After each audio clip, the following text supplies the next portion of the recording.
Okay, are we online now? We're getting close to midsummer in Sweden. So yesterday was the brightest day of the year.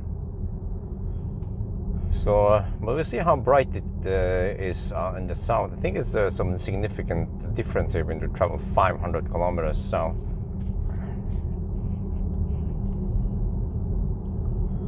So it's not optimal. Normally I don't want to leave home at night, but this is the only one now that I have. And also I have a trip to Stockholm to drive Arja, but other than that I refuse to go on any trips that requires a sleepover. So I sleep at home now and take care of the baby, but this is an exception. So I ask Maya to help me take care of the baby tonight. Because I figured that we need to retest this. I needed to retest parts of the range test, but at least the consumption part was done. It just needed to measure the capacity of the battery. And then I saw that this battery now charges way faster. You can actually stay at 175 kilowatt flat until around 20%. And then it charges faster than when we did 1,000 kilometer challenge. So it needs to be retested then. And also I also tested charging, but I'm not sure, so I need to retest charging also. It could be that this car is doing some weird shit with cooling versus cabin cooling instead of battery cooling versus cabin cooling. Now 175 kilowatt is maximum, and I guess we just have to try to go deep with this car.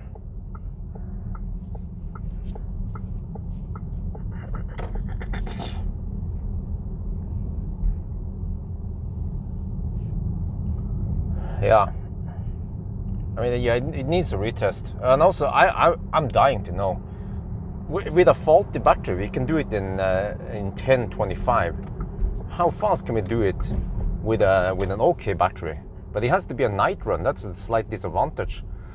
But also that would also be interesting to see how much higher is the consumption at night versus the day run. So lots of stuff I want to know about this trip actually.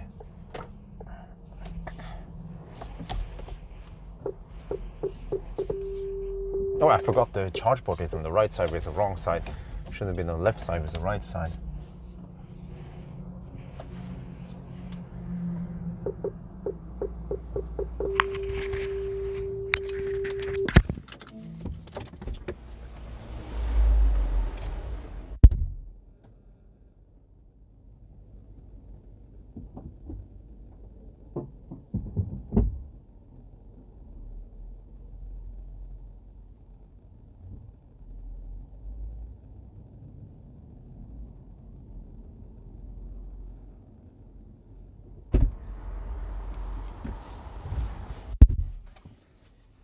Yo, what's up?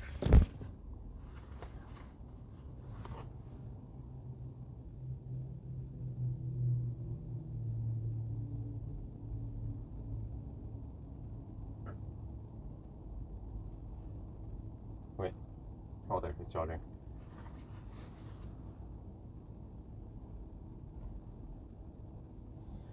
So it says it'll finish charging in while it's still loading. 9:53. Okay, in 5 minutes it will finish charging. Well, okay, that's good. That's good. So I can run my intro and all that. Yeah. Okay, we have to reset the distance again. This car only underreports by 0.5%. I also measured that one.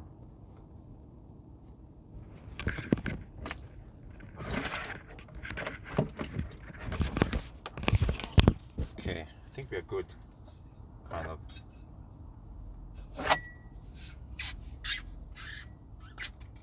Can we enter Spekerud?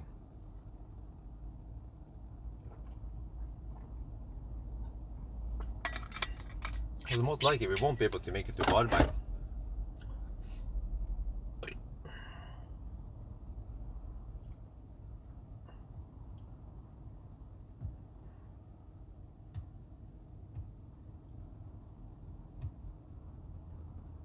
Ionity, Spekerud.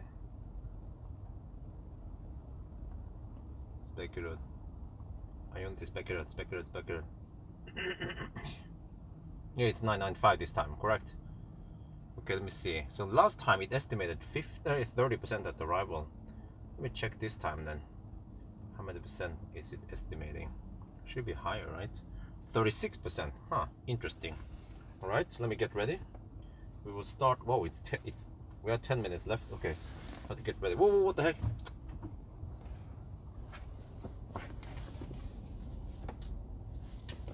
Okay.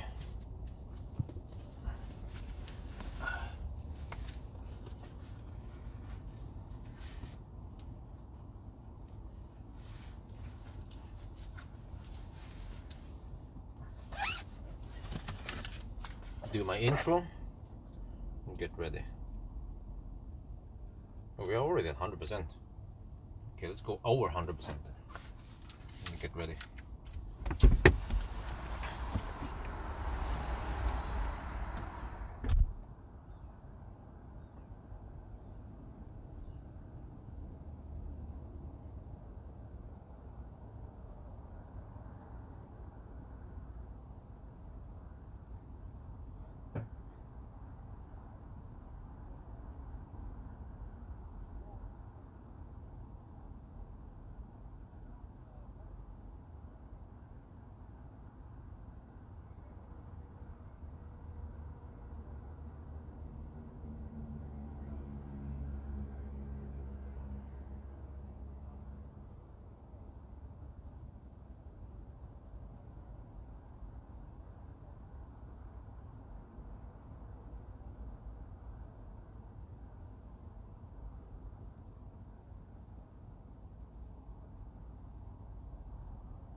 Just starting finish.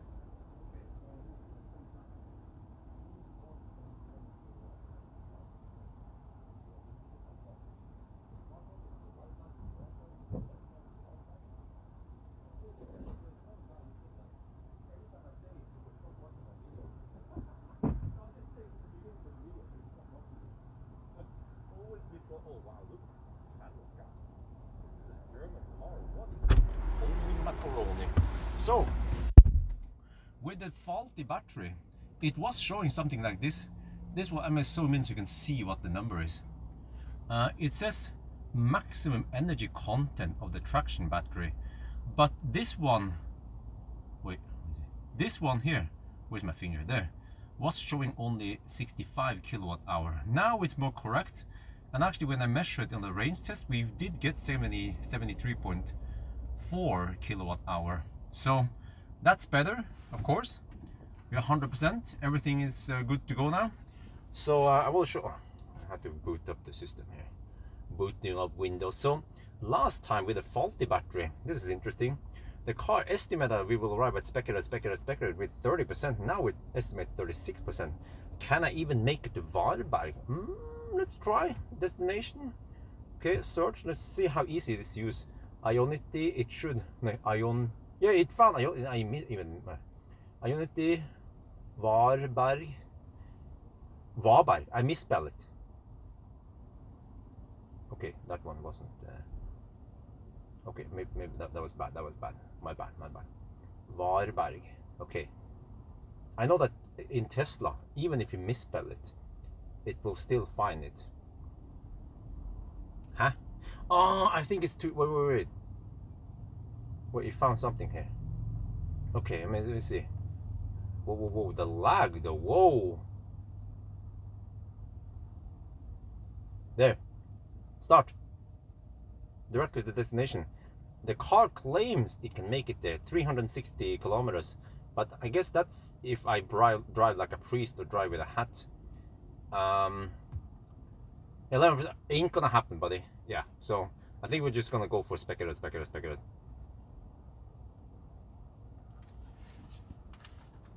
Bonnet? No, I don't have it. What's up with that one?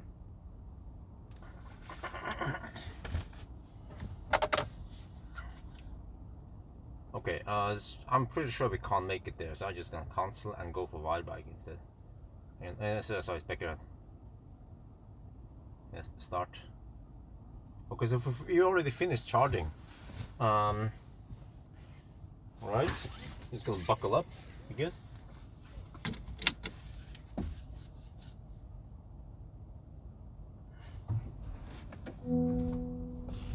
Let's get ready. Get those extra seconds. Just gonna start from here. Wait, I should have gone on that side. Okay, over there.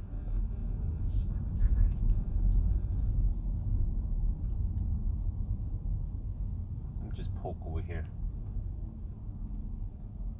Always poking. Just poke here.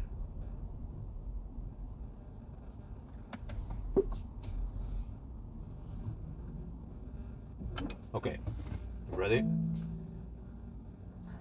Let me just reset again, status. Reset this one. Data, okay. In 4 minutes we'll start. Okay, let me see, let me hook up my mic. Start at 8, alright.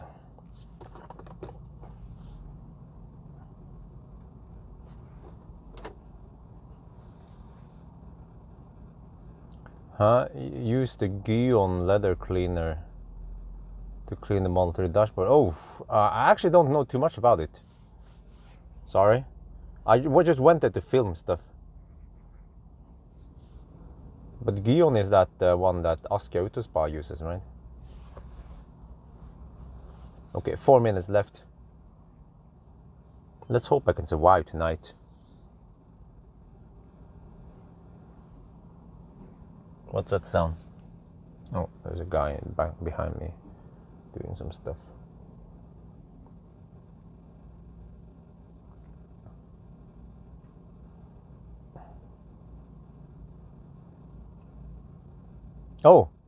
Oh shit. Okay, I need to fix it then.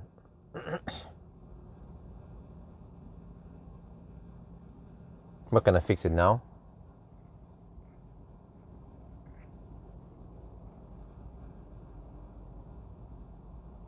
Well, I mean, if I just fix it now, done, D-O-N, then it should done.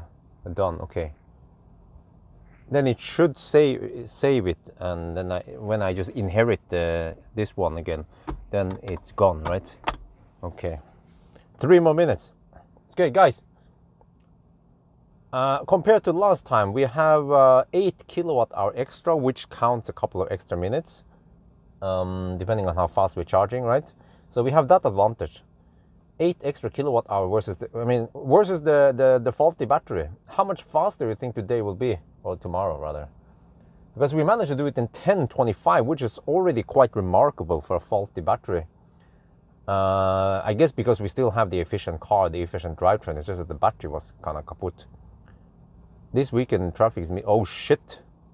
Well, I have to drive there with a freaking EQS. We just have to deduct some time, I guess. Midsummer, oh shit. I'm driving there on Saturday, so brace yourself for some banning, faenskap. Yeah, and then I also tested charging. So this car, as long as, it seems to, even when I had 25 degrees Celsius, I arrived with 2%, and then boom, 170 kilowatt, 175 kilowatt, until 20%, and then 150 kilowatt until around 30 something percent. But then, so it has a more aggressive curve at the bottom, but then it seems to taper slightly faster than what the battery life I've seen in the ID5, but without the GTX. So supposedly the GTX has a battery from cattle, right? Okay, I need to reset stuff soon here. Let me see. Wait, since charge. Oh shit, since charge is kind of bugged now. Okay, let's not use that one. Since start, let's reset since start.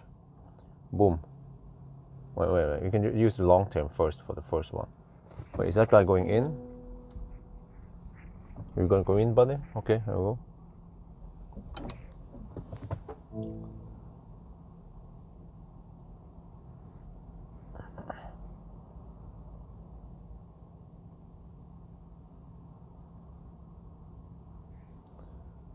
Since start, I just reset this one. Okay, it's 20. It's 20. Let's go.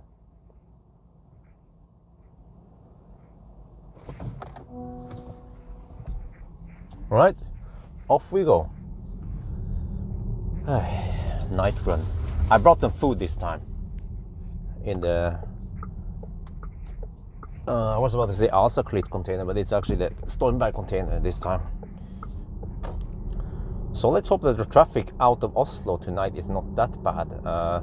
8 could be a possible solution, except for that. Oh, this guy's super slow. Holy shit, man. Are you carrying some stuff? That's why. Go, go, go, go, go. Go. I mean, you're supposed to go. Jesus. We need to deduct 1 minute because of this Volvo. Come on. Where did you buy the driver's license from? Biltema or Claes Olsson? Or Rusta? Okay, we deduct 1 minute, all right? Or should we just say 10 minutes?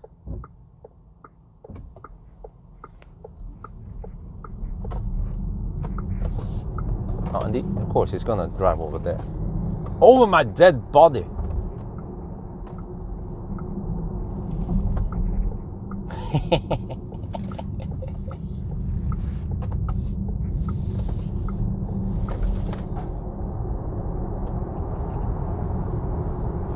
Yeah, some say he's still at the roundabout, a bit far behind me.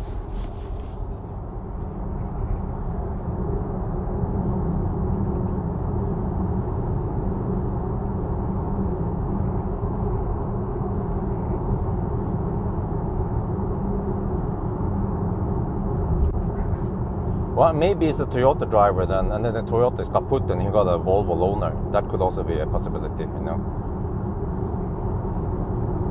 Alright, anyway, yes, 8 in the evening is a possibility. I'm not sure what the heck I'm supposed to do with the EQS. No, the EQE, sorry. EQE, wait, when is the EQE? EQE is next...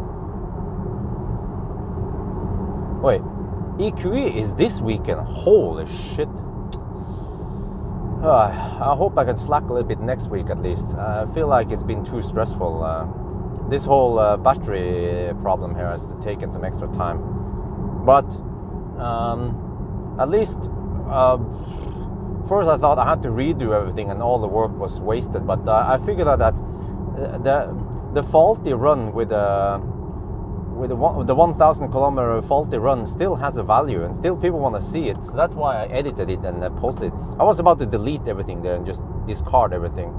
Just hide everything under the carpet and receive money from Volkswagen. No, just kidding. But also the same with the range test. I was supposed to, well, I thought about redoing everything, but I thought, oh, that's waste of time, and I will most likely find the same result anyway when it comes to consumption. That's why I just had an additional test, which still took some time, but yeah. So we can kind of we can still utilize some of the tests we have already done, just that we have to add some more. So that's why I guess, yeah, I'll just milk this for whatever it's worth, since I already wasted time on it. But yeah, so guys, go on. So if we manage to do it in 10:25 the first time, and I even couldn't nail the charging stops there, let's see if I can arrive with 2%. I just have to take some chances, go deep. See if I can arrive with 2%, see if we can get 170 kilowatt, 175 tonight. And of course, less traffic, hopefully. Well, not from over here, but at least from, I don't know, from Schweinsund, maybe less traffic.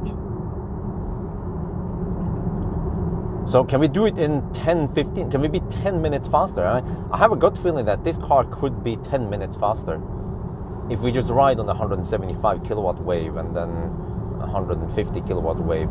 That's gonna be freaking awesome, right? If this car can actually give me that speed.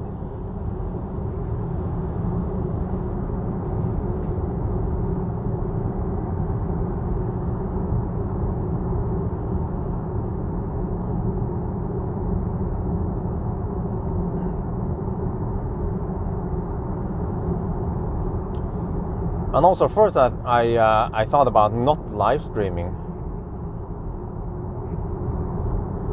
But also thinking, I mean, there are people out there who want to see this, and I mean, I'm gonna do it in the evening, so it's prime time. At least many people, they can follow me all the way to Helsingborg. That's halfway mark. That's one at night. We should be in Helsingborg. 2%. Huh? What? Yeah. I might do today is that instead of counting 10% buffer margin, I will actually count 5% margin. And in case I miss, then we arrive with 1-2%, and I slow down a little bit. Because this car has a fairly good range, so I shouldn't strictly go by the 10% rule, especially nowadays with modern cars. Now, I don't always stream, but lately I've been streaming it. So I was like, okay, why not? I mean, the live stream generates some income. So that helps. And I guess maybe also it can help me stay awake tonight. Because I don't know how tired I'm going to be. Because, seriously, last night, man, holy shit, man. Last night, Isabel, I don't know if she has colic or tummy problems, and she was crying a lot until she pooped like freaking eruption twice. I had to change diaper twice, and there was lots of stuff in there. Then she went silent, and then boom, she slept and then drank some milk, but then she went silent for the next 7 hours. So she just had some tummy ache and stuff. Type 3C maybe, type 2C, I don't know. Cattle, okay, and GTX, okay, thank you. Yeah, so I didn't get too much sleep, but then I woke up at noon today because I just needed to get that sleep. So, but then today just flew by. Like I don't understand how the heck that's possible. In the morning at noon, I woke up, I didn't eat anything. I replied to some email, chatted with Marcus. He said that, hey, yo, the other Model Y Performance from Giga Berlin is ready with 19-inch wheels. I was like, oh, gimme. Oh, dude, are you gonna camp? Oh, shit. So I went downtown to pick up the Model Y, and I shot also a video. I might discard it because it was a bit too shaky. But yeah, we'll see. Maybe I'll use it. It was a bit shaky. I was trying to show how smooth the 19-inch with the Model Y was, but then I think I didn't tighten one of the screws on the camera mount, and it was a bit shaky. So oh shit. So then I came home almost 2. Yeah, it was around 2 in the afternoon. I came home, and then I started editing the 1,000 kilometer challenge part 1 video, and it took some time. And then I was constantly interrupted by stuff at home.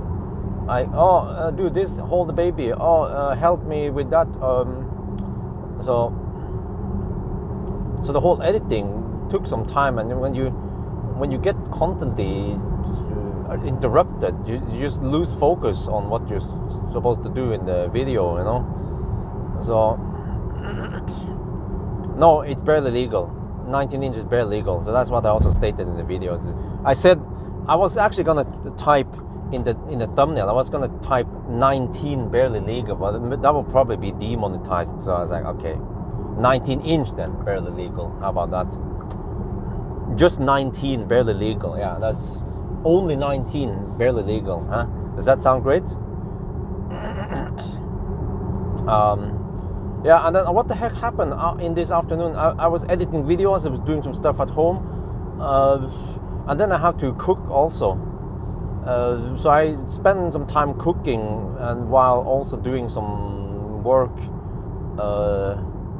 And then the baby was crying again, and we had to help with that one and try to give her some medicine.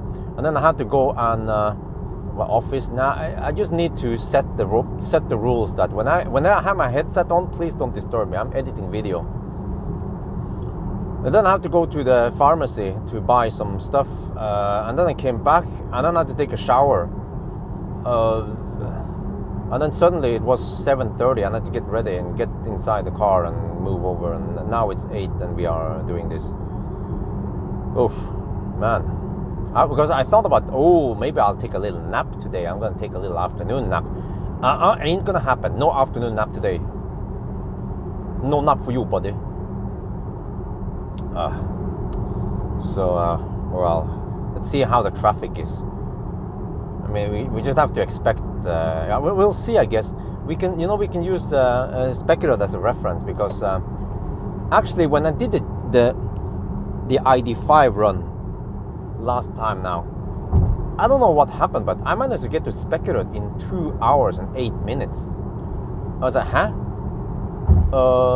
Yeah, we had less traffic. It was Saturday morning. We had less traffic. We had less idiots to get stuck behind. And I actually calculated that the average speed would be 120, 121 kilometers per hour. I was like, okay, let me fix the numbers a little bit. So I wrote 117, otherwise too many people are going to bitch about it. But normally that's how I do it. I make it there within, normally I need 2 hours and 12 minutes to go to Specular. That's the norm, 2:12. So we can see today at Specular how many minutes or hours we need. Yeah.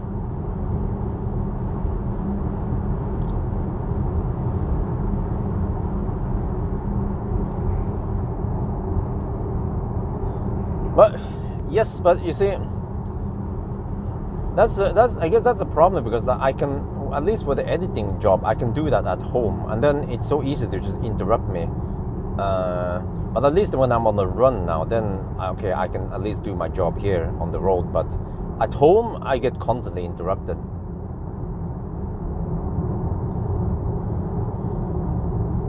I guess that's just the name of the game, right? Okay, is that Tesla going to move? Yes. What about this fossil? Are you going to move? Or do you just want to hug? Always be hugging.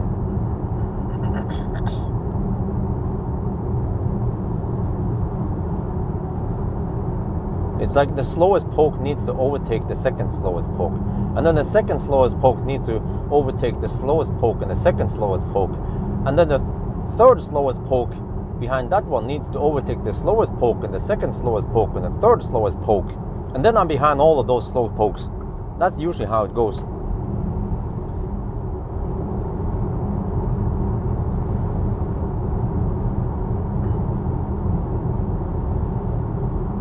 But yeah, I mean, if the traffic is really, really bad on Saturday with the EQE, we just deduct, because now we have good numbers on how long it's supposed to take, at least to speculate. And then as for the other numbers, I just like see how it goes and deduct a couple of minutes for slow traffic. And if we have stau at Göteborg, yeah.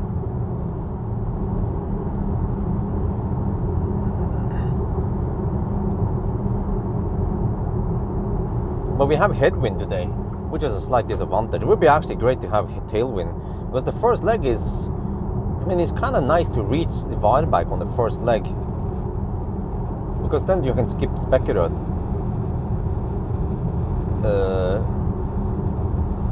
Yeah, Maya is helping big time with the baby, and also Maya is taking care of Dolly nowadays, our Chihuahua. So she's doing great job helping, because I would be so stressed if I had to take care of Dolly and everything. But I realized that once Maya is going home soon, we have to get barnevakt. We just have to hire barnevakt. They are not that expensive. They cost around 80 to 100. Let's say 100 to 120 NOK per hour only in barnevakt. And at least with the days when I'm on 1,000 kilometer challenge, just hire it, man. But then for how long, right? Let's say for she doesn't need the 24. I mean, she doesn't need the 10-hour barnevakt. But let's say 4 or 5 hours. Then that's 500 NOK already. Is it worth it? I guess I still have to do my job, right, with a 1,000 kilometer challenge, and most likely, or many cases, I will get more than that for the video, including some live stream ads, some donations maybe, plus the video itself. Then yeah, it should be profitable. Otherwise, I just skip 1,000 kilometer challenge and stay home.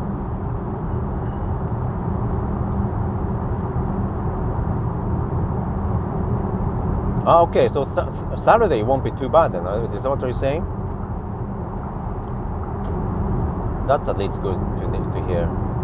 Consumption is 200, 199. Yeah, this is spot on with the other ID5, by the way.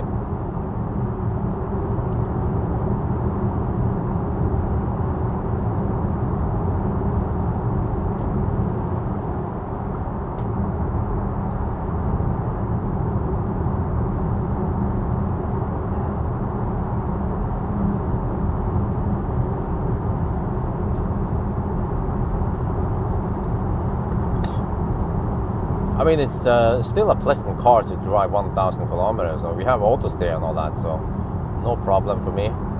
Would even be better if it was a Tesla, but this is still nice. So I don't complain. Oh, you have a slow poke now in the left lane. Shit.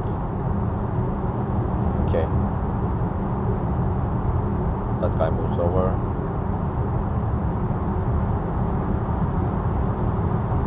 Duo or single presentation? What do you mean?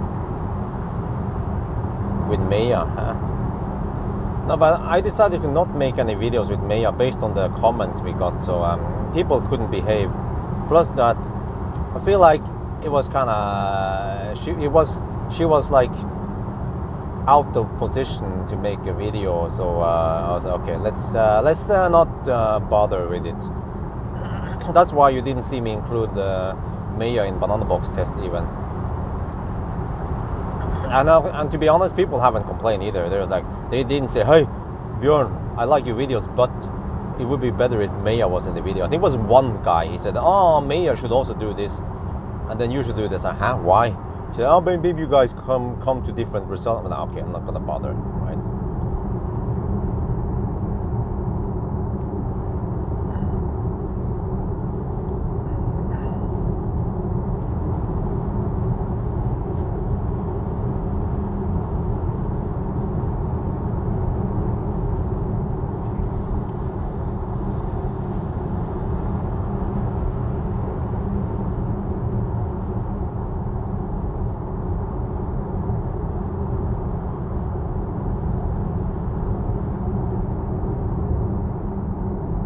I will make a video again. I'm making a video now. This 1,000 kilometer challenge. Wow, ID driver, you haven't watched my videos. You should. There's some very important information in my main channel. You should have watched if you're interested in the ID family. Basically, it's a faulty battery. I need to block that guy.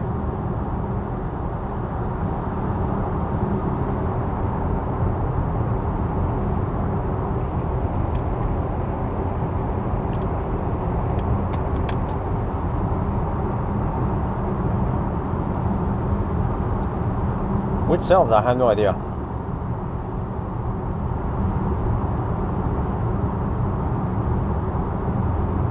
Ich weiß nicht. All I know is that this car is okay.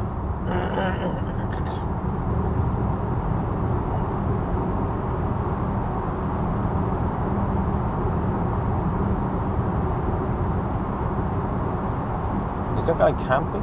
Oh shit.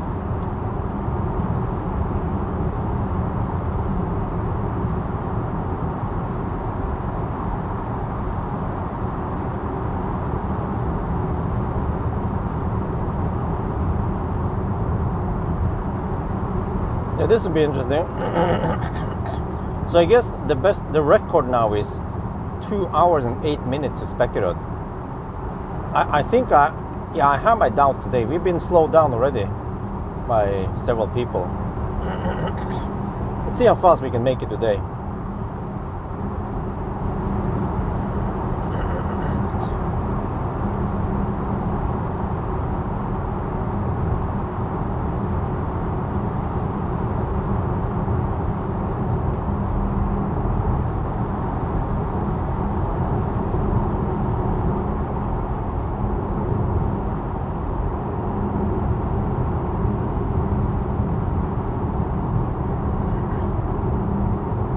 I mean, Volkswagen, they are watching my video. If they find something useful, they'll probably implement it.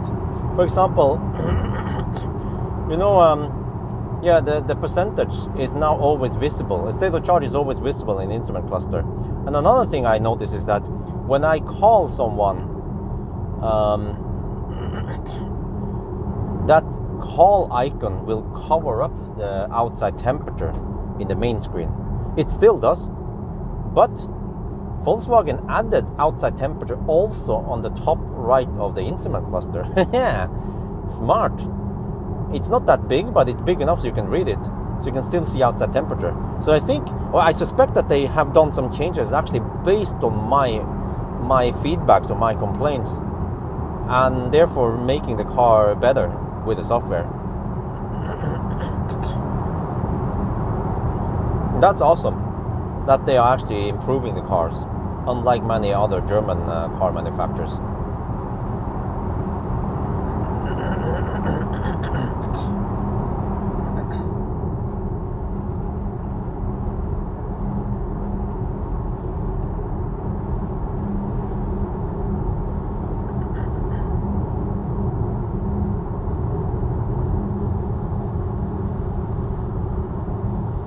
What, are you gonna camp? Oh shit.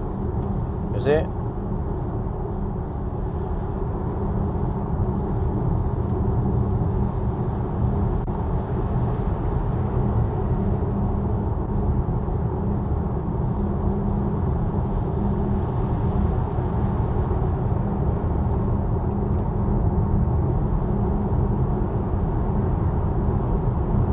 Okay, I noticed it with this one also, which is that there is this high-pitched noise coming from the back of the car at high speed. I think I figured out what it is. It's the freaking spoiler. When we hit a certain speed, the spoiler will make a whistling sound.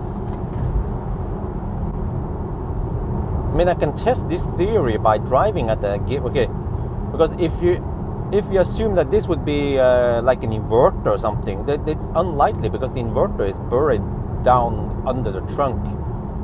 Or I don't know if it's even there. But the spoiler is right there in the window height. And what we could do is that we can go at a given speed until we hear that noise.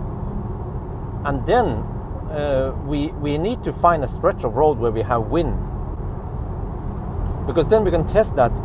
If, let's say, we cruise at 125 kilometers per hour in one direction, if you go the other direction and it occurs at a different speed, but with the wind affecting it, then that's an indication that it's not inverter noise or something. It's the spoiler noise.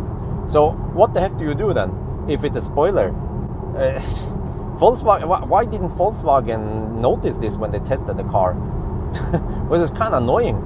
It's a high pitch noise, 15-20 kilohertz, constant, and it has that,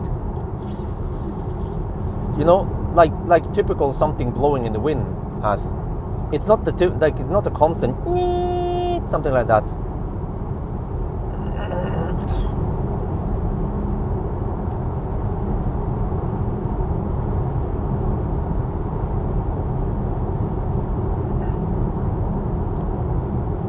So, oh well. Now we are here again. Oh yeah, and also, yeah, so we have to do a slight twist towards the end tomorrow morning, which is that I had to verify something. We have to 999. We have to turn around at Vestby, and then with 999 right before Ionity Rygge, and I have to test Ionity Rygge tomorrow morning. And I have to drive a little bit. I have to drive it low. This time I think I want to start charging from around 2%, and I record that one.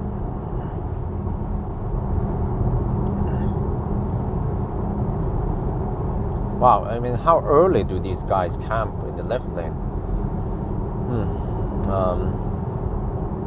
And there's one guy here just with an L. It is way too early to camp. See? Like, especially if they're going that slow. And are you gonna camp all the way to Moss now? Yeah, but okay, so what I found out, or what I suspect, is that I did the charging test at Ion Didar a couple of days ago. And it was going fine until around 40%. And then I was getting hot. So then I pushed the brake. Oh, come on, go.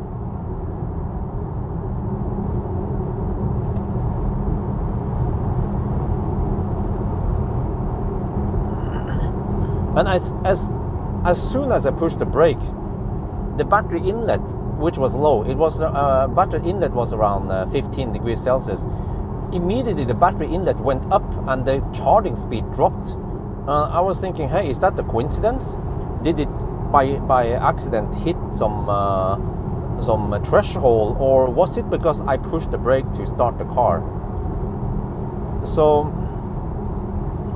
I wonder, maybe it could be, you know, I'm thinking, ding, by experience. I saw this.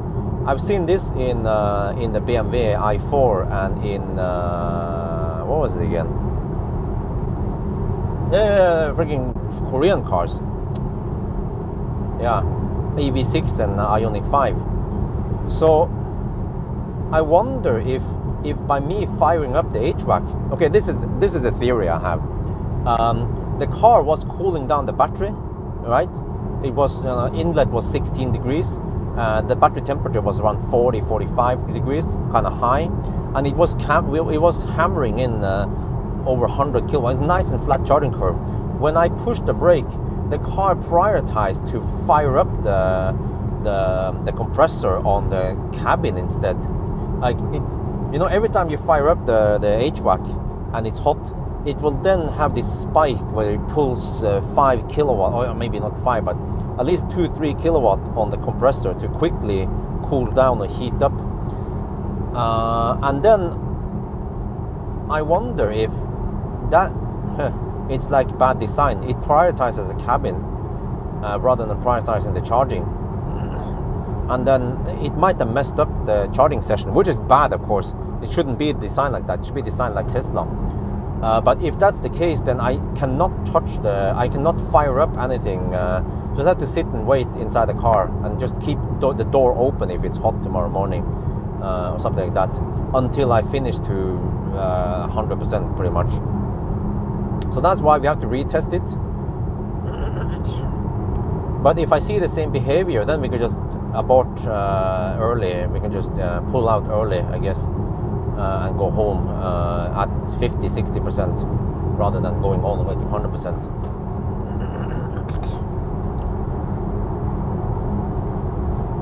When I open the door, it then cools down cabin, but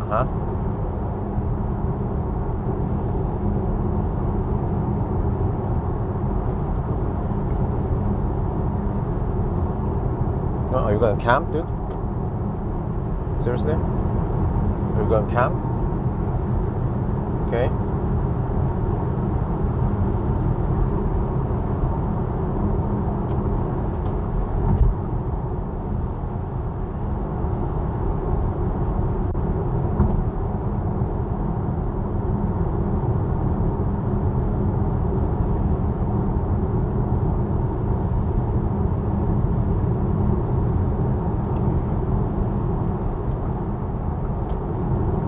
Typical BMW driver, see? No blinker, hugging the left lane. Oh, he's okay. You don't have to ask me twice. Just gonna block him. Then I slow down. Alright. If driver enters car, it starts cooling battery cabin. Really?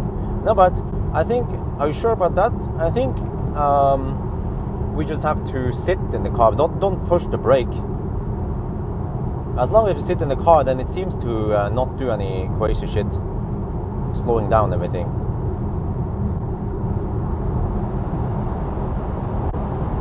No, but why would it cool down the battery? So my theory is that it was going fine until I push the brake, and suddenly the car, I mean the BMS is pre-programmed that, okay, we can't cool down the one of the compressor that we use for cooling down the cabin and was cooling down the okay, this is what, if HVAC goes, yeah, this is my theory, that I don't know how many AC units it has, hopefully 2, right? That it has 2 AC units, one for cooling down the battery specifically and one for cooling down the cabin, and then it will then use that cabin AC unit to also help cool down the battery. But when I push the brake, one AC unit was then assigned for the cabin instead, and then for some reason maybe the car is being stingy or whatever, and then suddenly one AC unit is enough to cool down the battery enough. That's why the inlet started rising. And also I think the BMS has been pre-programmed that if that happens, then it will start throttling, otherwise the battery will be too hot. So that's the way for the car to not overheat the battery. So that's why I need to just sit and not touch anything tomorrow morning when I do the charging test, because I want a perfect charging session.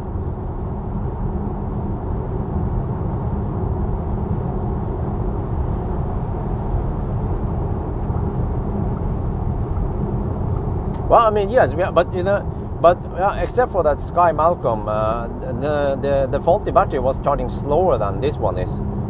So I mean, it was relatively fast. I think what it shows is that if you have a fairly fast charging battery, but good efficiency, that's what it boils down to. The reason why it did it so well was because it was quite efficient for a crossover. I mean, the consumption was only 243 or something corrected. That's quite low compared to many other legacy automakers. But we're going to see tonight how it is. So I suspect that consumption will be higher, but hopefully not that much higher, because fortunately nowadays we're getting a heat wave now, so it's getting kind of hot, and even at night it will be 15-16 degrees Celsius. So yes, that's going to be interesting, as always. Traffic, by the way, is not too bad, so seems like most Norwegians, they've been behaving. Let's see how fast we can get over to Spekkerød then. Right now the car estimates that we will arrive at Spekkerød with 39%. Whoa. Well, okay, if I get close to Spekkerød, I will recalculate towards Varberg and see if I can make it there or not. Yes, exactly. Efficiency. That's all about. As long as you have good efficiency, then that's win-win, really. Efficiency trumps everything. For range, for 1,000 kilometer challenge, for charging, for you can have a somewhat slow, like classic Ioniq. That's a prime example. Classic Ioniq is super efficient. It doesn't charge that fast. It has short range, but because it's so efficient, then it can still set a pretty good time. Yeah, and tomorrow it's supposed to be 27 degrees Celsius in Oslo. So I'm going to have some chill time with family. Maybe go to Aker Brygge with the baby and everything. So I just have to get enough sleep, I guess, in the morning hours, and then we can go in the daytime.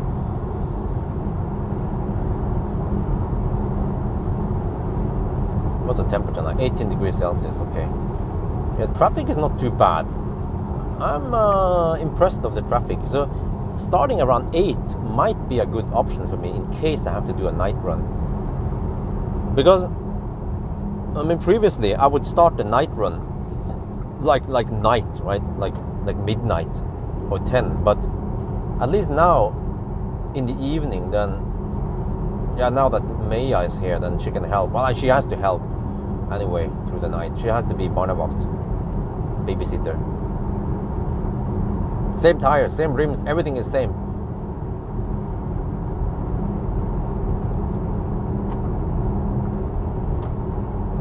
You guys don't feel anything because it's basically the same car. They have several of these laying around. So I was like, okay, let me just borrow one of them.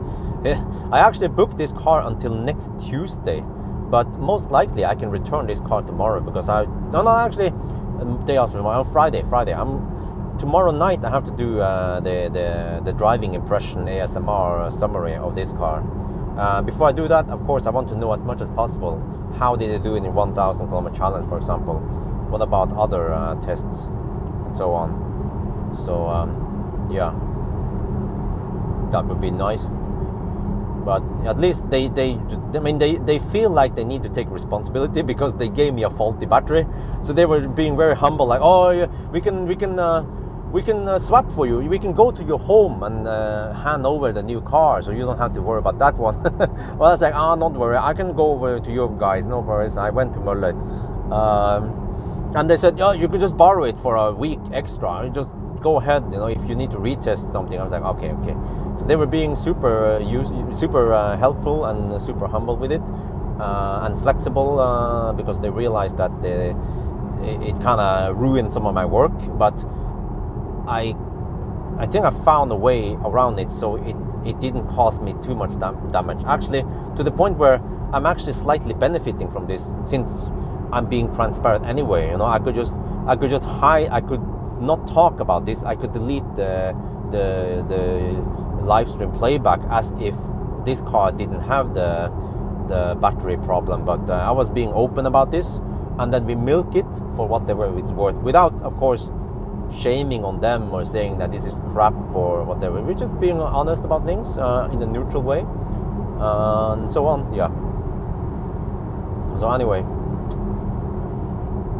yes, high speed efficiency is king. Okay, we have the next 110 zone here. Let's hope not too many people block the left lane.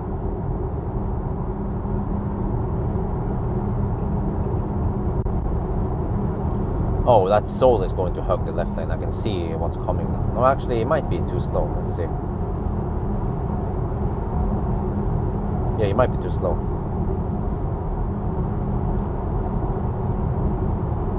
But I don't think I have time for this car anyway. I mean, after today or after tomorrow night, after I've done the ASMR, then I'm done. I need to do EQE, and I also have to spend some time with the Model Y Performance with 19-inch wheels and all that, and record at night. When the whole vision-only autopilot with auto high beam, that's going to be big cringe. I'm going to get so much flash at me. It would be a freaking blitzkrieg. So yeah. So I really don't have time for that. It just, yeah. EQE all the way now. Plus that Friday I have to go to the midwife also, and then after midwife visit, then I go home, swap cars, and then EQE range test, range test, and range test, charging test, acceleration test, braking test, noise test. All of that stuff needs to be done on Friday, and then Saturday 1,000 kilometer challenge, and then Sunday banana box test and interior review. Well, actually I kind of did it already. Maybe I can skip it. Banana box test then. And maybe child seat test. How about that? Yeah.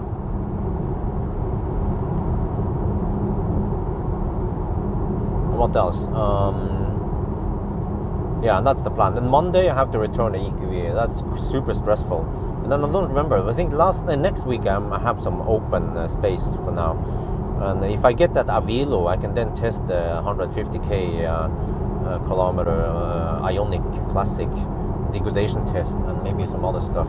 Yeah, the Peugeot e-Traveler, whatever it's called. I'll do a range test of the 50 kilowatt hour battery. And then what? I don't remember. There's just so much stuff going on. But this week is just super busy with the EQE and the retest of this one. Well, you can change lane now. You don't have to. Yeah, go.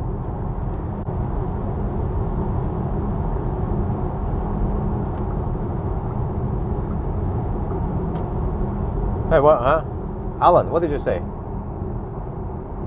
Suddenly, you just mentioned 2 BTC and single. Huh? Can you rephrase that? Do you mean that this car has 2 BTC units and 1 AC unit only? And is that 1 AC unit used for both cooling the battery and or cooling the cabin, or heating up the cabin with heat pump? Tesla Vision only, yes, coming. Yes, next week.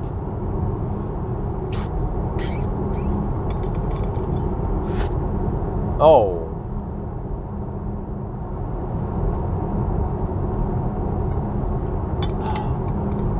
So that's why when I entered the car and I demanded to cool down the cabin, the inlet went up like crazy because it cut the cooling for the back. What? How can they design? Wait, are you serious? Does this car have only one AC unit? Huh? I mean, I thought they would look at the BMW i3 and the mistake they made there. And I don't know about the Korean cars, the EGMP car. How is that possible to create a car in 2021 and have only one AC unit? I mean, even Millennium Falcon has several. Wait, Millennium Falcon has several AC units, right? Millennium Falcon doesn't have that shit.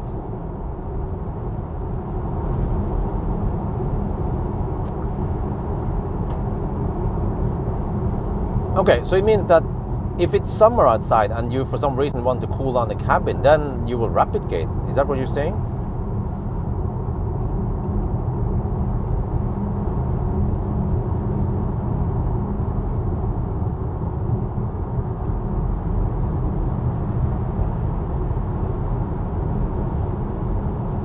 Yeah, but I mean, actually the MEB platform came out in 2021? 2020? When did it come out again?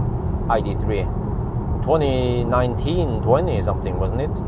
That's when they designed the whole system.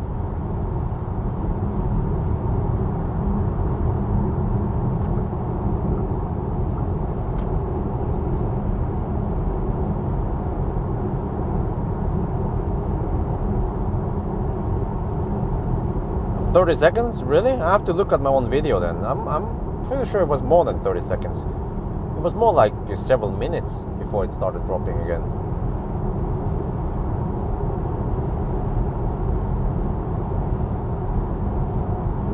Okay, consumption 226. Oh, that's kind of high-ish. Well, we have headwind. Oh, yeah. Because I think last time we had... Oh, no, last time we also had headwind, but it was mostly side wind from what I remember. Wait, or was it the other way around? I don't remember last run, but okay, whatever. At least the traffic seems to be great now. I'm not complaining.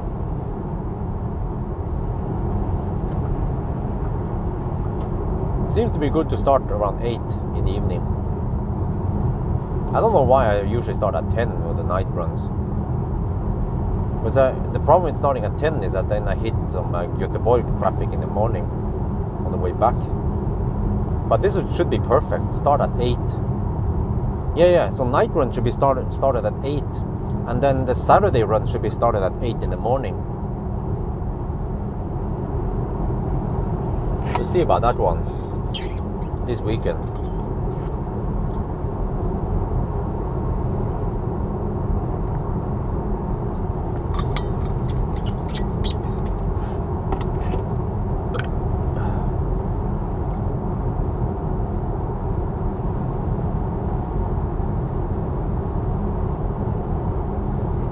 Wow, we have 220 people on right now. This is a trick then. I have to start live streaming during prime time. Wait, did I block out the whole section there? No, I didn't. Okay.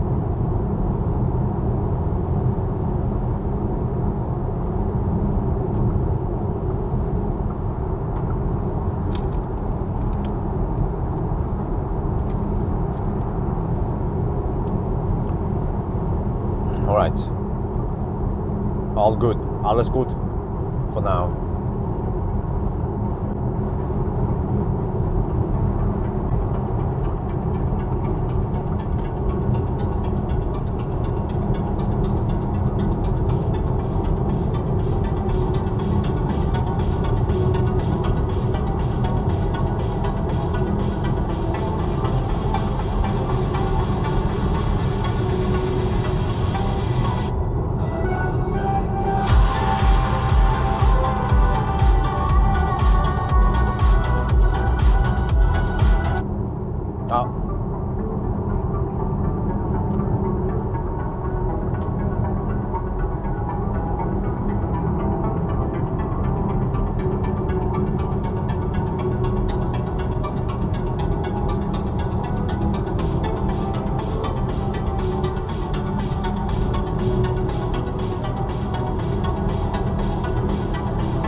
Okay, it's kind of early for Strømstad. But, hey, no, Strømstad? No. We're going to Spekkerud. We don't have to visit Strømstad.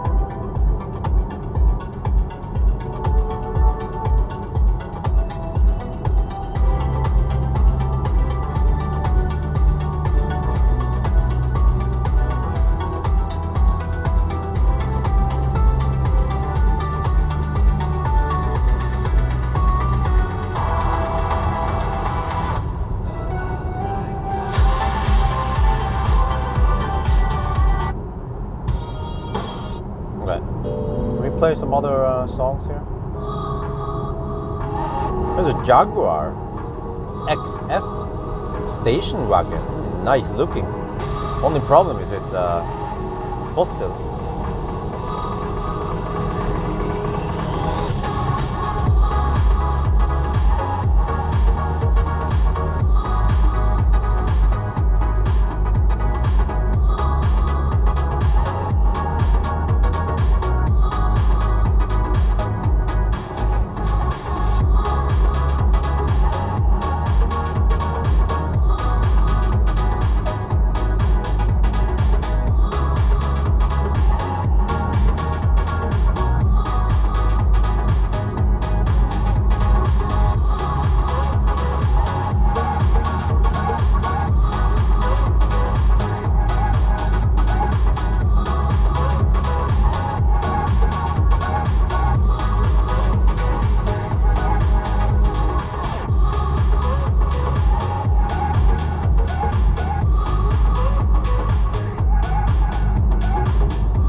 Good.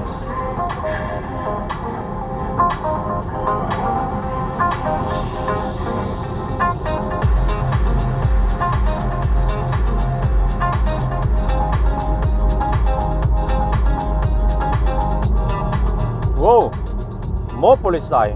People tend to get pulled over here, man. There's a Taycan. It's almost same spot. Not sure if I caught it in the camera or not.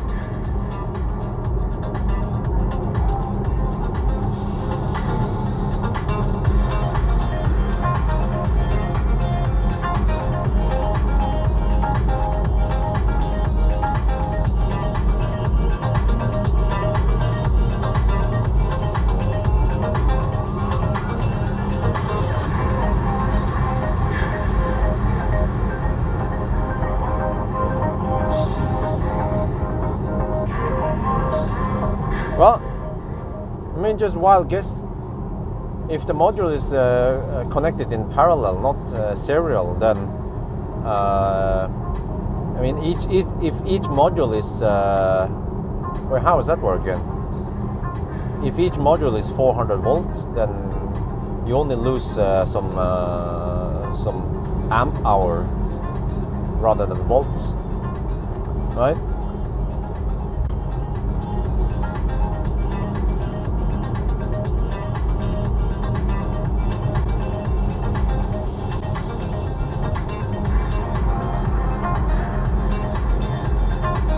Well, I have to say the traffic is remarkably good now in the evening. Man, why haven't they tried to start at 8 when they normally start at 10, which is, I guess, even better, but 8 is still quite good. This is way better than Saturday morning. Or maybe I'm just lucky now today.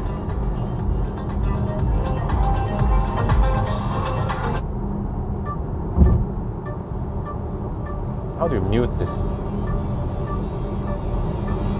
Try to mute like this. Okay. Right, status so far 226 watt-hour per kilometer. We have done 95 kilometers with 0.5% under-reporting.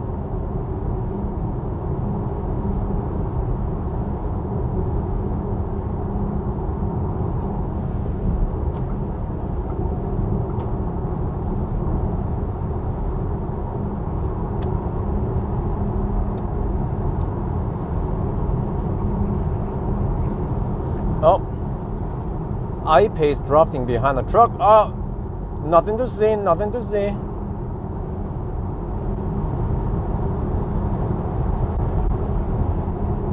You see, we have the efficient cars. We have the efficient EVs, like the one I'm driving now, and we have the EVs that tends to draft behind trucks. Well, well, well.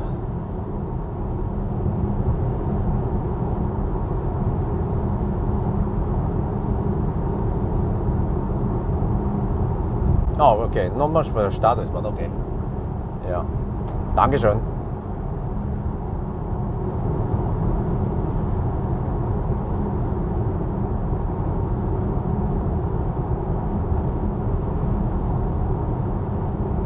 Okay, you know, I want to see how dark it gets or how bright it is or whatever now in summer around, Helsingborg. Helsingborg is a southmost place. We'll be there roughly 1 at night. Yeah, if everything goes as planned. In case there is no, if we don't have any deductions, slowdowns. Yeah, because in the north here, yes, it is bright for very long. But how is it? Just 500 kilometers further south. Well, we find out tonight, I guess.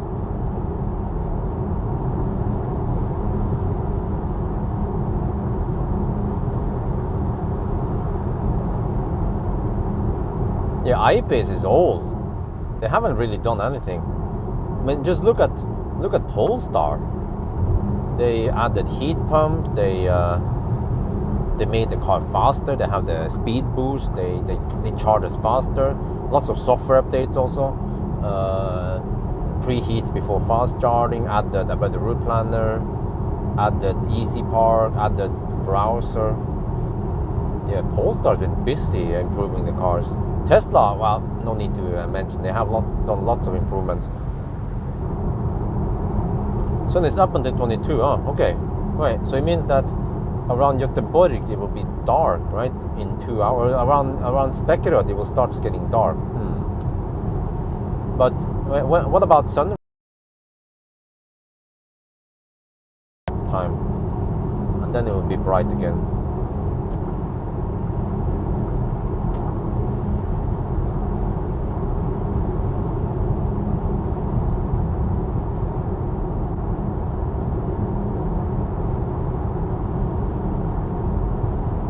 $22.30.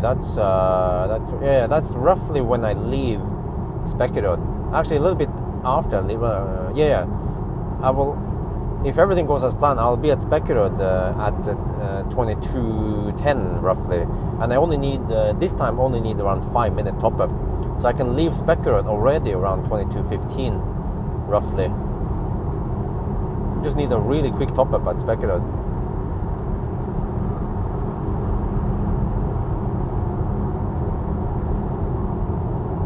So roughly at Göteborg, then I will see the complete darkness. Or will I?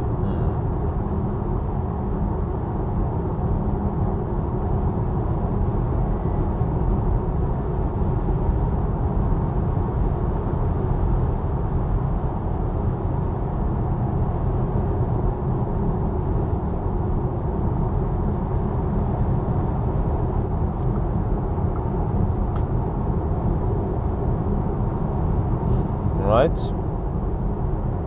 So I guess it's not that bad, the consumption, considering we have headwind. Yeah, I think I tricked the weather map. Well, we don't have straight on headwind all the way, but pretty much all the way to Göteborg. There will be some side wind and some headwind. No, not Göteborg, all the way to Helsingborg.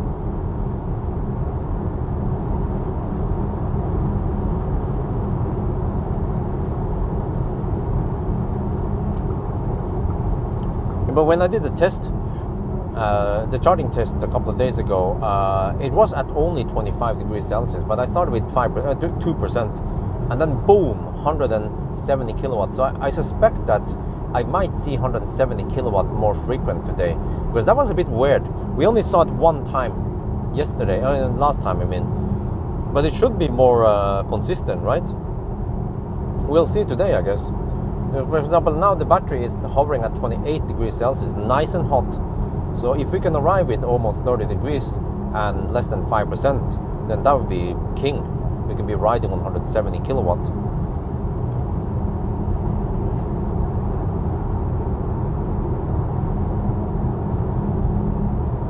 And now to calculate, I guess. We'll see once I get there. Wait, I don't remember the consumption numbers.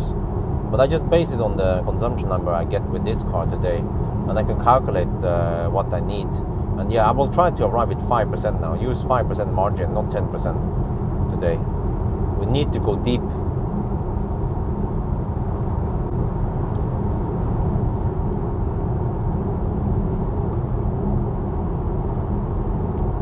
And I guess we can double check again, by the way, at Schweinsund. But I already did a quite accurate measurement, the 181 kilometer measurement, 182 kilometer measurement for the distance error, and I found it to be 0.5% in the range test. But you can see here at Schweinsund how many kilometers we get under the bridge. Status is coming. Did you find out what happened to the battery in the end, charging only 80 kilowatt? Huh? What? 80 kilowatt? No, huh? What? It was... Not sure what you mean.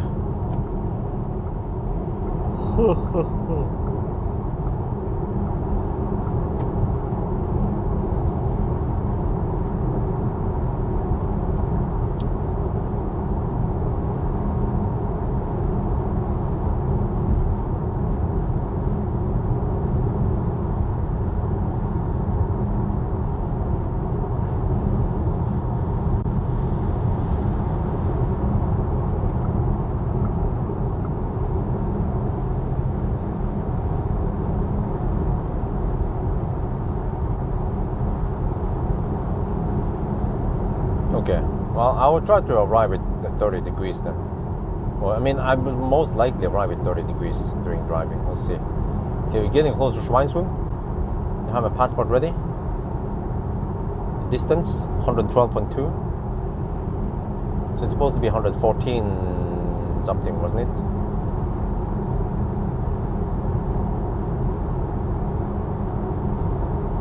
But during charging, I've seen almost 50 degrees. I think I saw 48 degrees during charging. Okay, let's check under the bridge roughly. Yeah, you see 113 point, let's say around there, 113.3. Yeah, 113.3.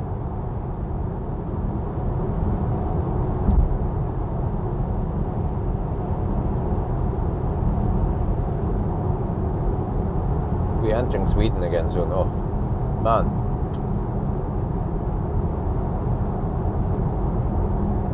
Oh, you're talking about the iX4, iX40. Okay, I had no idea what the heck you were talking about. You should mention which car it is at least. Yes, now I know. Yes, well, it was most likely just that very strict, restricted charging thing. But on the other hand, I tried other nights and it didn't. No, I didn't disable that feature. Yeah, so most likely it was just that one.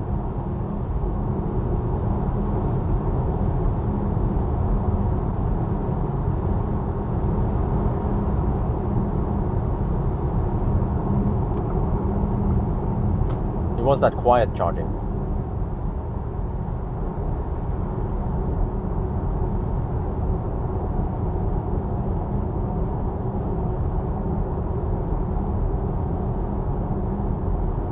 Okay, I guess I'll just take the, I think the left lane. Yeah, let's take the left lane. Since there might be some very slow people on the right lane, or we don't know, we just have to gamble. But I mean, even if there are some slow people in front of us, they are not going to be blocking our way anytime soon, are they? Nope. Okay, let's go.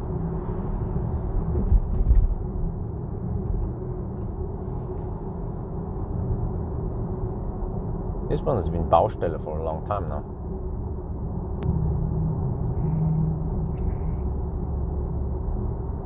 Right, gonna get a dropout. We'll be back in around 10 minutes, 5 minutes.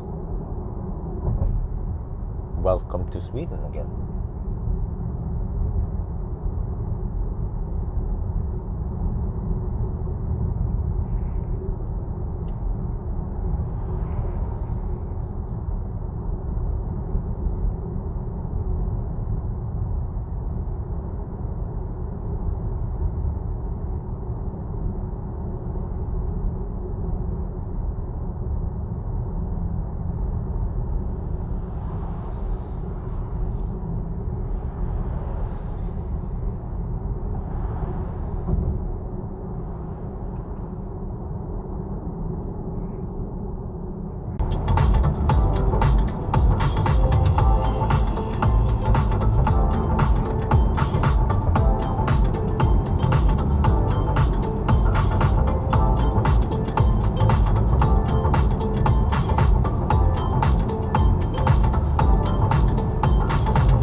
Problems in Cariad.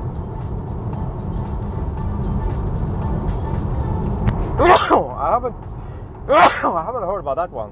Sorry. I don't use much of the software except for Tesla.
Aria is next week.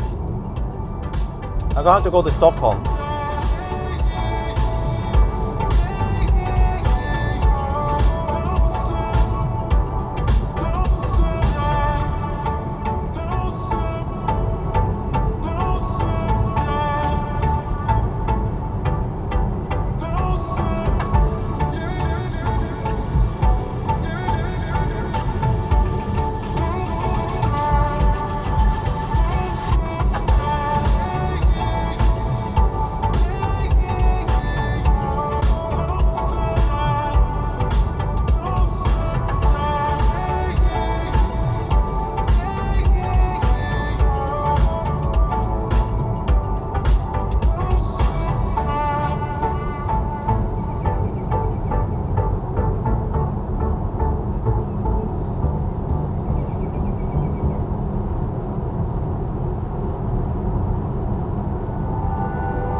Toyota, who knows? When they're ready, they can contact me.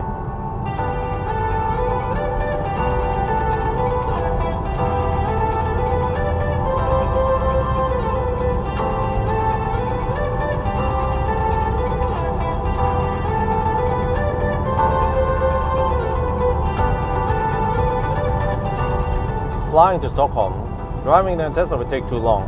Remember that I have a baby. Actually, I also got the request from Mercedes to fly over somewhere to not test drive, but just get a test ride in the EQXX. But I had to refuse because it's an overnight stay, and that means I have to be away for over 1 day. I have to be away 2 days. So I was like, no. And since I can't drive it, just test ride it, and I don't have any OBD to hook onto it, then I don't see how useful it will be.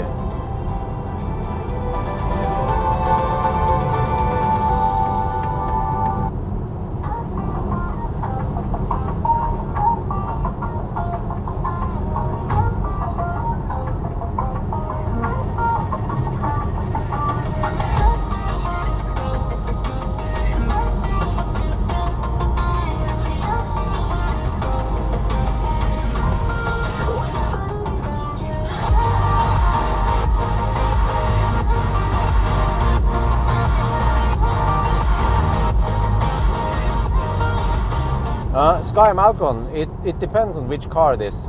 This car just happened to report it, but the EV6 doesn't report a value like that. But it depends. Tesla reports it, for example. It's car specific.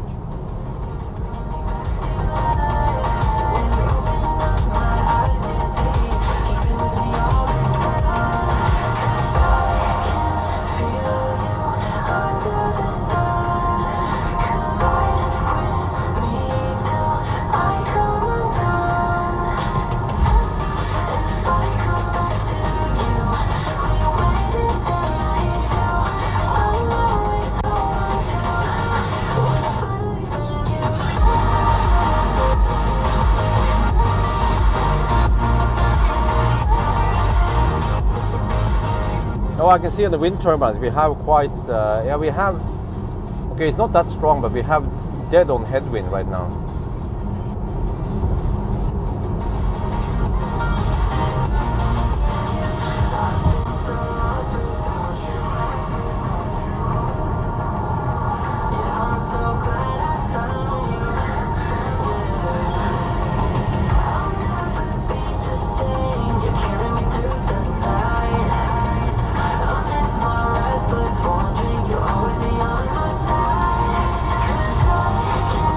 Feel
Roadster? Nope.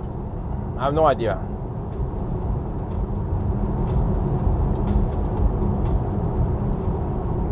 Yeah, I'm gonna ask you guys something.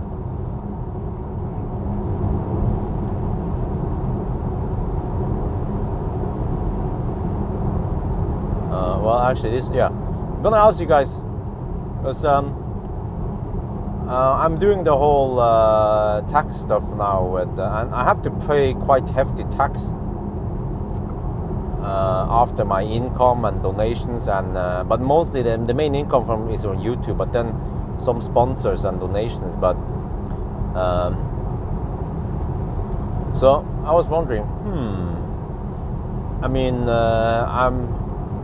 I always thought about spending more time in Thailand anyway, or somewhere else, because Norway is nice maybe 6 months of the year, but then for the remaining 6 months I'd rather spend somewhere else if I can. But for now I just kind of been camped in Oslo, Norway. So then I was thinking, what's up with Switzerland? Why do people go to Switzerland? Like Bjørn Nyland, I heard that he moved to Switzerland not long ago, and he's quite rich. But what's up with Switzerland? It's just, what's up with Switzerland and tax, and why do people go there? But maybe I'm just playing with the thought. Maybe I can live in another country, but I still need to get access to the cars somehow. Maybe I can establish some connections. Yeah, I should, right? I mean, I have connection with Volkswagen. It doesn't have to be Möller. It can be Volkswagen anywhere in Europe, like Germany or somewhere. The same with the other brands, Hyundai, Kia. You know, I have connections with those brands anyway, if I need to get some. And then I can of course also be in Norway, but then how I'm gonna do this? Maybe if I just have a temporary place in Norway, but then what about the baby? Where does the baby want to stay? The baby should stay on a stable place, not just back and forth. So now, as for the Roadster, I should establish AS and then take the Roadsters into the AS. Otherwise, I'm going to suffer big time, even worse than today when it comes to taxes.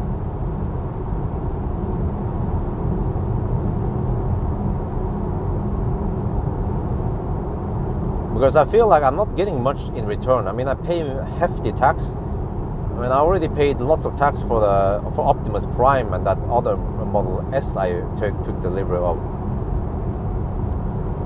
So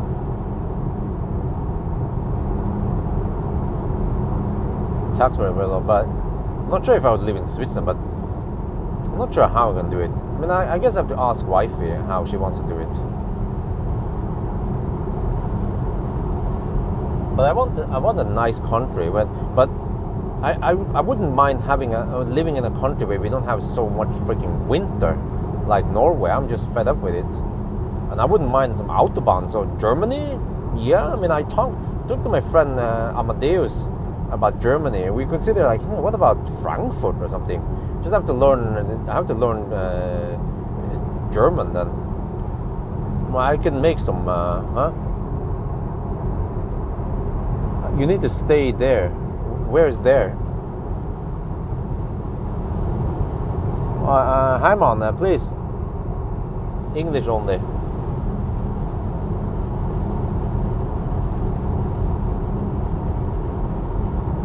But I'm just thinking out loud now. I mean, how would it be if I would live in another country? Germany would definitely benefit me. I could do some cool tests in Germany that I normally wouldn't be able to do here. I can always adapt my tests to be in a place in Germany, for example, my range test or whatever. And I just have to find the cars there. But it seems like Germany, I mean, EVs tend to also come to Germany relatively fast. I mean, sometimes I even feel like the EVs come to Germany before Norway. For tax reasons, over 6 months out of Norway. Okay, that's no problem. Wait, wait, what does it mean? Over 6 months out of Norway. But I mean, I have Norwegian citizenship, but I guess I can just, if I decide to move somewhere else, I guess I still don't lose my citizenship, right? My Norwegian passport.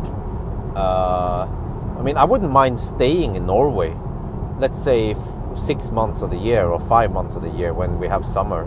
But then when it gets shitty, then it's time to leave. Just go somewhere else instead. I mean, I can't believe, I mean, I don't think that, yeah, I mean, I can even come to Norway during some extreme cold just to test some stuff. Maybe bring wifey also, but then how are you going to do it, right? So there's always the problem with wifey and the baby.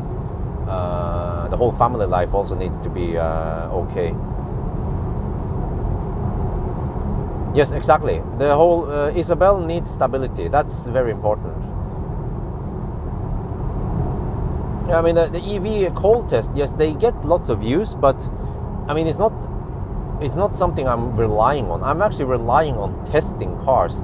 And actually, in general, when I think about it, many cars are available in Germany. So Germany, it's like the center of Europe. So if I can be, but if I can be stationary in Germany instead, then yeah, maybe. Yeah, actually, RZ, you have a good point there.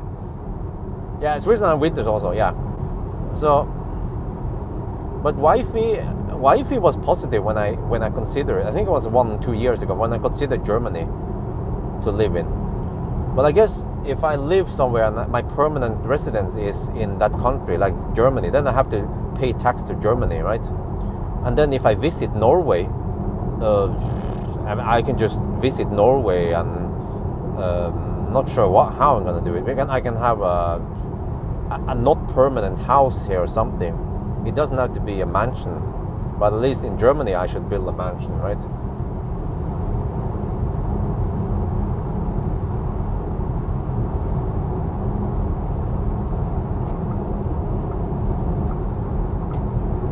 Yeah, I mean, Switzerland is beautiful. And actually, wifey is she's a bit fed up with Norway because we are lacking stuff here. Like, we don't have, okay, maybe not that good, but we don't have KFC. We don't have some of the shops that she likes. I don't remember what it was. Yeah. It's like, but yeah, I mean, it's true. I mean, we are an EV land, but think about this. I'm actually spending a lot of time in Sweden. The 1,000 kilometer challenge is in Sweden, and I spend a lot of time in Sweden also. So I can always adapt to some kind of 1,000 kilometer challenge in other countries. I mean, I can't do that in Norway anyway, right? Switzerland allows double citizenship. Ooh.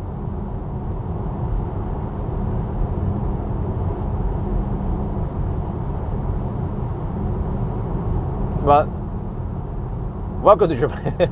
But you see, it's not just because of the tax. I've been thinking about this for a long time. Every time winter comes, I'm like, oh, freaking snow, cold, dark stuff. I mean, maybe be like, oh, but what about cold weather? What about Arctic Circle? What about Aurora? Well, it's not like Aurora gives me lots of views. So the views come from me testing some new cars, some kind of hot EV on the market, EQE, you know, Ioniq 5 or some shit. So yeah, just have to figure out what to do. But I just realized I can't just. Well, what about Marcus? He's one very big companion here. So I just have to give up Marcus in that case.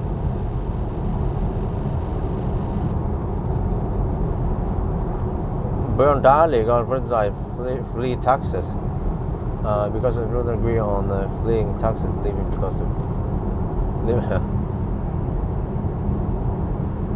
no, but like I said, like, I don't know. I mean, to be honest, I don't know how many million NOK I have paid in taxes now because of the prices and because I've been working hard. I get lots of money, channel is growing, and then I have to pay so much taxes. Okay, we got 100k NOK for the baby, one time from now, supporting the baby. It's like, oh, 100k NOK, oh yes, thank you very much. But the amount of taxes I pay, holy crap, man. Like, I don't feel like I get that much in return. So,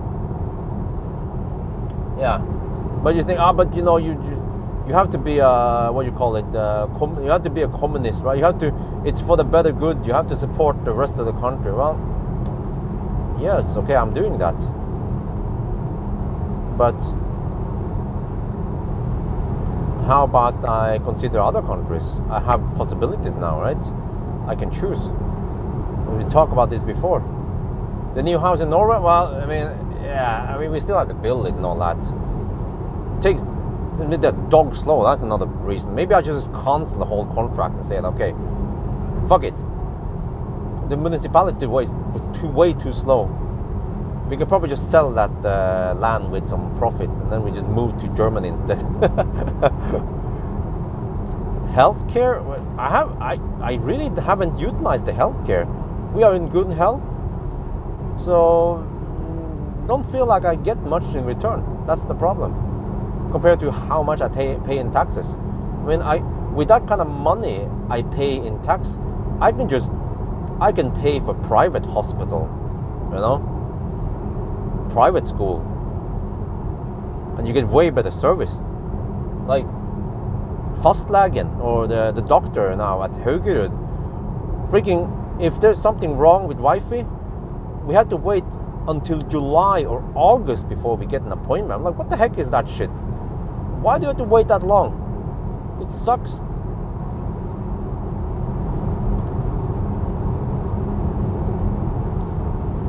Well, okay, I mean, this is just like, I'm just thinking about it. Most likely we just go with a plan. It's just that one day we'll see how it goes. Maybe we'll do something else. Yeah. It's not like I'm gonna leave tomorrow. I'm just thinking out loud, like I said.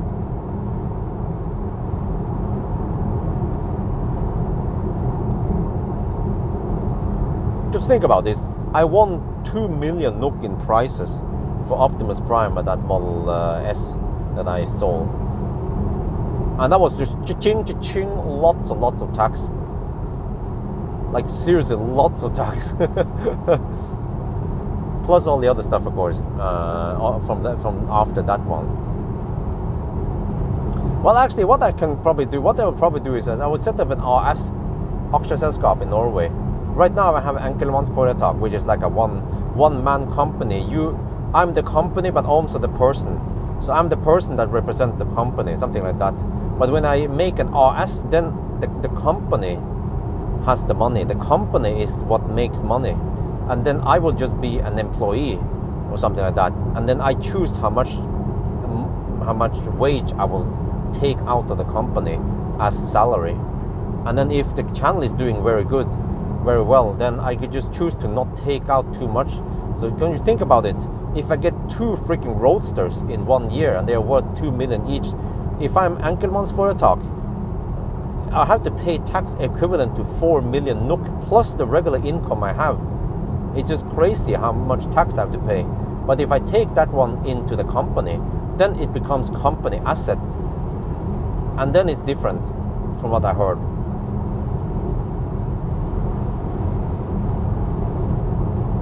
So, yeah. I think I just have to talk to the accountant. I contacted this company that they call it Regnskapsbyrå, and just happened one of them just happened to be a follower also. So when I had a little Zoom meeting, I started explaining that I'm a YouTuber, and then the one guy is like, "Yes, we know your channel." I was like, okay, no need to explain more."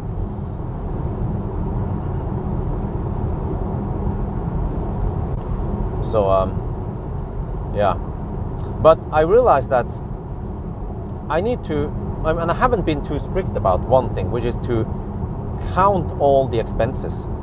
Like seriously, I have lots of expenses. I just haven't counted them, but I should start doing it from now on. And what are my expenses?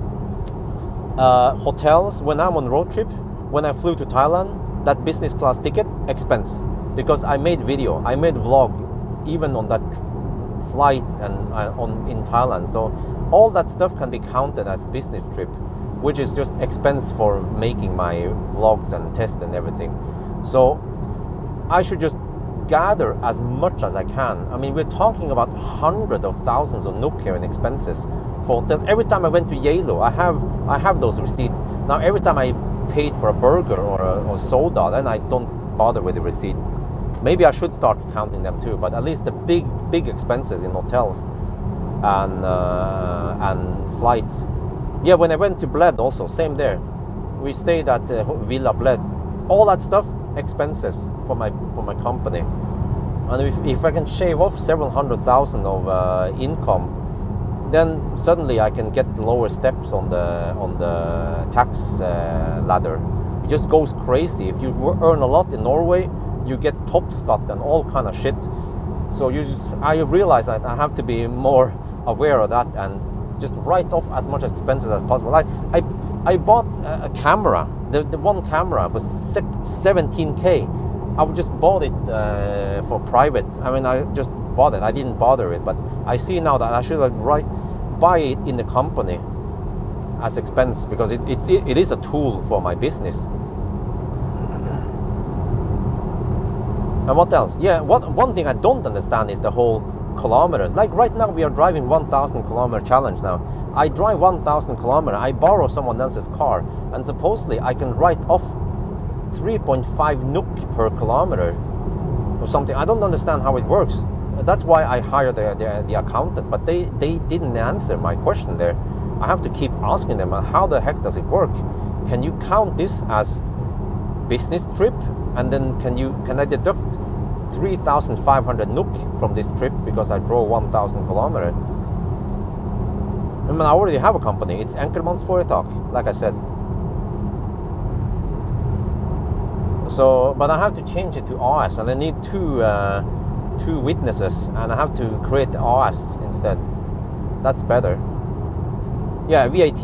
Yes, of course. So I can get VAT return when I buy equipment, like computers and cameras and everything. So I need to be stricter on that.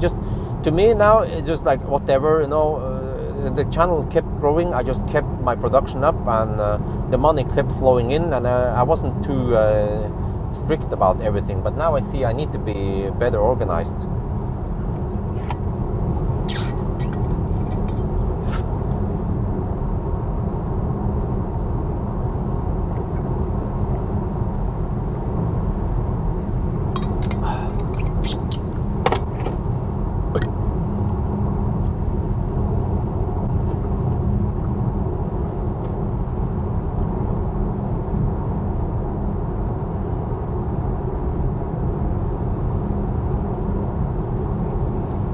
If you have customers to buy you with VAT, huh? Okay, but at least I can still write off cameras as equipment investment.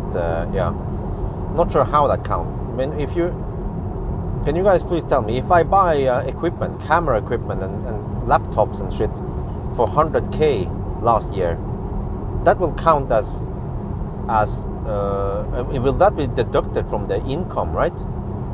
Is that how it works? Since it's running costs, and the same, I have so many hotel. Oh yeah, and also charging, man. So at least charging, I have it. Hopefully, I have it in the logs in the app. I don't know how long the app saves all that stuff, but I have lots and lots of charging costs. Basically, every trip I do with charging is in the business anyway. I mean, if I'm just driving around home, I will charge at home anyway. So all the fast charging sessions I have in various apps I use, they are all connected to the business, and they can all be written down as expenses.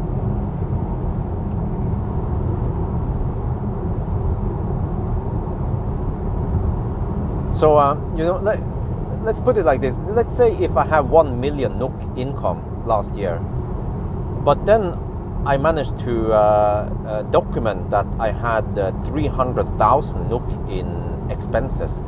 Flight tickets, hotels, going to Bled, going to North Cape, going to Thailand, everything that I have proof, which is in hotels.com. I have all the receipts in hotels.com. I have the receipts online, the mail, the flight tickets. I have a receipt for those at least. So if I have 1 million income before tax, and then I can document that I have 200,000 in hotel charging expense, whatever, right? Then does it count like as if I had 800,000 income? Is that how it works? And then suddenly they will calculate the tax based on 800,000, not 1 million, right? Okay, yes. Now I understand why it is so important, because I was thinking, it's just 1,000 NOK here for that night. It's just, but actually, it does matter. It does matter. It makes sense.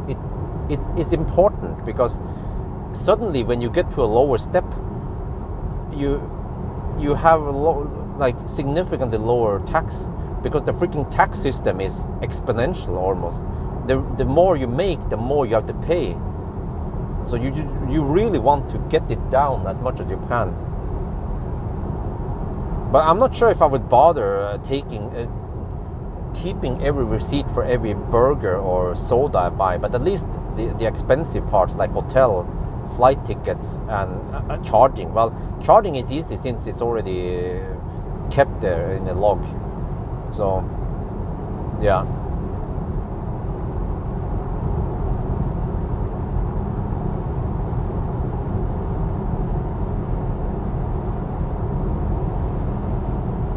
But now, I want to find out, because now it's just been like, I have no idea, it's really just a mess. I don't care, but I need to get everything tidied down, and I want to know, like, I guess you guys also want to know, how much do I spend in 1 year in charging?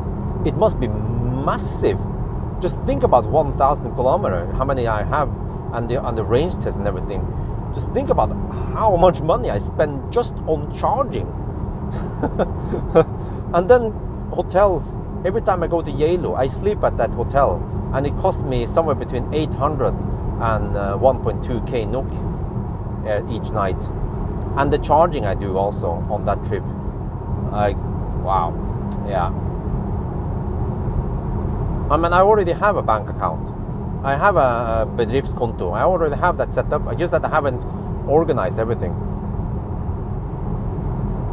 No, don't blame the accountant. I just hired the accountant a couple of weeks ago. Up until then, I had no clue about everything. The whole economy, my economy was just a big mess. It was growing, of course, and I didn't really understand how stuff works, and I didn't see how it was. But now I start understanding what I should focus on and what I should not focus on.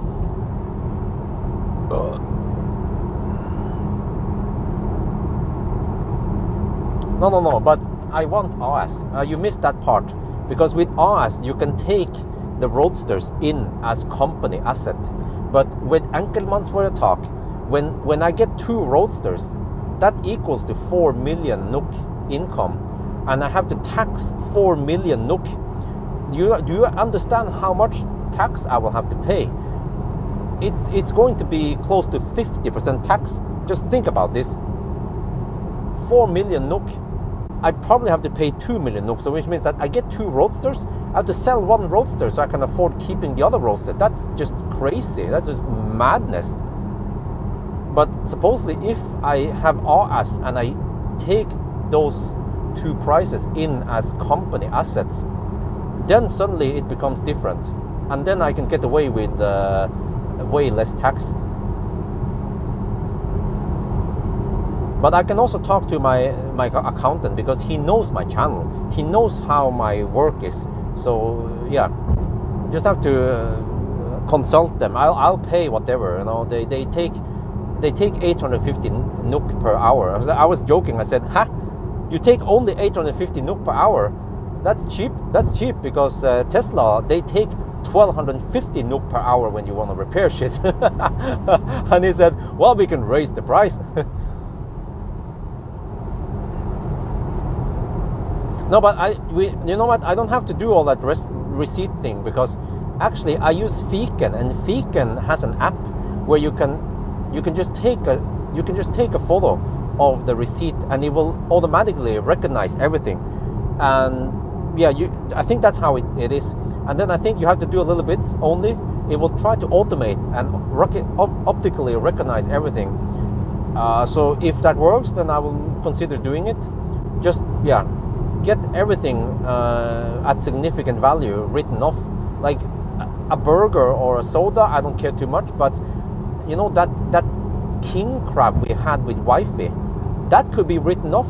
When we ate for 1,600 NOK, me and wifey, that could be expense for the company, because we made video, and I have proof. I don't have to prove any. I mean, I don't have to prove for the revisor, because I already have proof in the videos. Just look back and see all those videos, all those road trips, all the food.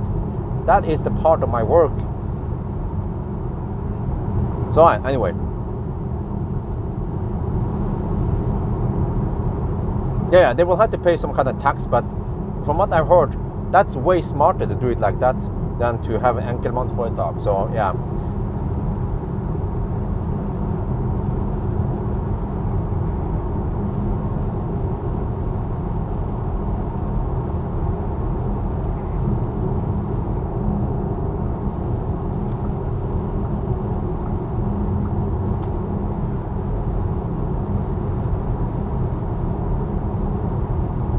Well, but how good is the safety net then, really? I mean, what's up with the safety net? And also,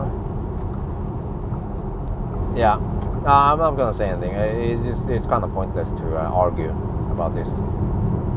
Okay, Spekerud. 49 kilometers to Spekerud. Wait, now the car estimates we will arrive Spekerud with 14%. Oh, you see? Yeah, we have to stop at Spekerud. 14% at Spekerud.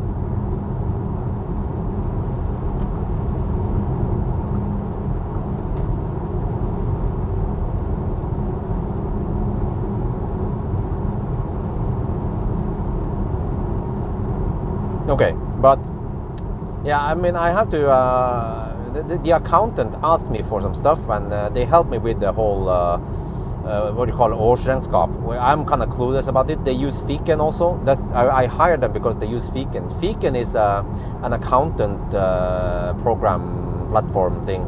I've been using it for a year, but I'm kind of clueless about how to use everything. I just put in some necessary stuff there, and I used that one to send invoice to my sponsors.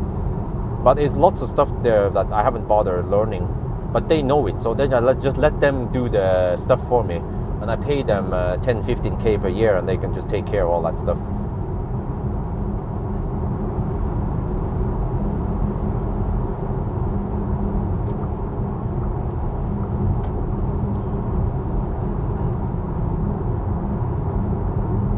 Well, okay, yeah, that one is good. Yes, you have a good point there, Typhon, because wifey, we had the birth and everything, and of course we didn't have to pay anything for the hotel. I mean, sorry, for the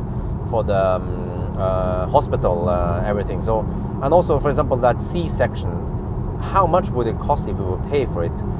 Probably, if that was private hospital, probably 10,000 NOK, 5,000 or 10,000 NOK for the C-section.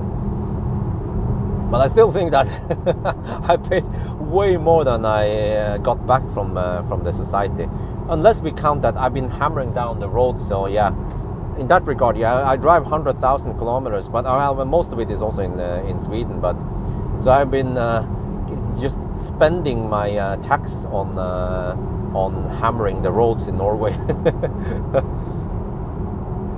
But okay, so. It's getting kind of dark-ish. But yeah, so I can tell you guys, so I hired this no, it's not how it works. I'm sponsors, no. That's not how it works, Ron. But meet Sunday Monday, nope, and I haven't. But I hired this company to help me take care of, or get my economy tidy up my economy, and then they ask for all the income, and then they put it into Fiken for me. So I send them screenshots or report, and mostly just reports. We could take out reports from YouTube, or it's actually AdSense report of YouTube income. I've also made some spreadsheets, Excel from the Patreon support, and also the donations. So I pay for everything. No, I could take the donation as svart, right? You know what I mean? Like it says, oh, I haven't seen anything, but I mean, it's kind of hard to be sneaky about this, because the proof is there. If Skatteetaten wants to investigate, the freaking proof is everywhere, right? Like proof is on the live stream replaybacks, how much money I have received during live streams. They can track down everything. So I was like, okay, whatever, you know, it's just pocket money, right, for them. So everything. I mean, in the beginning, I thought, oh, nice, I got some tip from people. But then eventually I realized that I actually have to pay tax for freaking everything. Whatever you guys donate to me, roughly 35-40% goes, it's lost in tax. Actually, first around 5-10% is lost in PayPal taking their cut, and then for smaller donations, even more. Yeah. So, no, but Skatteetaten, they are actually pretty cool. But I talked to them about stuff before, and they are also on our side, because they don't want to charge as much tax as possible. They just want to charge the correct amount of tax. So in case we do something wrong in the reports, they will of course help us, so we get the correct tax we have to pay. They even gave me advice about stuff. I don't remember when it came to Optimus Prime, or I don't remember. So they're pretty cool with that.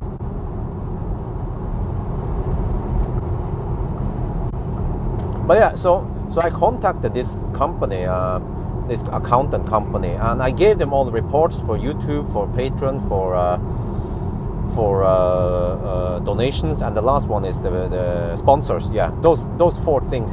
I only have 4 income sources, which is fairly simple for me. And they put in all of that stuff, and they also reported that they got access to. I gave them access to report stuff for me via Altinn, and gave them access to Fiken, so they can do that stuff for me. So that's very relaxing that they know all that stuff, so that they can make sure I don't do anything wrong, and they can, yeah. But what I'm not too happy about is that, why didn't they ask me more about my expenses? Because I said I had plenty of expenses. So they should just tell me, oh, okay, gather all the expenses in an Excel or something, and then all the B-log, all the receipts, they need it in a zip file or something. It's going to be freaking huge. Yeah. Fredrik donated $5, some money for the Norwegian company. Thank you very much. Yeah. So at least I think they don't understand the importance of that one. They just send me in this one and say, okay, this is it. You have to pay this much tax. I was like, what? That much? And they should help me reduce the tax by input all the expenses. It's just huge. That's what she said. It's probably freaking huge. Wow. How much was it? 30,000? Really? That sounds massive.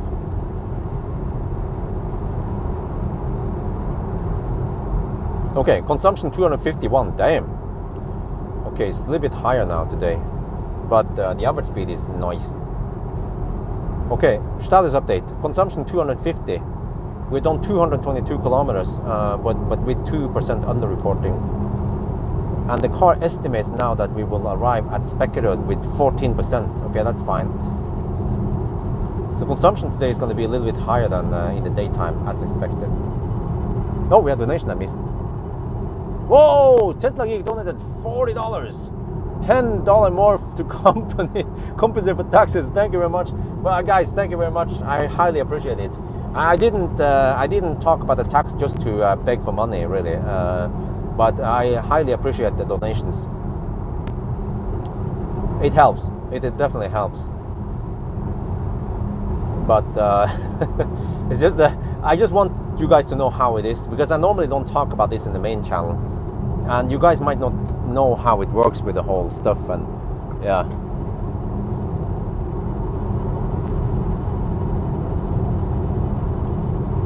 So see how it goes then. And I still need to figure out about the whole kjøregodtgjørelse, how it works. Can someone tell me how does it work? Kjøregodtgjørelse. I don't know what it's called in English, but basically what it means is that if you use a car that is not your car, if you use like I do now, like if I use Millennium Falcon, that's my own car, then I can't write off the distance I drive. But I rarely drive Millennium Falcon. I just borrow cars from Marcus. So from what I understand, you get a 4 NOK per kilometer advantage, some kind of tax advantage, but you have to tax 50 øre. So you end up with 3.5 NOK that is tax free. And then I don't understand how it works. So does it mean that I can then deduct 3.5 NOK? That sounds too good to be true, because I drove 77,000 kilometers last year, at least the one that I bothered to document. So 77k kilometers last year, that was not my own car.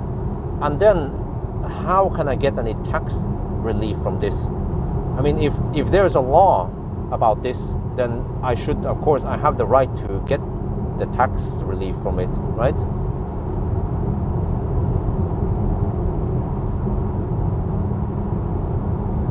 Turning circle, huh? No, this one, no, it's fine, it's fine. It's actually quite narrow, as I've shown. Oh, one Y can be a little bit bigger, yeah. The more Y might not be that great, but at least for this one, it's nice and tight. Oh, RSET donated 49.99. Hope this doesn't push you into a higher tax bracket. Thank you very much, RSET. But it's just, you guys haven't realized it. I just made you aware that if you donate $50, you can assume that at least 40% of that is lost to PayPal PayPal and the tax authorities takes a freaking big cut. That's just how it is, unfortunately. There is no way you can, if you want to give me money, you have to give me cash, but even technically cash needs to be taxed also. That's just the sad story, sad reality.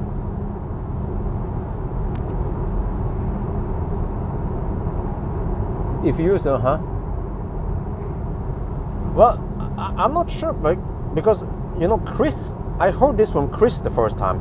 Chris said that every time he does his test, he will write down the kilometers in a spreadsheet, and then he can count this as kjøregodtgjørelse. He asked about this he talked to his accountant about this. I was like, really? So that's why I started wondering whether it is great for me, of course, because I drive a lot. If I can get any tax relief from this, that would be heaven. But I have to figure out how it works. I don't understand, and the accountant should know about this. And it's just weird why they haven't told me. Like, don't they know? Or even if I can't get any tax relief, they should also tell me about this, so I can stop wasting my time writing down everything. Because I have to waste time writing everything, how all the trips, where I have gone, which car it is, time, where I went, distance, all that stuff. No, but you are already tipping directly to PayPal. But if you tip directly to PayPal, PayPal takes a cut. It's actually a fixed fee plus a percentage. So it already goes directly to PayPal, but they already take that cut.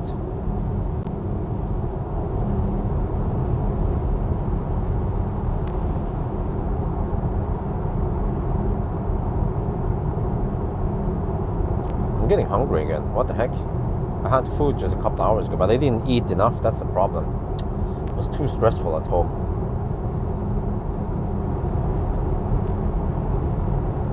Go through your wife's Thailand bank account connected to PayPal. No, it doesn't work.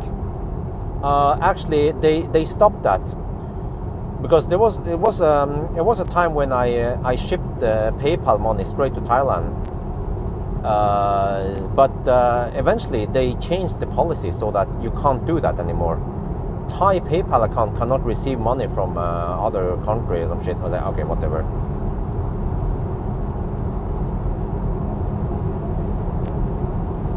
Well, I will ask my accountant about this anyway. Eventually, I think I need to hire a lawyer also when I need. You have to talk to my lawyer about that one.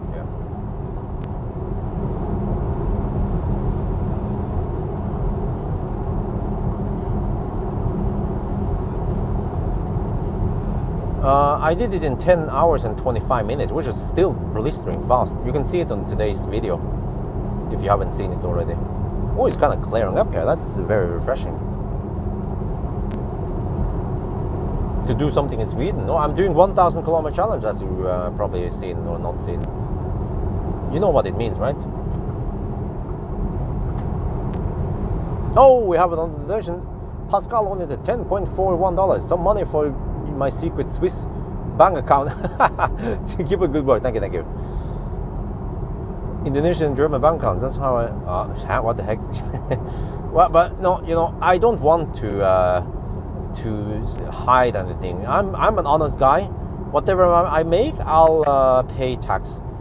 But okay, so whatever I can deduct, I will of course deduct. Just like 1,000 kilometer challenge, right? Because, like I said, I feel like I'm paying too much tax versus what I'm getting in return. So I feel like I shouldn't be paying too much tax, at least. Because in a way, I'm a little bit disappointed that the tax authorities didn't give me some kind of tax relief on the prizes I won. I mean, I was being lucky.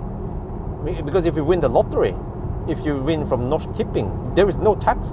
You win 1 million, no tax. But I win Optimus Prime, I have to pay tax. I won that other car, I have to pay tax. At least if they can give me a reduced tax, you know. No, full tax, no mercy. I'm like, well. That's just how it is. I mean, I can bitch about it, but that's just the way the law works. Except for that, actually, it's like a gray area, because the law says that, yeah, this is one. By the way, if you guys don't know, if the referral price is random draw, which they actually made it earlier and later, you know,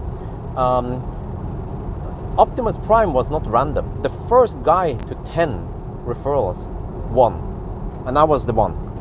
But from that one, they had some random, and then for the Model S, that one was the most referrals, and I just happened to win that one also. But at least from there on, they had a random draw. If you have a random draw and you win a prize in Norway, then that one counts as lottery, and that one is tax-free, completely tax-free. So I'm like, but was Optimus not? Was it not luck at all? It must have been some luck involved to get the first to 10. Because it would be actually quite easy to get 10 referrals back in the days. So I was like, okay, yeah. So no tax relief for Optimus. It was 260k NOK for Optimus Prime tax. So I was like, well. Enjoy the tax money. Go straight to NAV.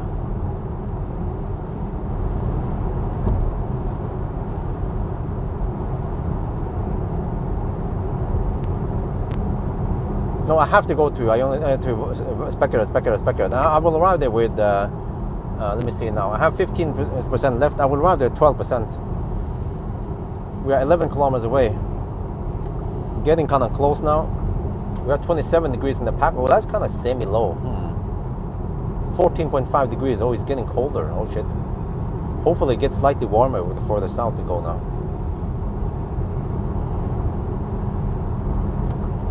Traffic has been going exceptionally well now. Yeah, exactly. You see, if that was in Germany, I will also have massive taxes. So going to Germany might not be any better anyway. So, oh, Dr. Libra donated $50. You're doing a great job, Bjørn. Thank you very much. Every time I see Dr. Libra, I think about Rendalen. Oh, and I think about Arctic Circle run and Rendal and Rendalstune, but because of the baby, and unfortunately I can't go there.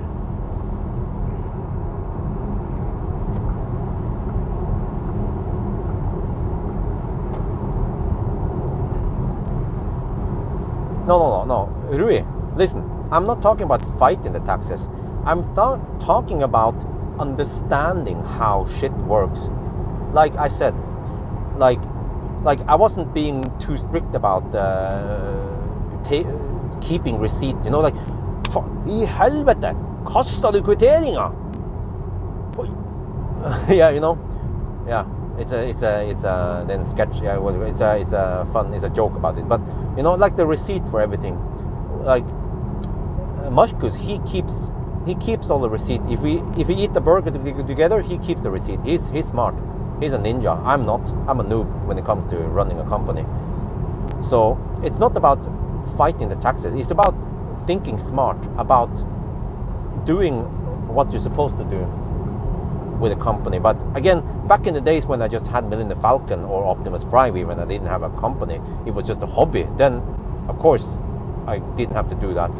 But now it has become my full-time job and my company and everything. So I just have to tidy up everything. But I'm usually a very tidy people. I'm a very tidy guy. You know, when I do my test, everything to the point where even when I change diapers, I have the procedure down to the how many. I will check if it's poop or if it's pee, and then I prepare wet wipes. I do everything tidy every time. So I believe I can do the same thing with taxes and expenses, everything. Just need to get a little bit of help because I'm a noob.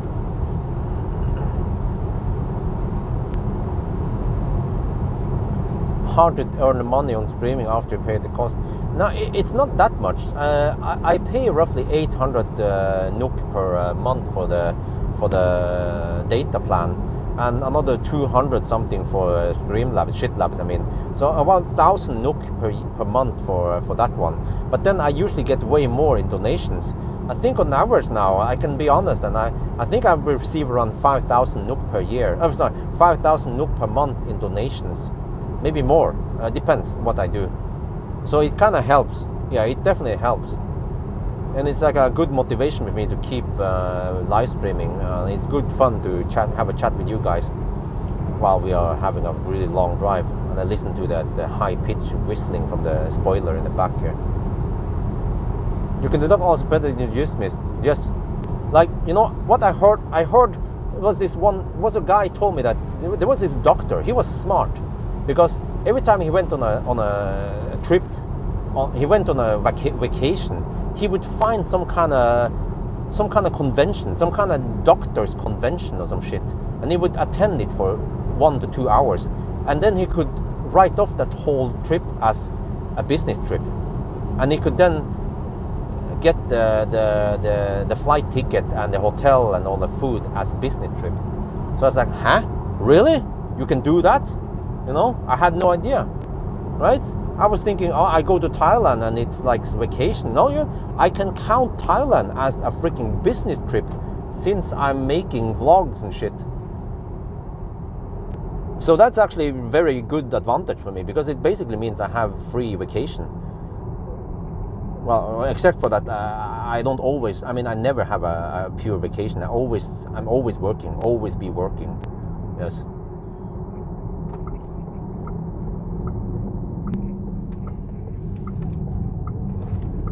Okay, 12.6% battery, akku. Coming in hot. We will have a short pit stop here. 27 degrees Celsius in the battery pack. Specker has plenty of, kind of full-ish. But it shouldn't be too overcrowded. No Laderstau, I think. Okay, let's go. Go. Okay, mic off. In case I need to run out. Okay, quick pit stop. Probably 5 minutes only. I can even take that one since it's close. Okay, charge port on the right. Oh, let's take it.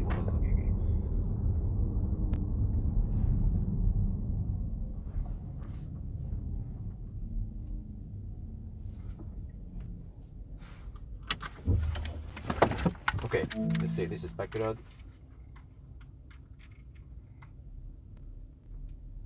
It's backyard. 30% left. Okay, some more stats.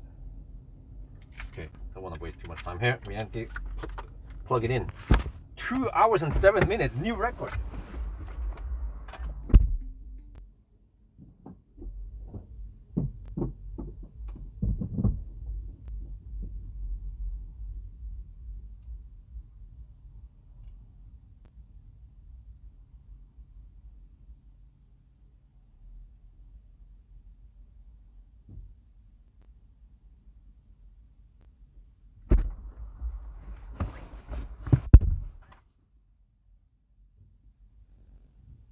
Okay, I need to go to the next one. Wild bike. Check here quickly. Wild bike. I don't even know if I have time to. Okay, let me quickly put it there. Okay, we're charging. We have to stop talking about taxes now. We have to focus on the video right now. And the trip. Just too much tax talk, but it's interesting, highly interesting, and very, very useful to get input from you guys. Oh, look at that speed! Oh, now we're cooking. Oh, let me shoot video. Oh yeah, oh yeah. Now we're cooking. Wait. We're not getting 170 kilowatt now. Jeez.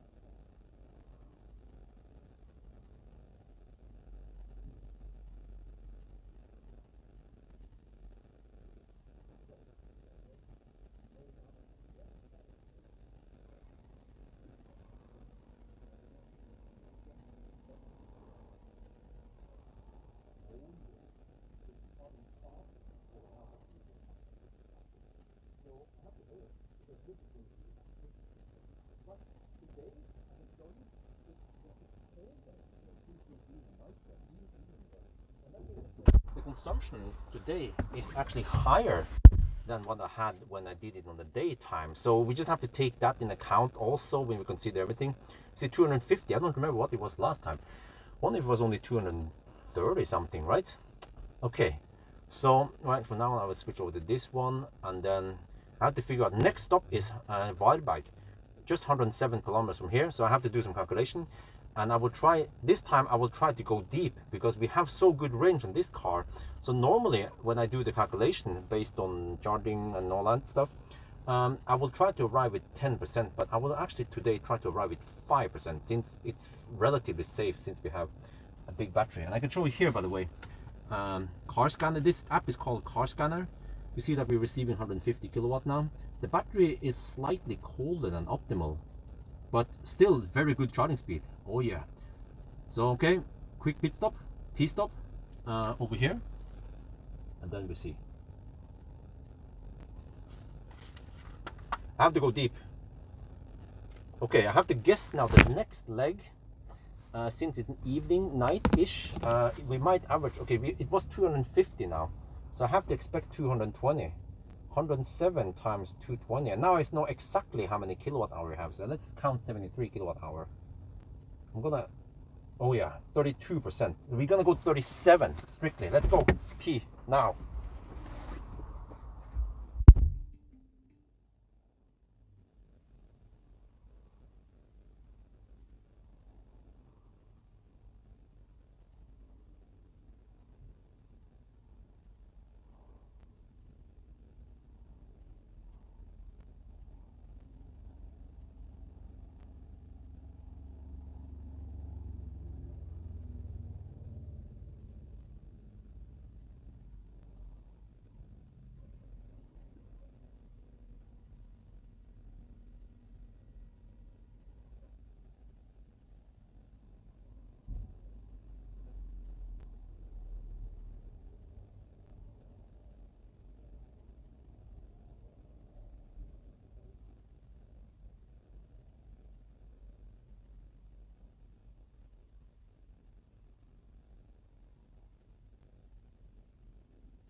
Right, I'm going to show you how I estimate how much we need. So based on this one, 250, that was fairly high speed. But we're going through Gothenburg this time on the next leg. And that means usually lower speed and lower consumption. Should we here zoom out? The lag though. Yeah, here. This is what I usually do. 250, just I'm guessing that the consumption will be 220. So 220, and we have 107 kilometers, and I know that we have 73.4, let's say 73, yeah, 73 kilowatt hour. So we do it like this, 107 kilometers. Can you see that? Just about, okay. Times 220. So we need this much energy, watt hour, divided by 73 kilowatt hour. And you see that we need to spend 32%. And then I want to have a 5% margin. So I need 37%. Okay, we have 35% now. So we are almost good to go. 8-minute charging. We're gonna leave soon. But I'm just wondering why the car 2% now. Oh, I'm getting a little bit unsure. Okay, we're gonna leave soon, very soon. We're almost at 37% now. I need to go deep. The car is making me unsure, but I should trust my own instincts, right? And we have that margin just in case. Because I estimate to arrive at 5%, even if we arrive at 2%, that's still fine. Let me just trust my own calculation also. We have 27. We have roughly 27 kilowatt hour now. That's plenty, right? 27 kilowatt hour. We're not going to spend it. We're at 37% now. 120 kilowatt. Let's get ready to leave. Now the car says 5%. Let's go.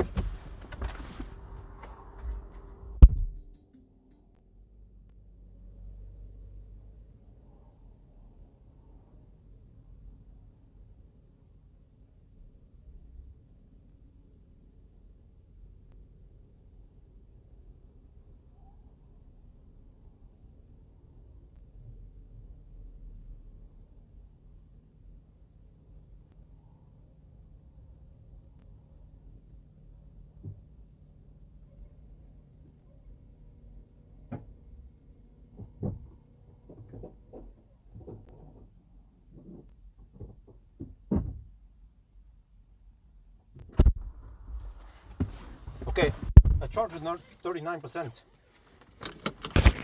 But I want to try to arrive with 5%, or maybe even lower. But I was being a little bit unsure. Maybe the car knew that it's getting cold or something, and yeah. Let's see now. Since charging, okay.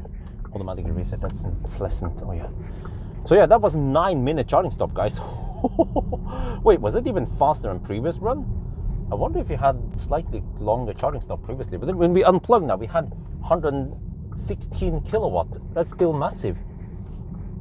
At 40%. Yeah, wait, that's faster than before, isn't it? Or should I have to ninja this guy? Okay, let me see now. If I can. Because I think he won't be... Okay. Yeah. Let me ninja him. See how we can ninja the guy? Bye-bye.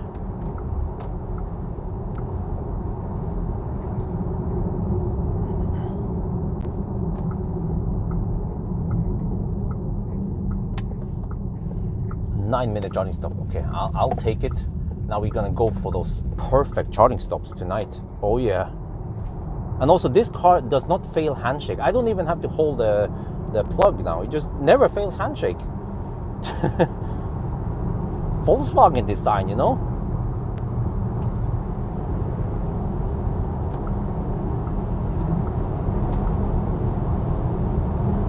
But yeah, guys, I don't know if you guys heard it. That was a new record. Over to Spekkerød in 2 hours and 7 minutes. My previous record was 2 hours and 8 minutes. So I guess in a clean run at night with no traffic, 4 at night, you might be able to go to Spekkerød in 2 hours and 6 minutes maybe, or 5 minutes. Yeah, I don't know.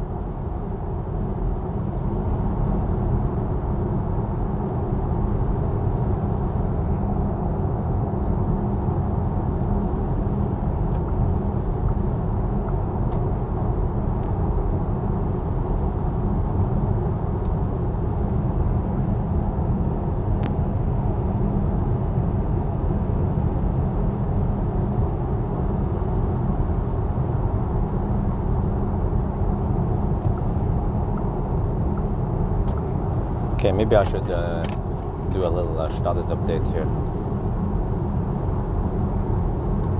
Just mention the stuff.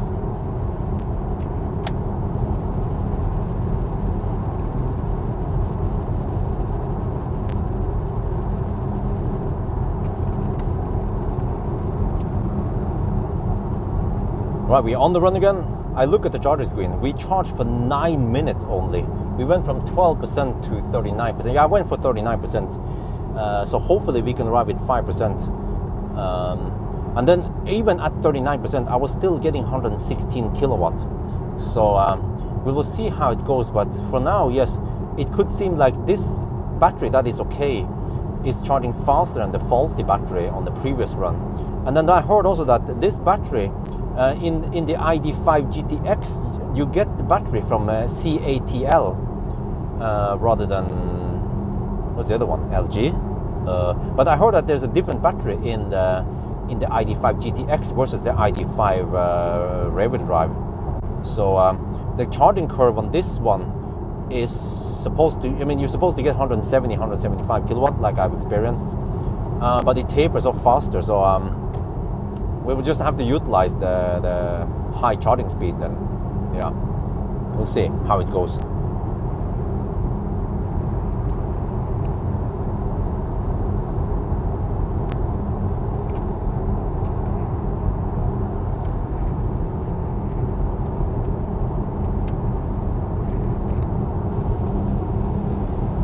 Oh man, I didn't buy drinks. Okay, I have to buy drinks at Daybreak. This was so fast. There were people waiting in the counter there, so I was like, okay, whatever. Just I have slightly longer stop at Daybreak. But that was perfect charging stop. Holy crap, man. Just pumping in those juices. But I actually didn't want to charge too much, because it still went fast. But I want to arrive deep so I can get that temperature up and get 170 kilowatt at the next stop.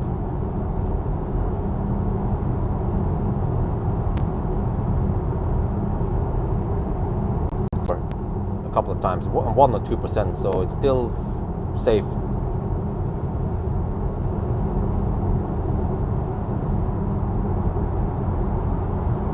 We don't enter in a limp mode, as far as I know.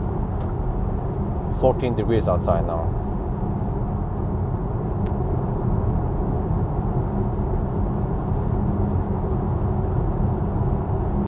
Well, we'll find out about that one, overestimating or not.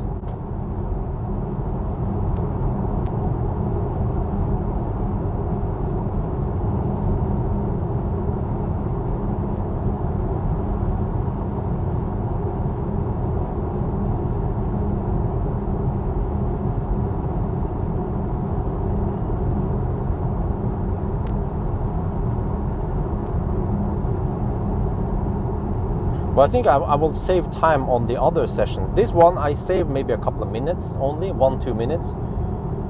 But it's in the next run that I will save some time.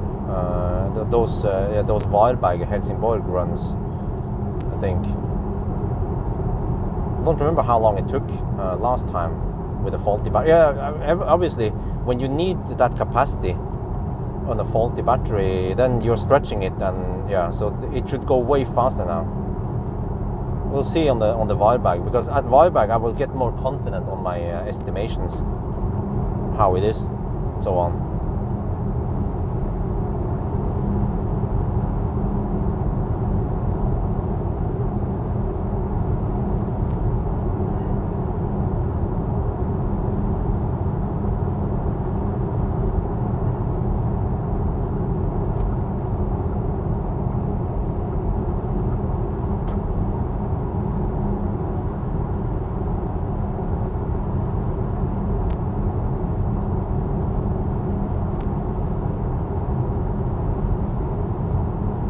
Well, yeah, that's interesting. That today I spent only 2 hours and 7 minutes reaching Spekerød, and then on normal days I would spend 2 hours and 12 minutes.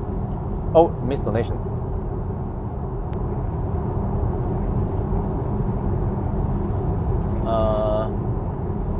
Kesovic donated $10.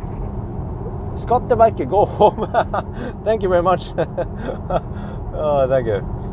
No, but what was I saying again? Yeah. So, you know, it means that just only to Spekerød, I could already save 5 minutes if I'm stuck behind slowpokes, which tends to happen, right? I tend to get stuck behind slowpokes in Norway side, at least. And that slows me down 5 minutes. That's pretty huge. I mean, you can imagine every slowpoke, if they slow me down by 10 seconds, and you have so many of them, like actually it might be more than 10 seconds, depending on how long they freaking camp. And then what about the whole 1,000 kilometer challenge then? How much could you actually lose because of slowpokes? And then when we are comparing cars, yeah. Oh, what the heck is this? Uh-oh. Seems like my advantage is kind of eaten up now. Uh-oh.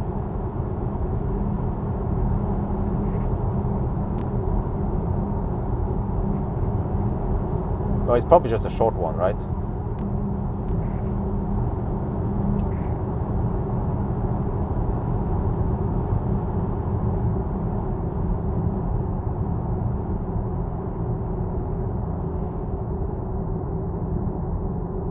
Vegmerking. Oh, okay. They are clear after this one. Oh, they are freaking laser there.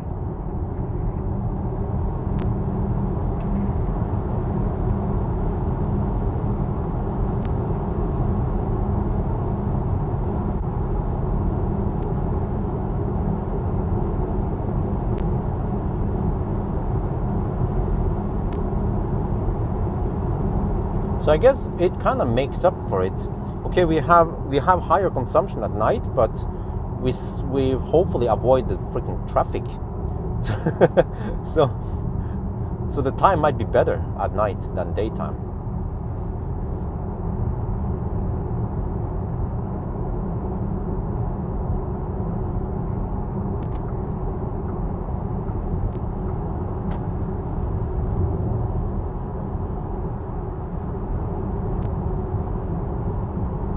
So I brought food with me. I have potetsalat, pork chops, and some salad. But I don't have time to eat. I didn't have time to eat at Spekerød. I will eat at Vareberg, but it's gonna be a quick one. Like I have only 10 minutes. I will eat some of it, show it, and then eat it, and then I do the rest of the eating at Helsingborg.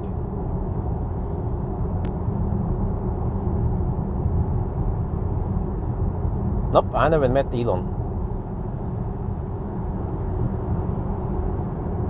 I was roughly 20 meters away from him when he went to Norway many years ago. And then, yeah, at some other events.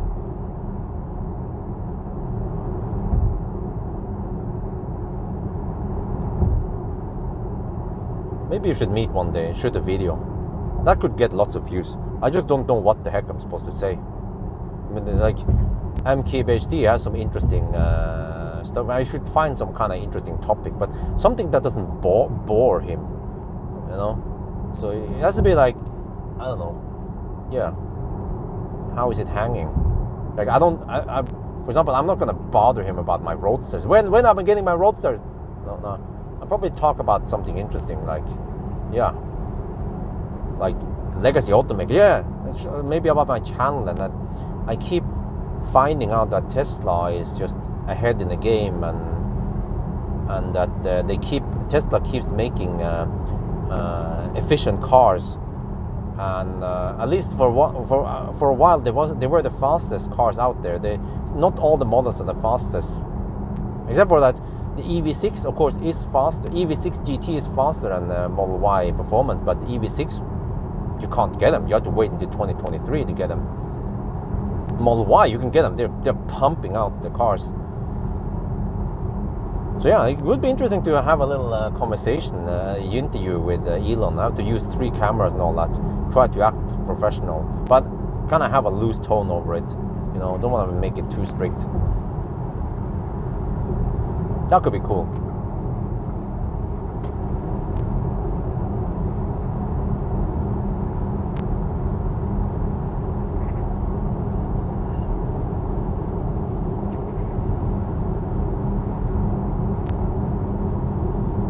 But I mean, he probably doesn't have time for me, and I also kind of doesn't have time for him.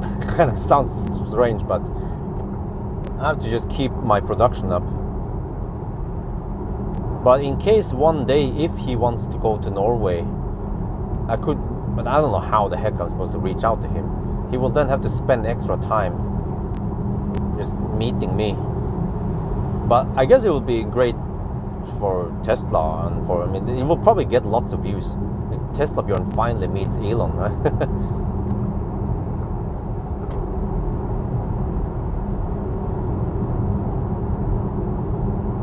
I mean, even Sandy was able to meet Elon.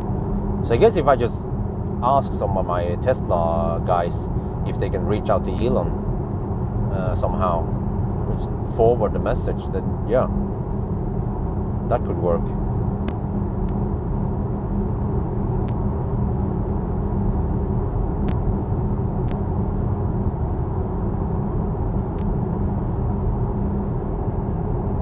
But I think I won't talk to him about, oh, are we getting this one? Are we getting that one? It's more like I would just want to talk about general stuff, and actually more like also about my channel and the work I do, and that I keep finding that Tesla kicks ass for the Lord, and that they are actually getting better and better in interior. They're still not there with the German cars, but they are just inching forward towards it. And then of course all the other car manufacturers are also inching forward towards Tesla. They make more and more efficient cars and all that. Maybe I'll talk about battery health. Yeah, that could be an interesting topic. Like 250 kilowatt at the low end until 20%. Is that killing the battery? And why are the Model 3s nowadays not charging as aggressive as the early ones? Is it because you guys found out that it's killing the battery? Stuff like that, you know, would be interesting. Like Tesla Bjørn style topics and talk, and yeah. Yeah, of course I have to tell him that I've been joking about Elon Musk, the Lord. Elon Musk kicks ass for the Lord. Yeah, we just want to have a nice, chill conversation. Yeah. But I think he's a cool guy. Like he's probably not like a typical CEO that needs to be strict. He's joking about stuff. You know, he takes it with a smile and everything. And yeah.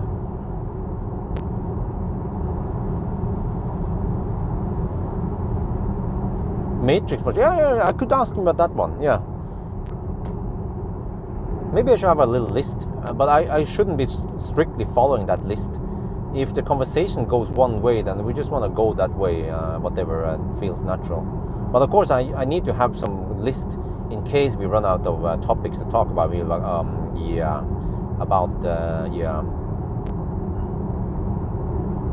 But there's lots of stuff I can talk to Elon about. Like, for example, superchargers opening up for other cars.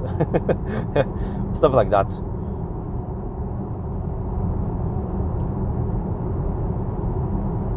But I don't want it to be a typical what do you call it,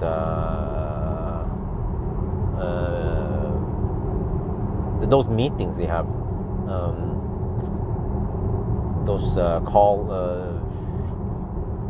I don't remember what they're called again.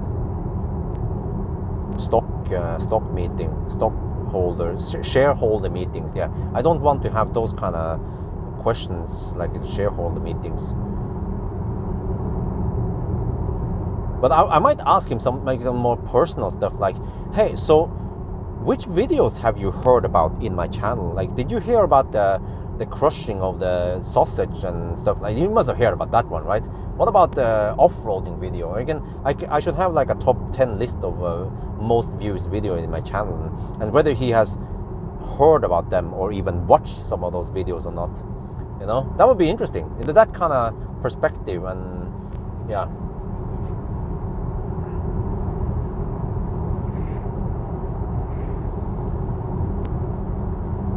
Well, but I mean, I know people who, I know people who has met Elon and who are kind of close to Elon. So if I would request them, they can always just try to forward it, I guess.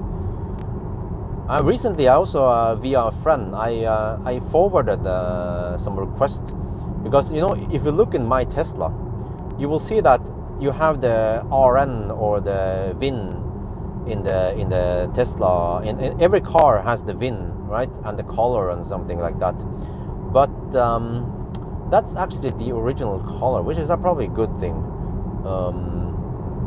Yeah, but what I'm missing in my Tesla is they should display the car's name, because sometimes I'm wondering, which car is that? Is that Millennium Falcon? Yeah, it's Millennium Falcon. Is that MacGyver? And what about this car? That's one of the Marcus cars. So it would be great if the car's name would be displayed in my Tesla. That's probably an easy task for the Tesla software team to implement. Just a tiny, yeah. Just a little commit they have in GitHub. I don't know if they use GitHub or not. Probably not.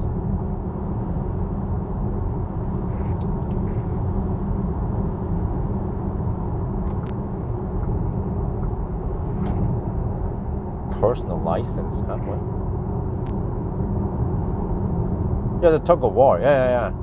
Well, actually, I know Elon heard about that hypermiling I did a long time ago. Because he mentioned it that, it's even possible nowadays to drive 700 kilometers or whatever, 1,000. What about the one, the 24-hour world record? He must have heard about that one. Yeah. We did set some headlines over the years.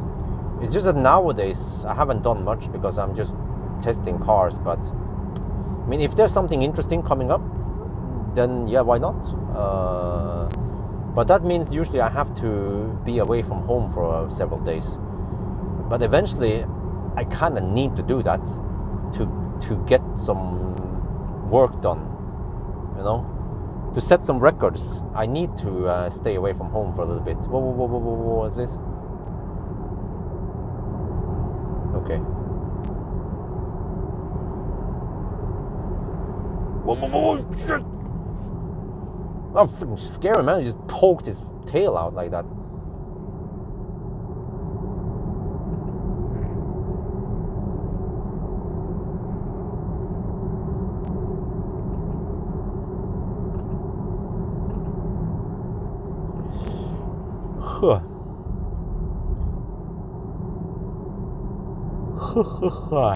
Oh shit, I hope I won't get too tired now. It's only 10. I hope I got enough sleep last night.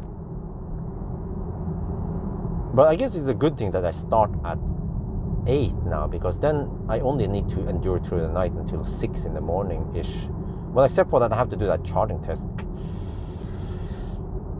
Yeah. Oh shit, this guy is slow.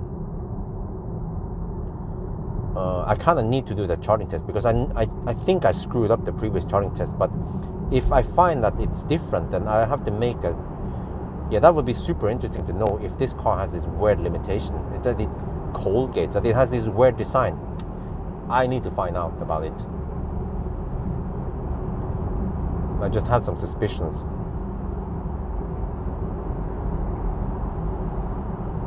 So that means 999 and then go to Rygge, and then Rygge is almost an hour. Well, it's more like 45 minutes, I think, away from home. So, and then I'll get caught up in maybe some morning stau. But I have no choice. I have to do it. Otherwise, I have to waste extra time going to. No, that's not okay. I have to do it after the 1,000 kilometer challenge. That's the best deal for me, time-wise and logistics-wise.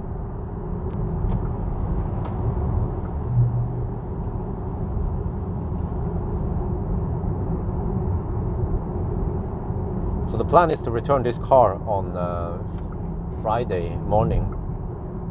Now we're done, DON, even though I have booked it until Tuesday next week.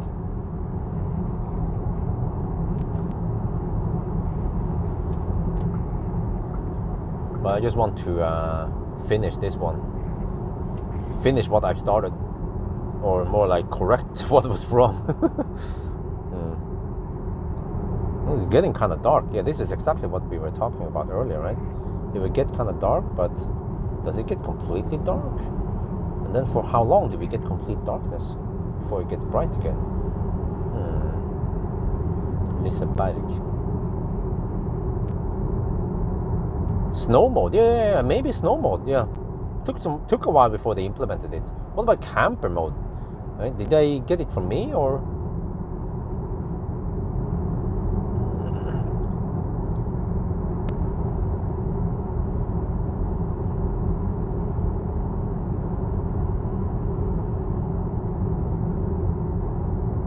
Okay, 22. All right, we'll be there. All right, what's the car saying now? Consumption 231. Oh, okay, but it's gonna be higher once we start hammering it. You see now. My guess was 220. Okay, we 7% at Vibe now. Oh. It's not optimal. I should have not trusted the car. I should have trusted myself. Always trust yourself. Because if you don't trust yourself, then how can you love yourself?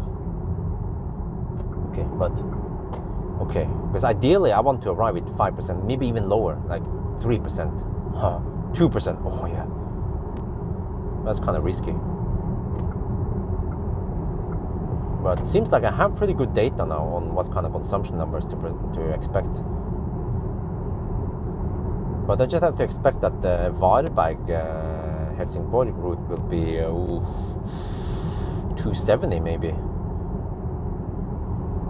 At night, yeah. And if the car kind of agrees, then we're gonna go for it with 5% margin. I'm guessing 260 to 270 on the Varberg Helsingborg. Southern Finland has no darkness. Wow, really? Okay, but that's kind of not that south, really. Compared to Norway and it's compared to Sweden. Sweden goes furthest down.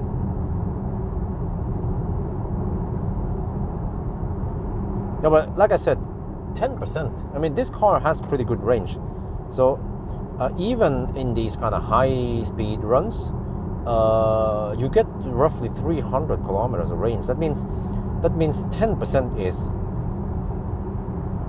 30 kilometers. That's plenty. So I was thinking, yeah, 5% margin then. And even if I miscalculate, wait, I mean, it's 10% is how is this again? Okay, 10% is 73 kilowatt, 7.3 kilowatt hours. So 5% is 3.7. So that means if I have roughly 3 kilowatt hour margin on that leg, and then usually how long are my legs? Well, 150 kilometers. So that's actually 20 watt hour per kilometer. So that means for the Helsingborg leg, Varberg Helsingborg, I could miss by 20 watt hour per kilometer.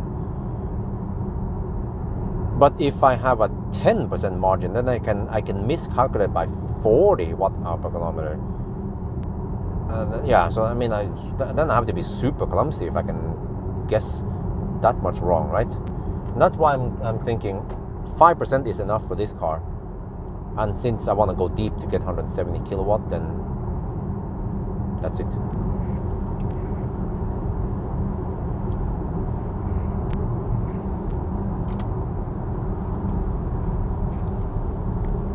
I wonder how wife and baby is doing it right now.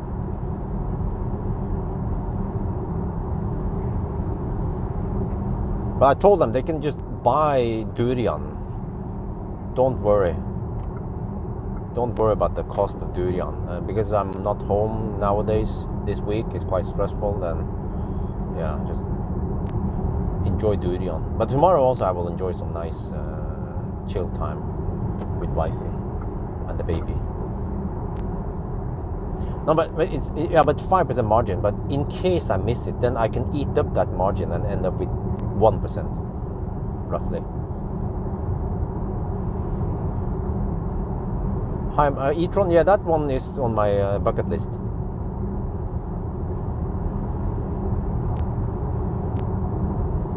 Because I think it was a good thing that I had this previous run.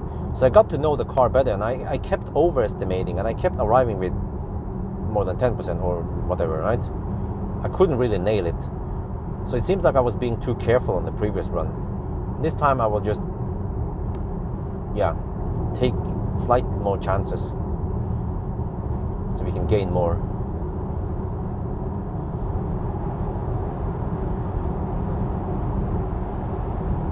Yeah, but also I also have to be careful and not run the HVAC or whatever. Just when we are charging, then I don't want to touch anything about the car. Just let it cool or do whatever it needs to do. And then we could just fire up everything once we are on the run again. But the traffic is exceptionally good.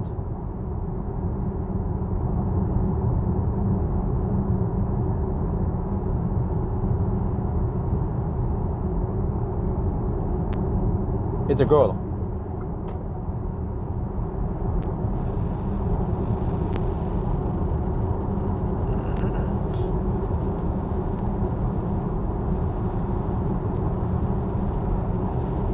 Okay, what is the car estimating now? 9% at arrival. Are you kidding me? Ah, because we're driving slow, and then it's gonna drop once we. Oh, let me see then. Oh, is that how it works? There's no way you're gonna arrive at 9%, right? Oh, the consumption now is. No, there's no way you're gonna arrive at it. The consumption right now is 223. And we will drive faster soon, which means that the consumption at Daybreak might be 230 or maybe 235. And it's getting colder now, 14 degrees. Yeah. So hopefully we will arrive at 5% and get some noise speed.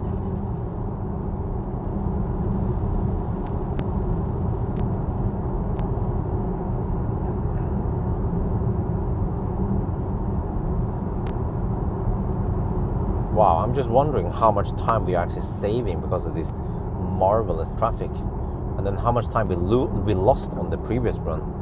Well, we will never know, but we will at least set a time tomorrow morning. It might be really good. Like 10 hours and 15 minutes or 10 minutes. House is dog slow, like no progress there. It's just unbelievable how slow they are with the house. Freaking municipality, man. It's so slow with the process there.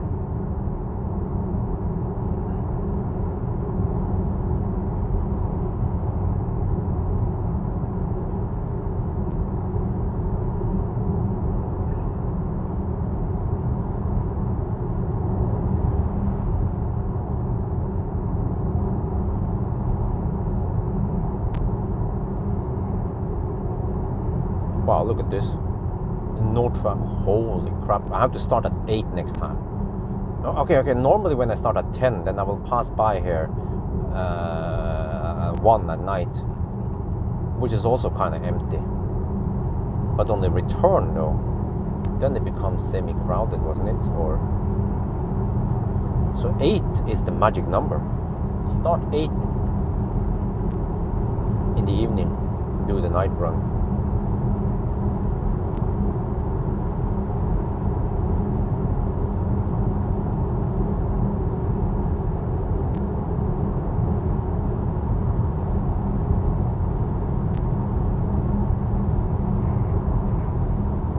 Okay, maybe it's time for some music now.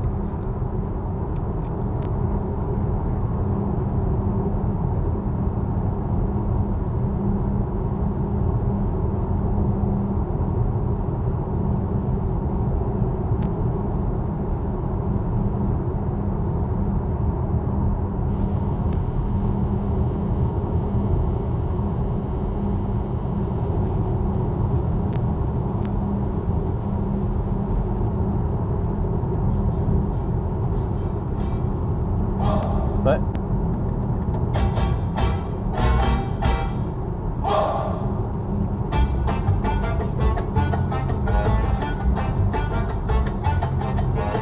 caramba!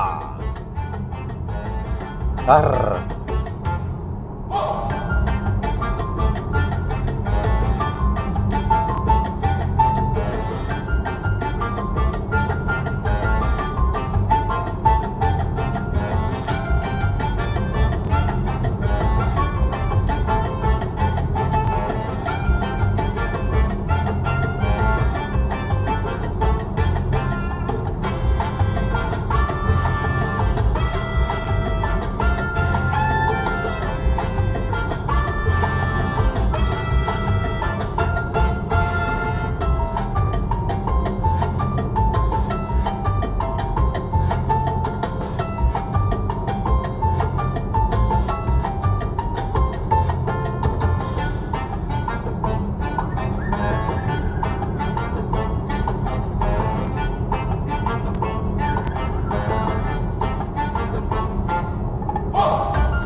Consumption 227. Oh.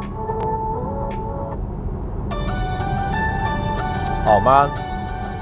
Arctic Circle music. Except that we're not, we're far away from Arctic Circle now.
Well, last year I drove 77,000 kilometers.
Let me pause it for a little bit. Alright, guys. I'll drop out. Buck.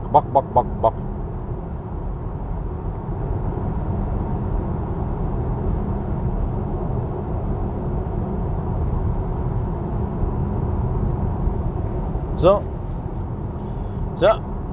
do you guys know, by the way, is the ID5 more expensive than ID4?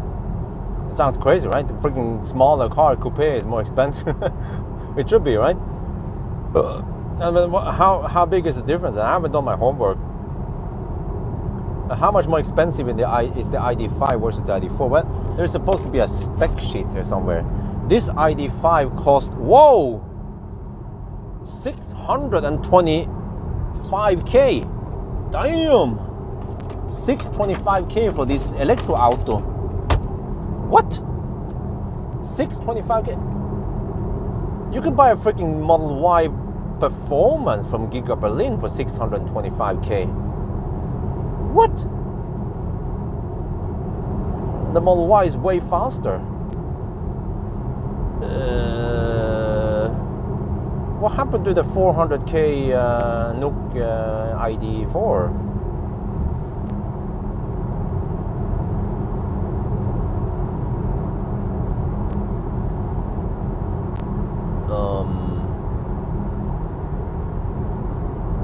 Wait, can someone check for me, please? What's the price of Model 3 before? The funny thing is that actually the Model 3 long range will be competing against it. The Model 3 long range is even faster than this one. I think the Model 3 long range is around 550k or something, isn't it?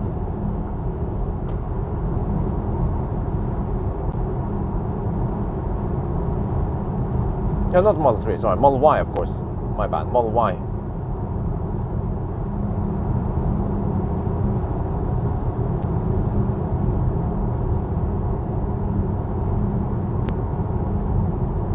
But okay, my point was that if you can choose between the model, if you can choose between ID4 and ID5, and you know, price doesn't matter, which one would you go for? ID4, as you guys see, has space for one more banana box. But would you get ID4, ID5? But then ID5 is more efficient. Starting price ID5 GTX is whatever you add, okay? Start at 600k Norway.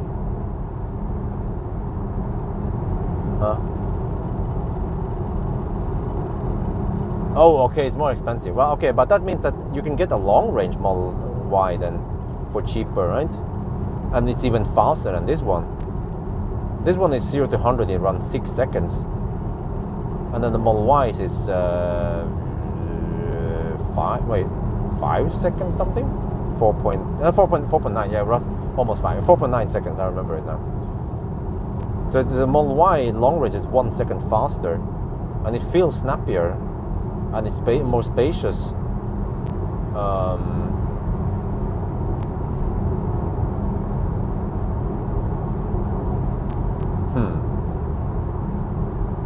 Okay, but I mean, there are people who want this car anyway. They don't want Tesla. They are allergic to Tesla. So, but my question is, would you guys get the ID5 or the ID4 if you have to choose? You know, I would take the ID5 any day, since I know that the difference is just one banana box. Because if you think about this, how often do you load the car to the max where you need all the possible banana boxes in here? You don't that often, right? Maybe once a year. But how often do you benefit from better efficiency? Every time you drive. So to me, it's a win-win. Get the ID5, maybe except for the price. Yeah, well, how much more expensive is the ID5 versus ID4 then? Is it like 30k NOK, like 3,000 euros extra, just to get slightly less space?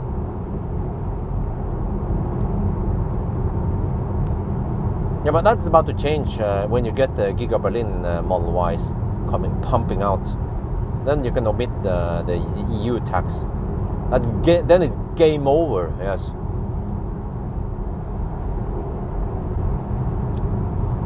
What? Consumption is 232. Okay, you see. So I missed it by 10 roughly. My guess was 230, and it's 232 now. But no big deal. So yeah. I think I have to be stricter on the next charging, on the Daybreak charging stop. I don't stay too long. If I reach the estimated point, then just go for it. And I still have enough margin to eat up in case I miscalculate.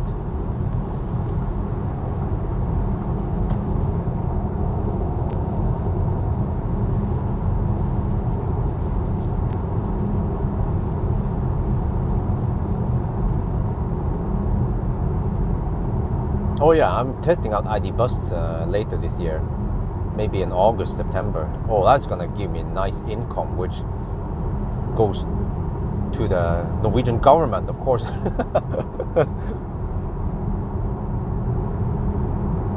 Model Y, okay. ID5 is much prettier. Well, I guess it depends. But every SUV has its weird looks though. So, oh, do we still have a slow on the way return? Yes, we have. Okay.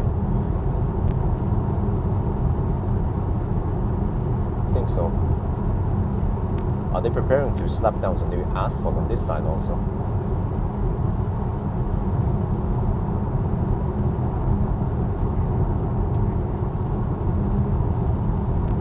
Well, I hope I can borrow ID bus for a while. I mean, I have good connection with Volkswagen. If I can get it for a whole week, not just 3 days like here. I get some cars, I'm a little bit disappointed that I get cars kind of late, long after Elbilforeningen and E24 and TV2 and all those other guys. After they have been munching on the cars, then I get to borrow one. Several months after the other guys, I was like, oh, well, thank you very much. The only car I got early was the Xpeng P7 back then. Yeah, that was awesome. Maybe the Neo also, I got it kind of early. Neo ES8. Okay, anyway, let me check now. We have 11.8%. Whoa, what's this? Well, you don't have to brake now. It's in 400 meters. Oh, shit. Achtung. Do we need to deduct for anything? I mean, we have an unfair advantage at night, so I might just look over this one since... 30 zone. Holy crap. Oh, shit. Are they doing some paving? Oh, damn, on the other side there. We might have to do some massive deduction on the return now, because the traffic is a standstill, and it might also be like that in 5 hours. Not sure what they're doing now. I can just hope that it will go smoother on the return. Oh, it might not. Oh shit! They have convoy on the other side. Seems like. Wait, why do they even have convoy? It's just, they don't have to have a convoy. Why did this guy go dog slow? Yeah, but I already know that we have massive advantage. We have 5-minute advantage just to speculate. And who knows how many other minutes we get because of this night run. So I will not bother deducting for a little bit of slowdown here. Okay, consumption 229. Whoa, this is kind of long. Let me just document this, that it's kind of long-ish. Oh, they're paving that side. Oh, shit. I have to deal with this on the return, I guess. But at least on the return, it will be pitch dark night, 4 at night or whatever.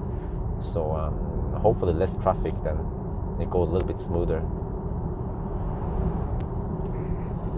Okay, we just have to deduct on the return. I need some help to calculate the deduction on the return somehow. But I can also expect slightly lower consumption because of that.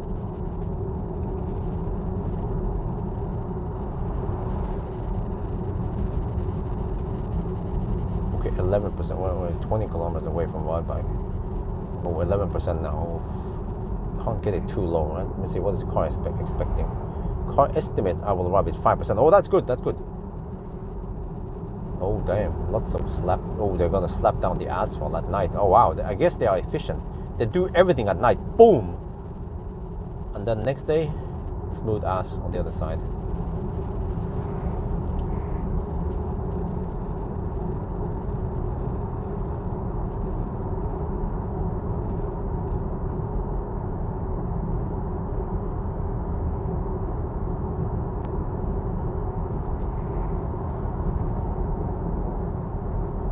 Okay, it's over soon. Just have to hammer past wherever I can get past. Unless they block the left lane. Here, go.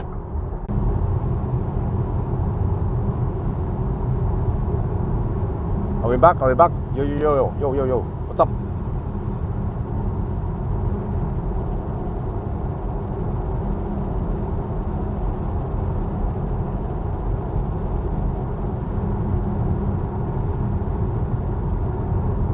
Buck. Okay, good.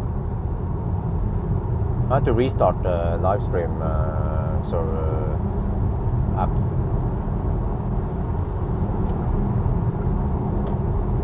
Okay, 8.7%. Oh yeah, now we go deep. Consumption 232, so it's 10 higher than I expected. Okay, that's fine.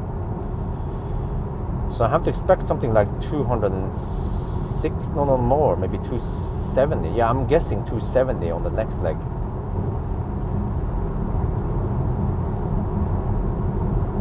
Since we have high-speed stretch. And I will see if the car agrees with me. If I charge to whatever and I reach whatever I need plus the 5% and the car still claims that I won't make it, then I might charge a couple of percent extra. Status update. Okay, hang on. Status update. 349 kilometers, 245 watt-hour per kilometer with 0.5% under-reporting. We're gonna arrive in 11 kilometers. 8.2% left now.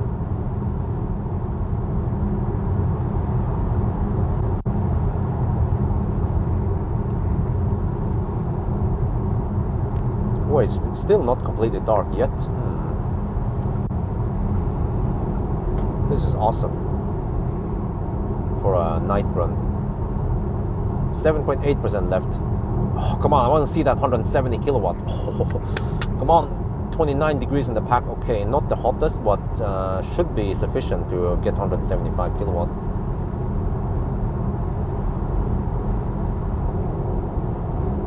Just have to make sure I don't touch the brake pedal and mess up with the charging session, which is kind of silly with this car. But whatever. 7.4% left. Oh yeah, we go deep today. Oh, we go deep. Let's see what this car estimating now. Car estimates 5% at arrival still. Okay. 9 kilometers left. Thank you very much, Bjørn. Yeah.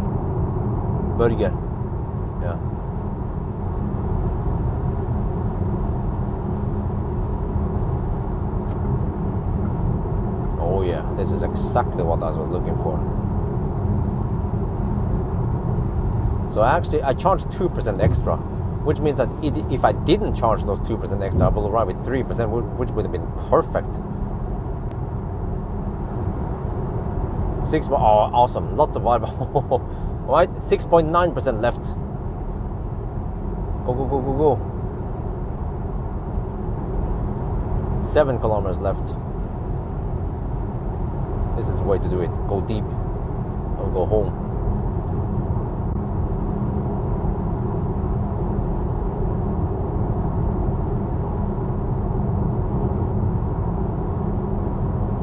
.5% left.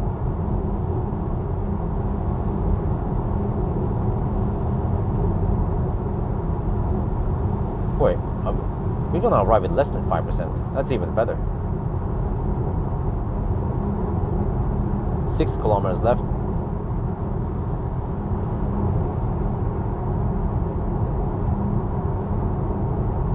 Okay, it's 230 on this one. Okay, let me switch over to total. See, getting there, 6% left.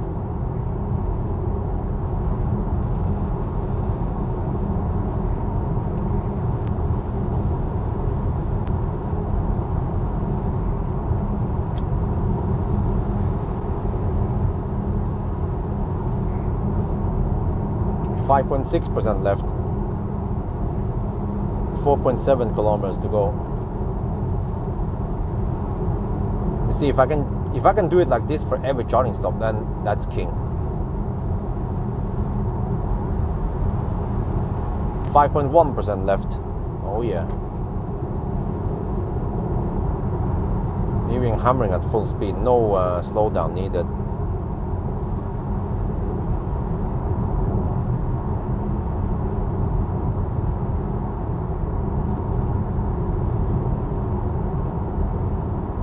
Wait, 3.5 kilometers left. Do you guys want to see 175 kilowatt at the next charging stop? 5.1%. Actually, the car was quite correct then, okay?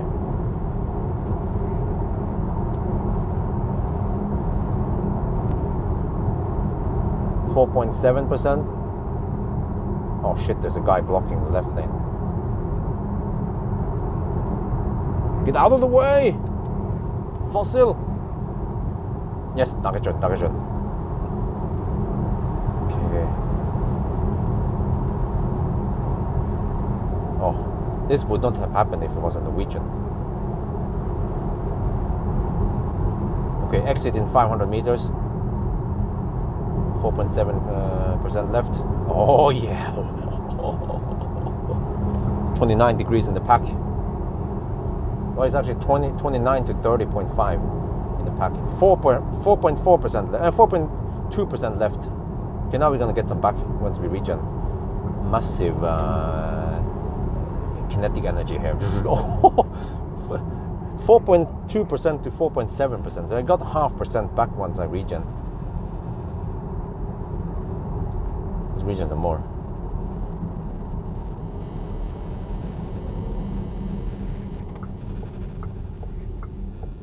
Okay, go. Well, the car still feels quite snappy. Look at this. Well, actually, okay, I have 150 kilowatt power output. Okay, slightly reduced power, but still no turtle mode, right? Okay, coming in hot. Bird. Okay, zip. Oh, I love these night runs, man. Oh, so much better than day runs. Okay, microphone off. Let me see. I have to go on this side. Yeah, okay, let's. Doesn't matter which one I use. I tend to use this one, I guess. Do I need to clean the windscreen? Yeah. Okay, can I use this one? Let's use this one. It's close to the trash can. Okay, Stadt 360 kilometers, 243 watt-hour per kilometer. 4.7% left. Waterberg with 5% left. Okay, 4.7, close enough.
Okay, I'll shoot video.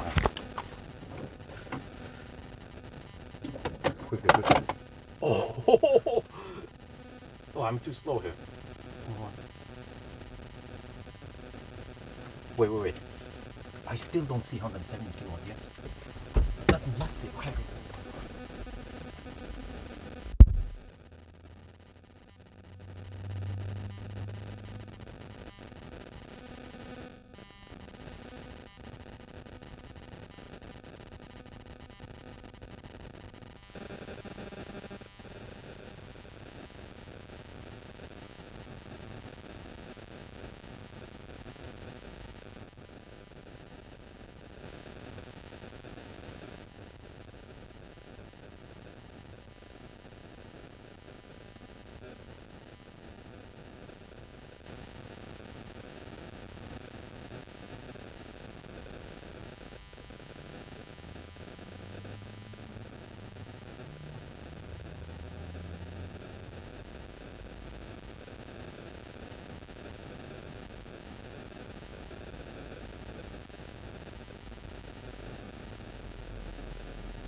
The adapter is connected down there, and then I use an app called Car Scatter. We arrived here with 29 degrees Celsius, but that is awesome. Yeah, so now we have to hurry. This is crazy how fast it charges. We have to calculate the next one. Well, I should have to hurry. Can I clean the windscreen? There's a windscreen cleaning stuff here. I have to do that one also.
cooling is active, we don't want to touch anything now. Or maybe I should film this also.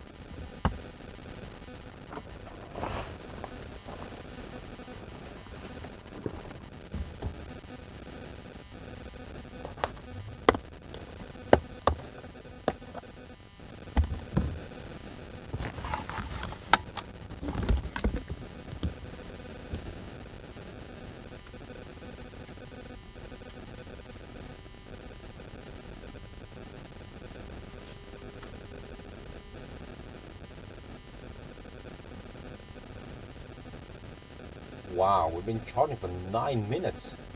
We're already at 35%. So I went to the restroom. I bought some drinks. Vitamin, what's it called again? Yeah. And I also brought food in the stomach container and the spork. So we have some pork chops with vegetable, and this is potato salad. Oh, it's kind of pork. Okay. And then I'm going to show you something. What I discovered, I'm not 100% sure, but from what I heard, the cooling, this car has one AC cooling unit, and it's using it for cooling on the battery. Now you see, the battery is at 45 to 47 degrees, and this one inlet is lower, so it means that it's cooling the battery. When I did a charging test, I made a mistake. I fire up the car here. If you fire it up, it might activate the cooling in the cabin. I'm not sure, but it's kind of cold outside now. It might just activate the PDC.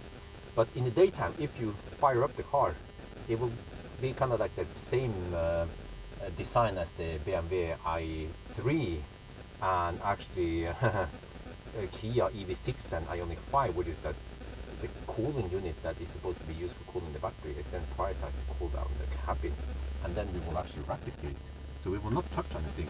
Because what I saw was that when I fired up the car and activated the AC, this one went up. But now it's actually going way faster and flatter. But I have to eat and hurry.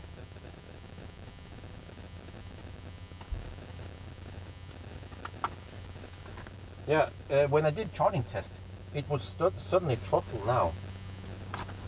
Because I, by coincidence I guess, I fire up the car. And then it was getting hot, and then the AC unit kicked in to cool down the cabin instead. And then I was getting less than 100 kilowatt at 40%. Now we're getting nicer flatter curve.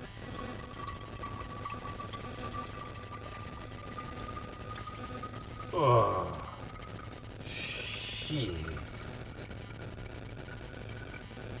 But we have to go 60%, strictly to 60%.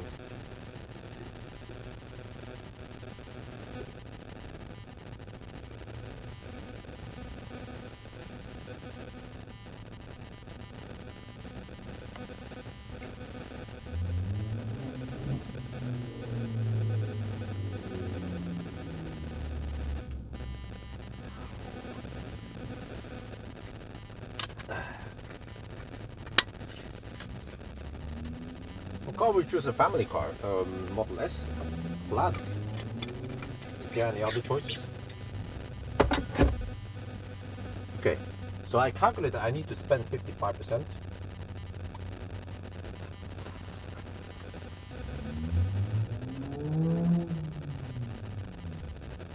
But to double check my notes here. Yeah, I need to spend 55%.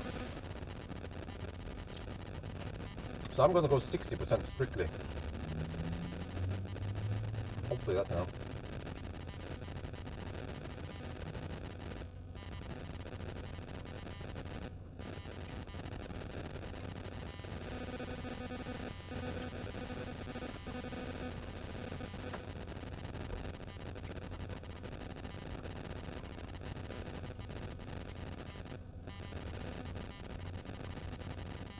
I even have time to clean the windscreen and fill the windscreen cleaning tank. Perfect.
Nope, I will not make a dog score.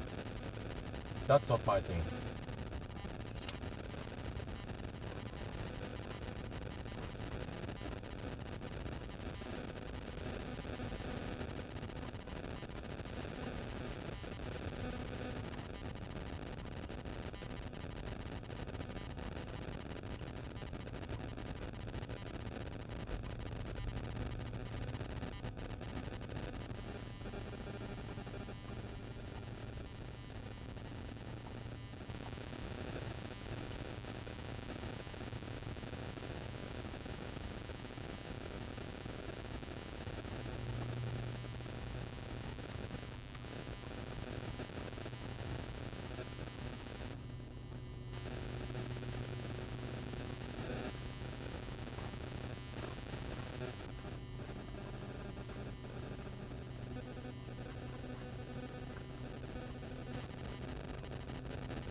$16-minute charging time or what?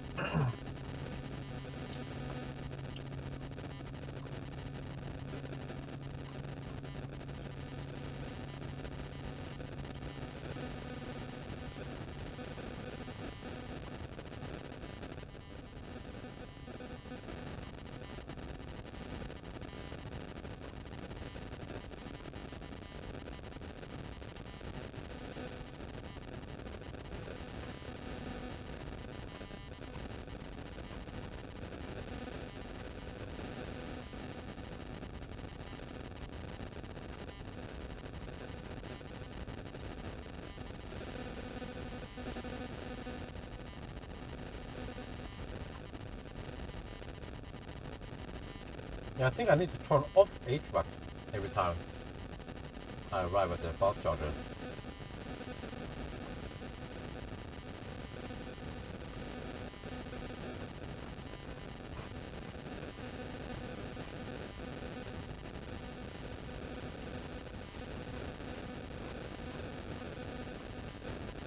What if I turn it off now? Is that making any...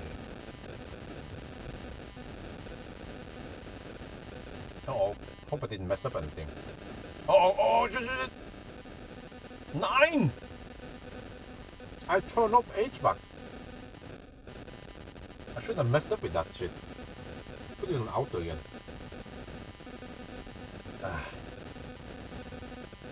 Okay, whatever. Let's not touch anything.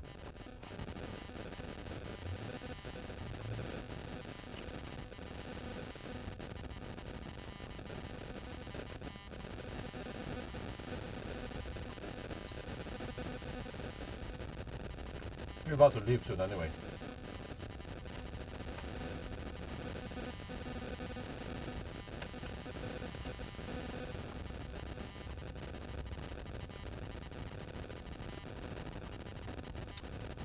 We are leaving at 60%.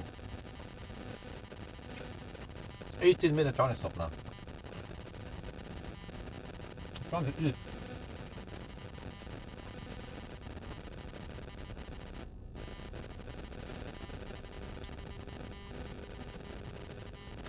Let me see if the car estimates something. The car claims I will arrive with 10% now, but that's not right. I'm just gonna hammer it.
We have to leave soon.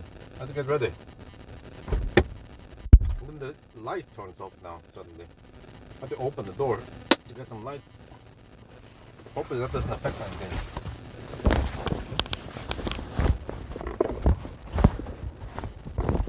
We're leaving at 60% strictly.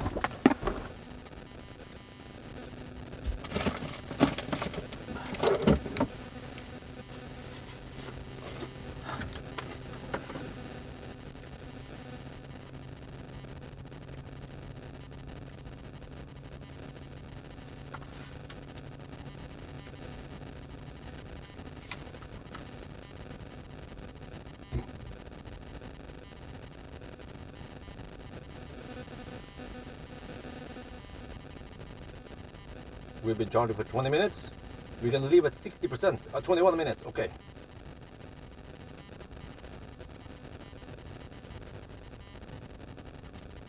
Right now the car estimates we'll arrive at 14%. I think it'll be 5%. All right, let's go. That is still decent speed. Well, it's 88 kilowatts there, but then 80 kilowatts. Well, we have to leave. We have to leave. Shit is about to hit 60% soon. Let's get ready.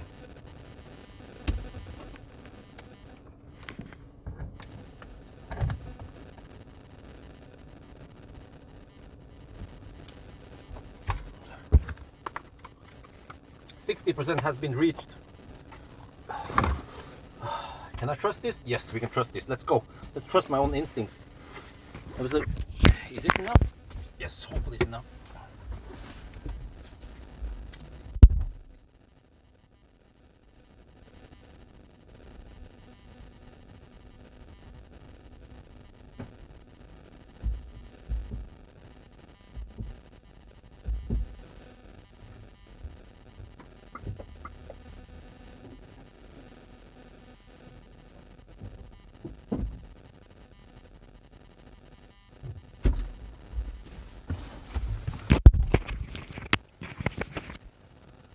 "22-minute charging stop, guys.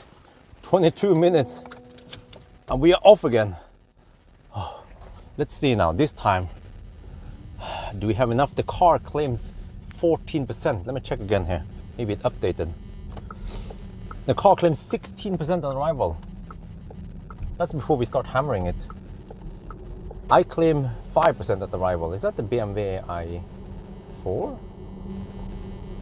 No. It looks like... Wait. It has the AA license plate. Oh, it's what? Oh, is it? Go, go, go, go! What are you trying to sabotage for me? That's the i4. UA.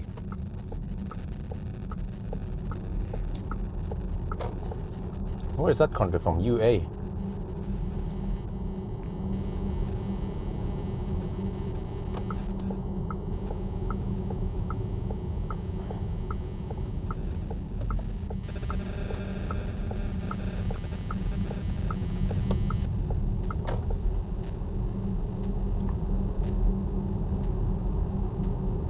Oh, it accelerates like a freaking Toyota.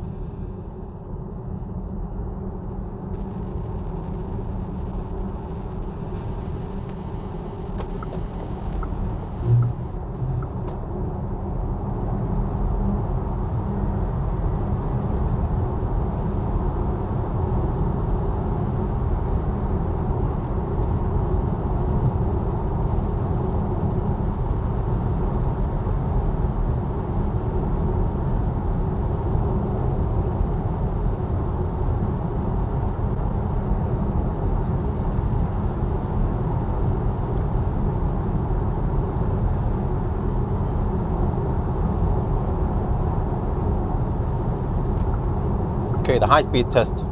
Now let's see.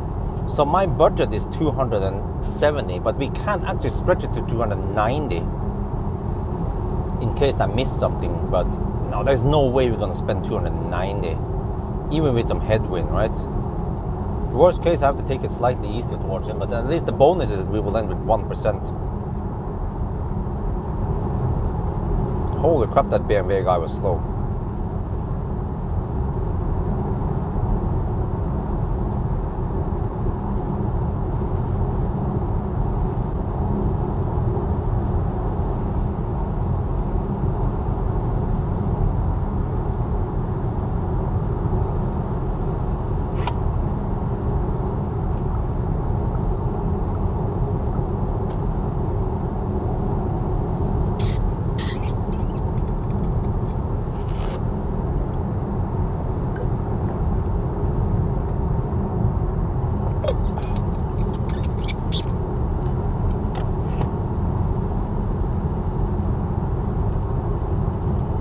Okay, high speed stretch. This is the this is the heaviest stretch with 120 zone for 95 kilometers. Well, with a Helsingør, with Halmstad in between.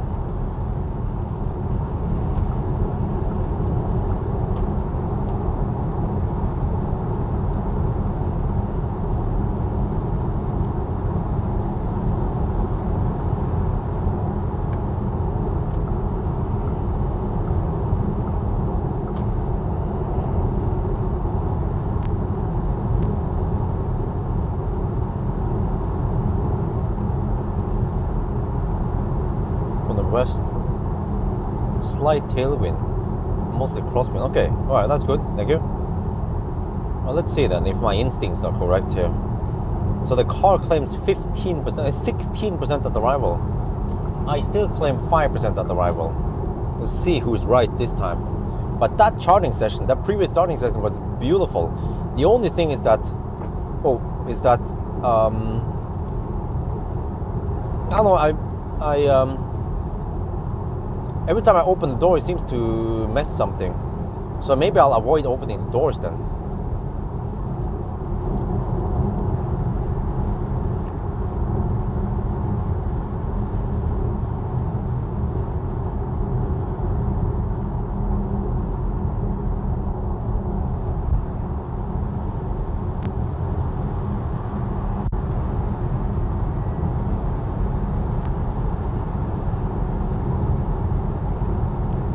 Well, that just had to be a slow Toyota, of course.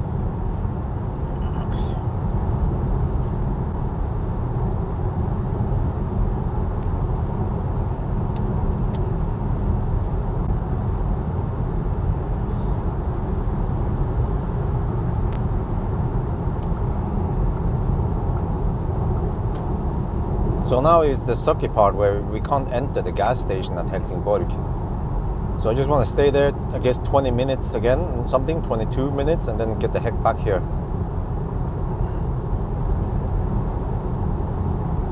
Wait, can I use high beam here, or is it madness?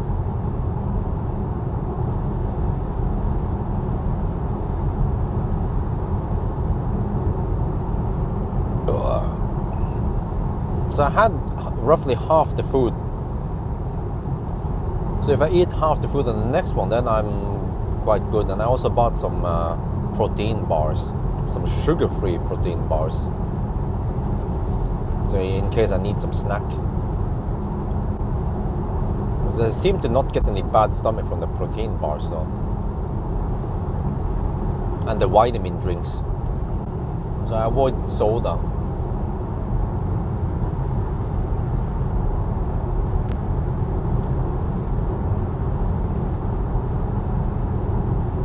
I'm feeling pretty fresh now. I don't feel tired as a Norwegian slowpoke. I don't feel tired yet, but yeah, we're getting close to the halfway mark. And damn, so we have done 3 hours and 46 minutes with no deduction so far. That means we should be at Helsingborg, which is slightly past the halfway mark. Maybe before the 5 hour mark even. That would be awesome.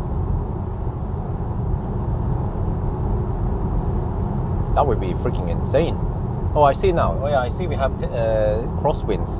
Well, that's good. No massive headwind at least. Consumption right now is 328, but it's going to stabilize. So I have no worries for now. Hope I didn't charge too much, but I can always correct this on the next leg at least. If I charge too much, then yeah.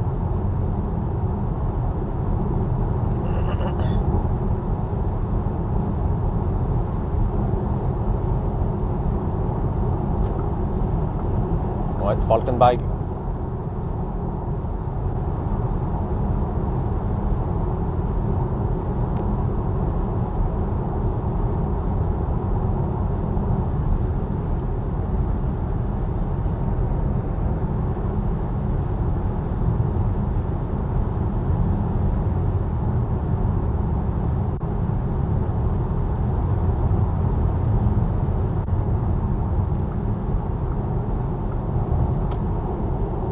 Yeah, in the edited video, I just have to add some techno music while I'm hammering at night. Gets a little bit dark now. Wait, can you guys tell me, please, when is sunrise around Varberg or Göteborg? Let's say Göteborg. When is sunrise in Göteborg? Just wonder how long we have this darkness.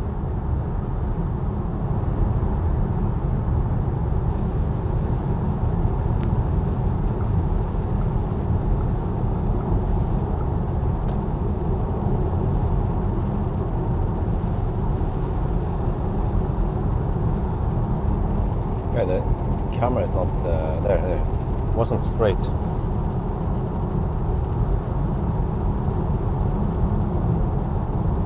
Wow, good night. Wow, it's looking so good so far. We have it was 9 minutes charging first one, and the second one is 22 minutes. So we charged for only half an hour. That's awesome. And we're already on the way to Helsingborg. Damn. Okay, 3:50 at Varberg. Okay, that means 1 hour before that it starts getting some light again. So 3 at night. Oh. Okay, it will be dark at Varberg on the return. I guess roughly at Spekerød we see some more light, right? No, actually, yeah, something like that. Wait, can I use auto high beam now? Would that make any sense?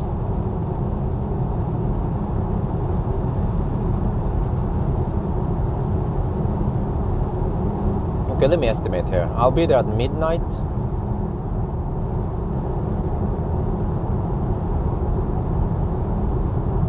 And then I'll be back at Varberg around 1:30.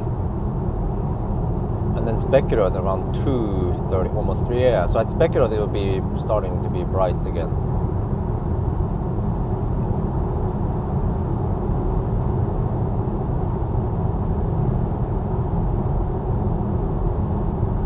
But that, guys, did you guys see that?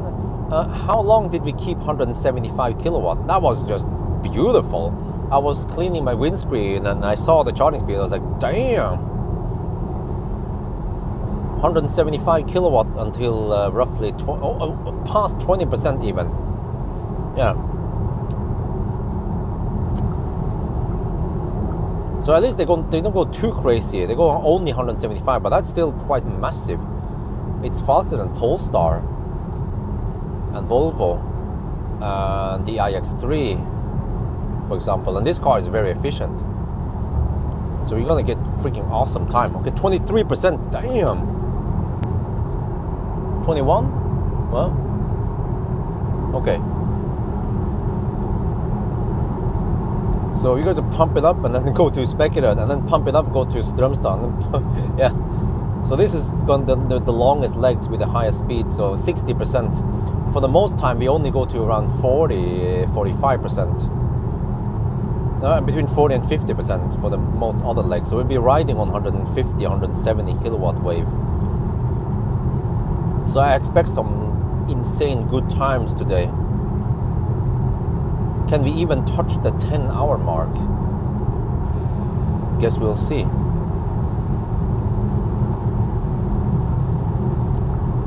Oh, slow poke. Let's hope it doesn't camp all the way to the next truck.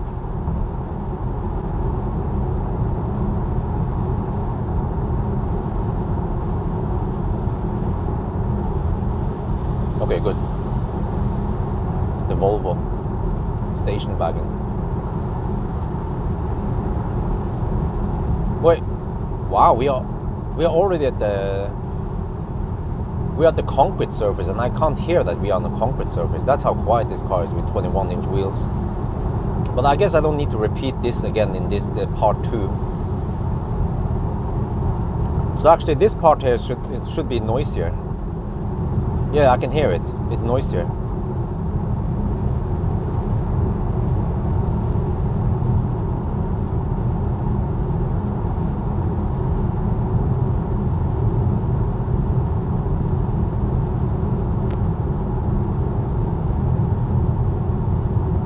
Man, I love the night runs. We have no wait time at no Laderstau, less traffic, so on. 14 degrees Celsius is not too bad. No left lane huggers for the most part.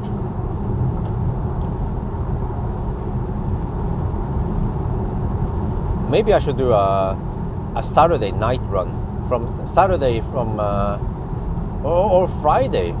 No, I'm busy on Friday. Oh shit. That would be interesting if I started the EQE at 8 in the evening instead this weekend to avoid some traffic.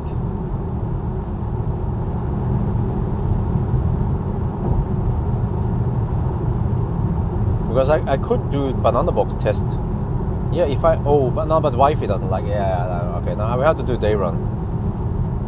Yeah, day run then. That is it. Might take longer because of some stau, but at least there won't be any asphalt work at night.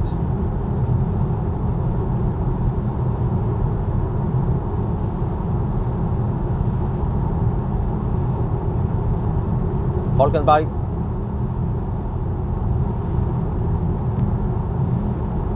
Damn, Falkenberg, and we haven't even hit the 4-hour mark yet.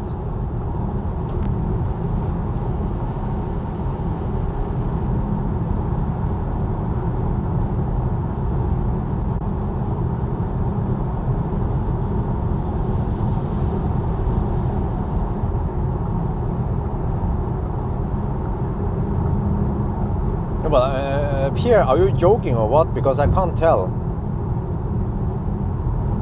Are you being ironic or what? Or sarcastic? Because I kind of know, I need to know from locals. I wish Morten was here. He could tell me which day would be the best.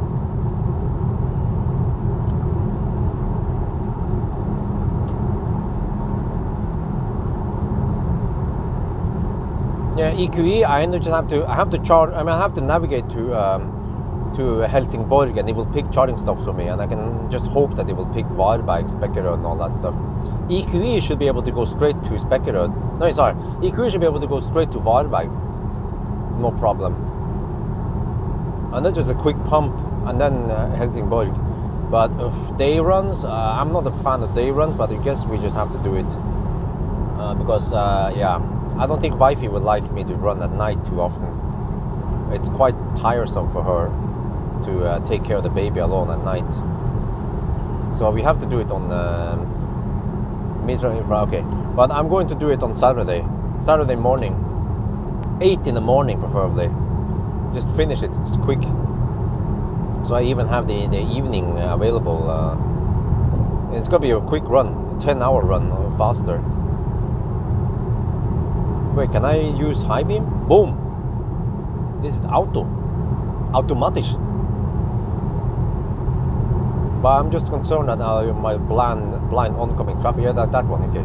Might want to do manual here. Manual on and off. Because I don't trust the system to detect trucks.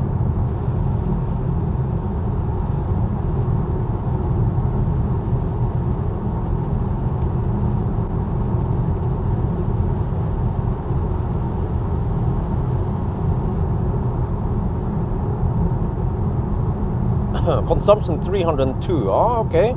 Right on par with what I guessed. Huh? Because I saw that we averaged 250 on the first leg, and then 230 on the second leg. And I was like, okay. Then the third leg, this one, 270 then. My best guess. It's 299 right now. But we have only done 37 kilometers of the high-speed run, or the 120 zone. Man, the traffic here at night is just heaven. Huh? Also, almost same on Saturday. Almost no traffic there either. No joke. Okay. All right. Okay. Well, that's good. That's good. But I expect a little bit of Laderstau and yeah. We'll see. And I guess they're gonna spend all night paving the new asphalt on the return near Gothenburg. So that over there we might have to deduct, but I don't know how long I mean, how much time we will lose there, because it's almost unfair now how fast we can drive at night. So if I lose a couple of minutes at the paving stretch, then I might not deduct anything there to make it as fair as possible.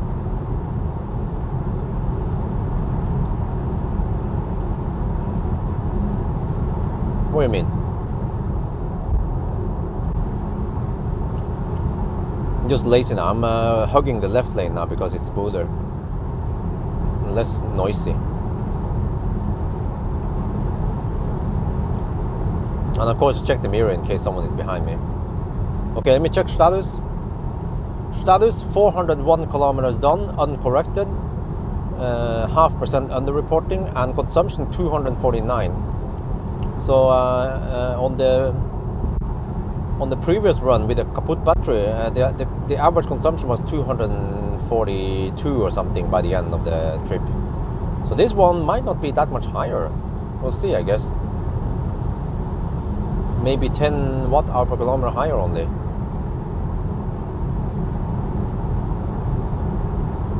It's the power of the GTX, or the power of the ID5. Because it's just slick like a ninja, even at night. So I would imagine that the ID4 would take a bigger penalty now going at night. This is why Teslas kick ass, because they are egg-shaped.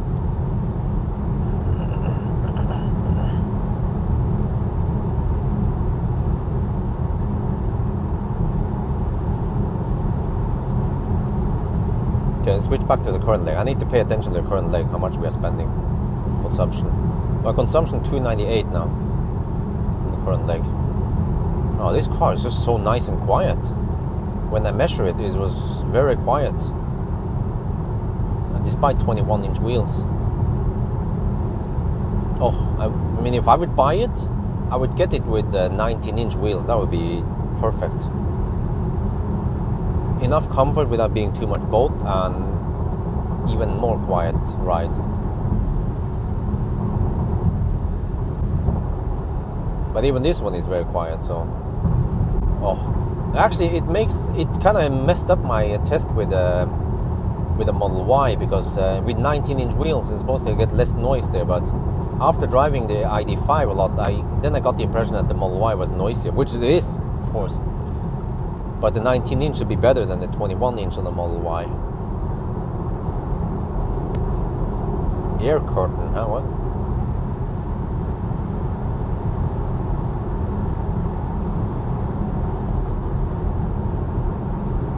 Air curtain delete. How what the heck is that? But wait, does the ID4 have the spoiler? Because the ID5 had the spoiler. I wonder if that spoiler has something to do with efficiency or actually just downforce.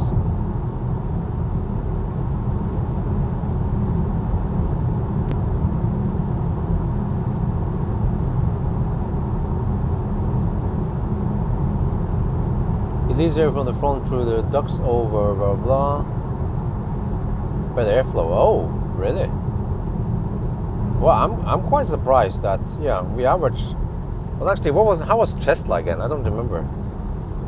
The consumption now is 299, uncorrected. On this leg, on the current leg now.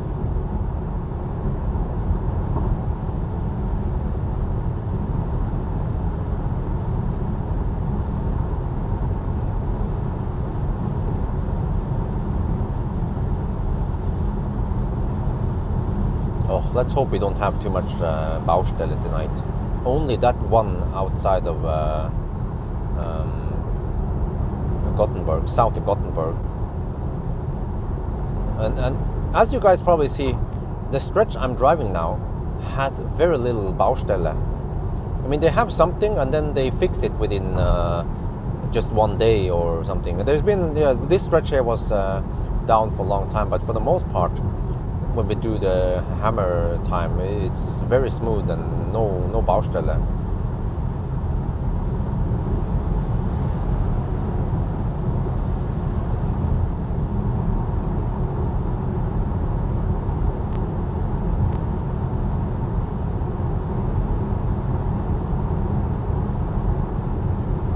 And your coupe, definitely, when it comes. I guess Volkswagen is the big brother, so they get the coupe first and first. But I think the Q4, Audi has been out with a coupe for a long time, right? The Q4 coupe or something.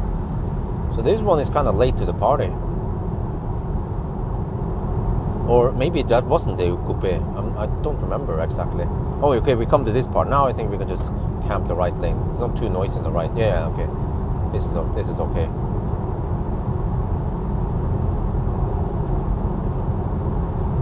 Oh, consumption 295. Oh yeah. And then it's gonna drop at the 110 zone, and also it will drop at Halmstad. Let me see if my guess was correct. Oh, the car updated the estimated arrival now. Now the car says 7% at arrival. Ah, that's fine. That's still within margin, within budget. Would be great to arrive with 1%. Knowing that we drove as fast as we could and we arrived with 1%. But I'm still guessing 5%. We'll see.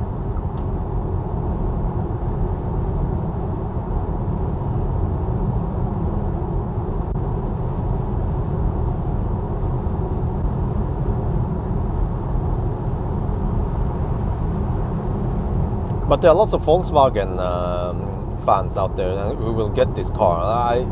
I just love it. I mean, it's like the ID4 GTX, but it's just that one thing, you know, that efficiency that we just need. This extra efficiency makes everything better. Range, charging speed, travel, everything. Yeah, it's just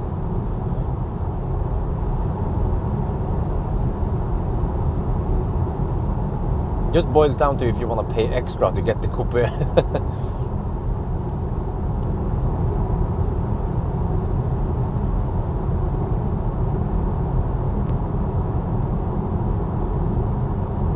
Yeah, but Random Surfer, did you check the price?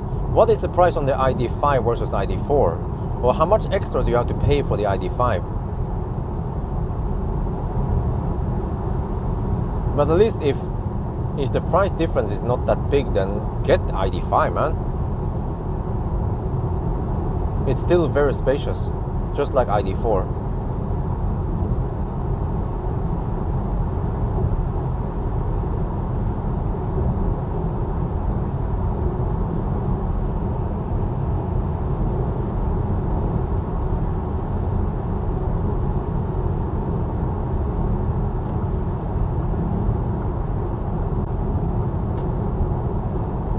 And this makes me wonder, why did they even make the ID4, right?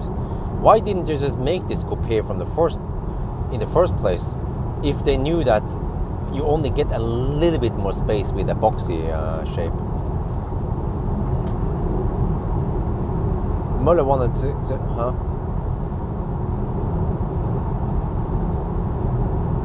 Yeah, but I guess you have to look in the configurator and see the difference between the ID4 and the ID5 GTX. Figure out what the different. I could ask Muller, I guess. But for what I've heard, typically those coupe versions, like you guys remember the Audi e-tron Sportback? Yeah, Sportback is prime example. The Sportback cost more. But I think for the Sportback, you actually lose significant cargo space because they designed the Sportback to be kind of weird. Can you guys check for me, please? Fat e-tron, regular Fat e-tron versus the Fat e-tron Sportback. How many banana boxes was it?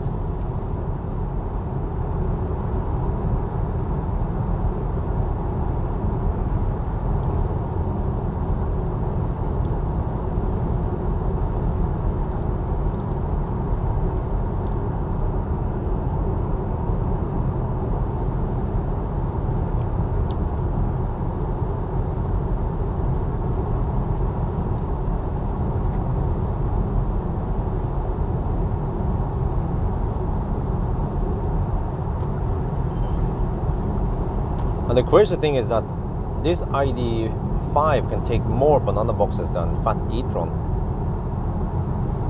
So I guess it's just pure EV design. And to me, I feel quite comfortable in here. And it's very nice and quiet. And it's just slightly slower than e-tron 55. and it's cheaper than e-tron 55.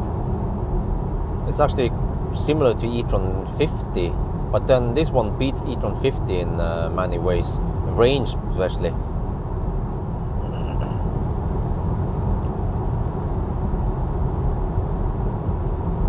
So to me, this seems like a very good deal. But for me personally, if I needed something like this, I would go for a Model Y. But the ID4 or I mean ID5 would also be a very good choice, because it has that level of comfort beyond Model Y, if you care about it. But I kind of prioritize the speed and other things that the Tesla offers. Oh really? It was same overall? Oh, okay. So it was 7 versus 8 only in the trunk. Okay, interesting. I was wrong then. I thought it was more you lost with the Sportback. Well, in that case, just get the Sportback for fat e-tron, right? Well, consumption 294 now. Before we enter Halmstad, let's check. No wait. Wow, those trucks though. Damn. Hope they don't overtake too many. Wow, lots of traffic here.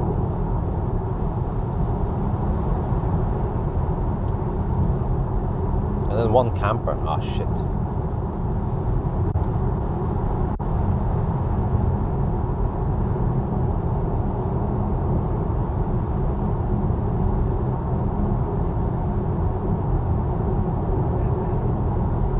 No, it wasn't Halmstad yet.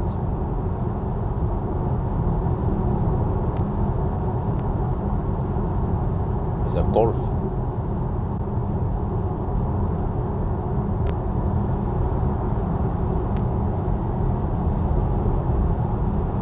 Golf GTE. Fossil, of course.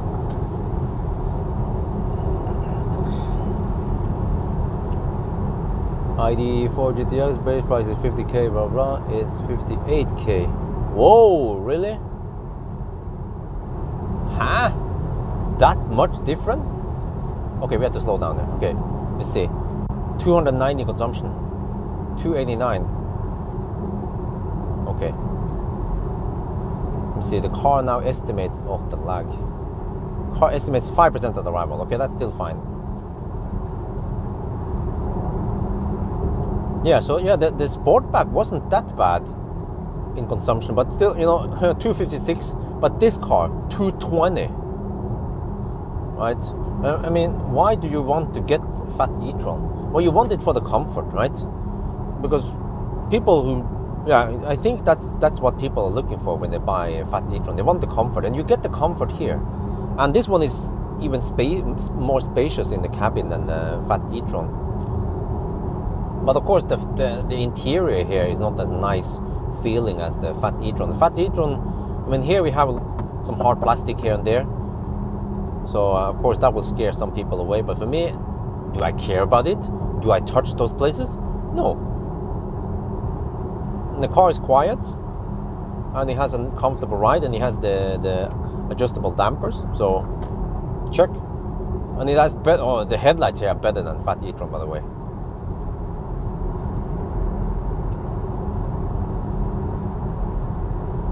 And what else can you buy? If you want, what other competitors do you have? You have EQC.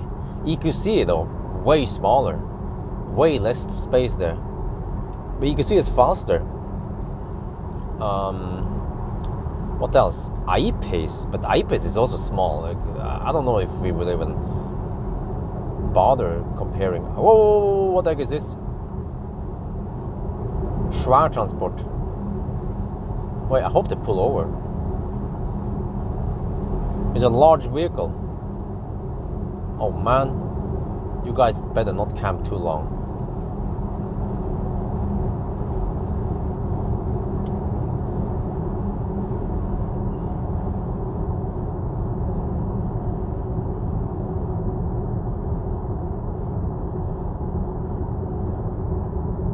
Oh shit, how long are they gonna camp here?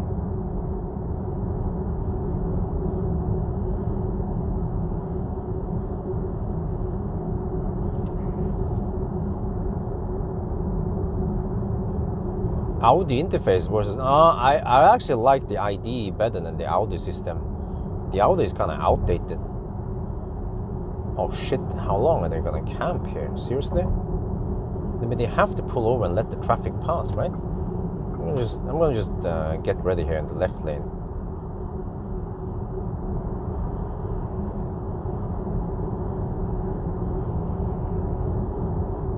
What?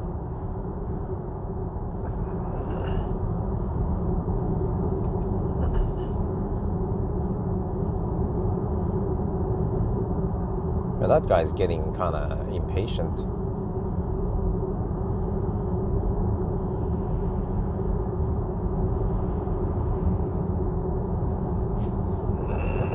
Yeah, or of course, go for the Q4 e-tron instead of the fat e-tron, because in my opinion, the MEB cars they kick ass. Mainly because they are efficient, but also because they offer more space than the old outdated design. Okay, I have to maybe shoot the video here. This is kind of long.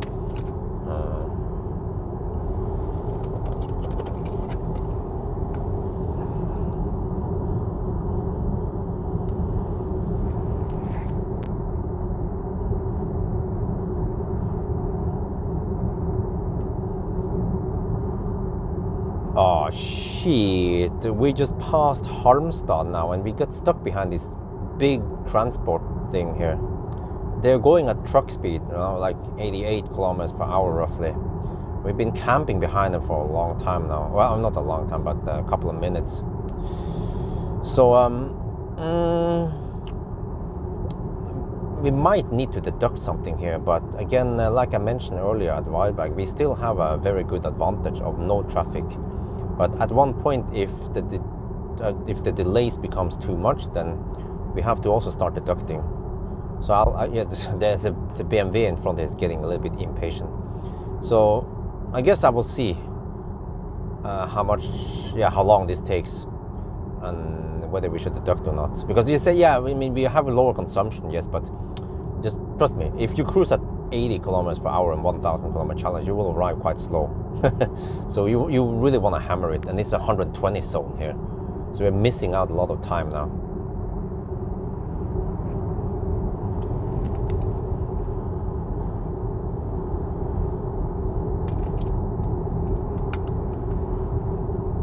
Is there an exit soon? How long are these guys gonna stay here?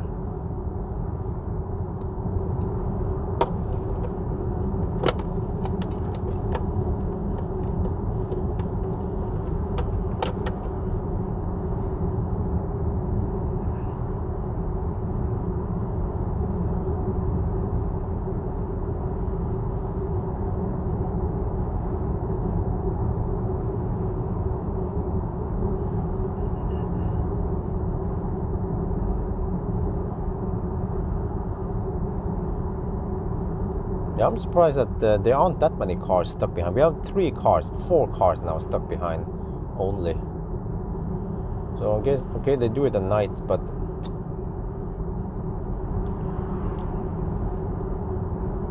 so we have roughly 6-minute advantage, or let's say at least 5-minute advantage of traffic, like no traffic advantage. But we probably have to deduct a couple of minutes here. This is taking too long.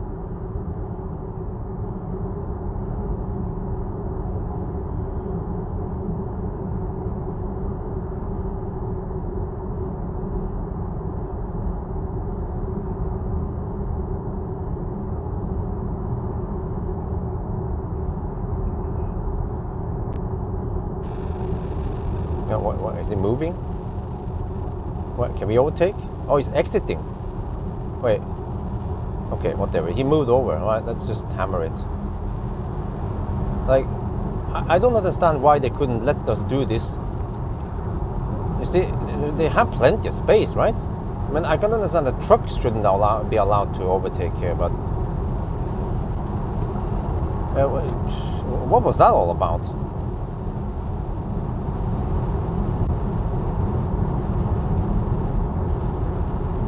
There was no exit. He just moved over. Like, why? Why did he hold us up for a long time for no reason? And the road is wide enough, apparently, for these guys to come here. I mean, I can understand maybe trucks shouldn't overtake, but at least small cars, they can easily ninja past. So I don't understand that one, really, the logic behind that one. 5 minutes behind them, okay. So then we have to calculate cruising at 80 kilometers per hour versus 120 plus VAT. Okay, this is a couple of minutes this delay then. Let's say we lost maybe 2 minutes there.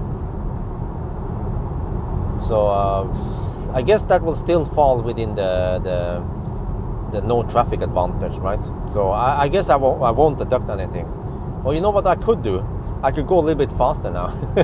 How about that? We should go a little bit faster to compensate for that. Yeah, let's do that. I mean, it's night anyway.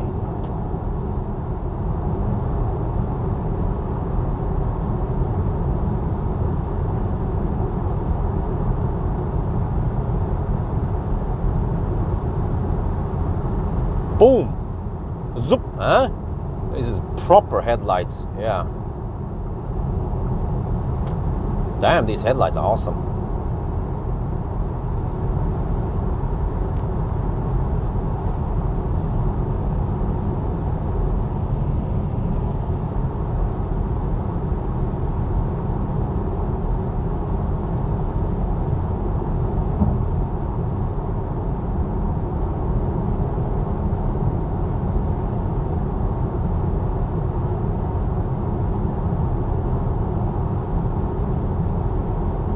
Testing of spoiler in progress. But I just go a little bit faster, but we can just go a little bit faster until the 120 zone ends, which is just in 11 kilometers. So that's, I guess, a good compensation, because I also want to burn down the juice. So we end up with, yeah. Zoop.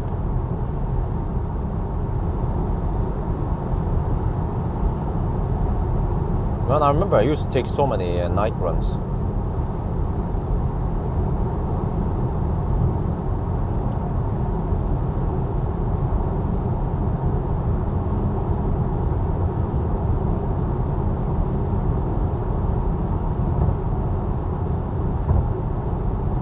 Oh, it does some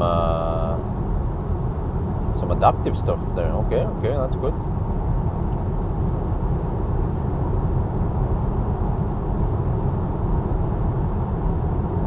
I lost 5 kilometers behind. No, we don't lose distance, we lose time.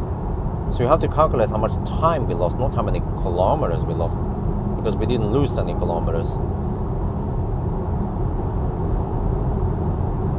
Oh, he's doing some matrix stuff here. Oh, okay. Oh, look at that. Oh, okay. I'll take it. See if I get flashed at or not. Oh, I feel like the truck is gonna flash at me. Maybe not. I mean, they should have made it for Autobahn, right? Okay, maybe I should turn it off now, manually. This is the Melbystrand.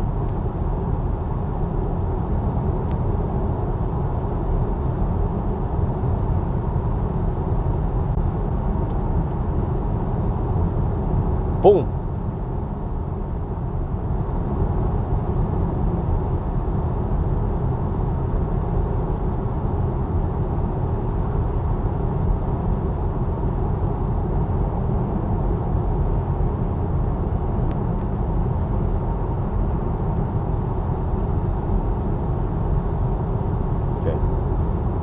Is that?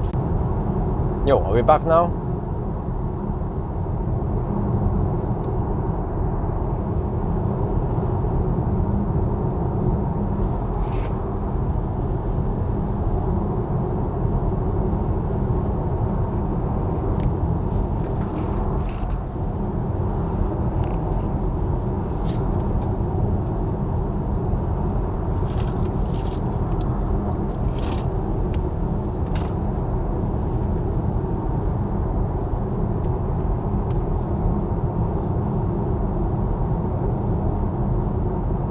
Buck.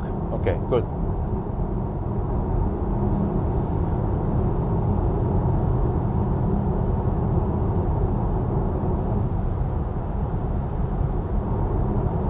Wait, can I use high beam here? Let me check. Boom. Oh, it blocks out that one. Oh, I can use auto high beam. We're not disturbing the traffic in front. It detects it. So Matrix works on Autobahn.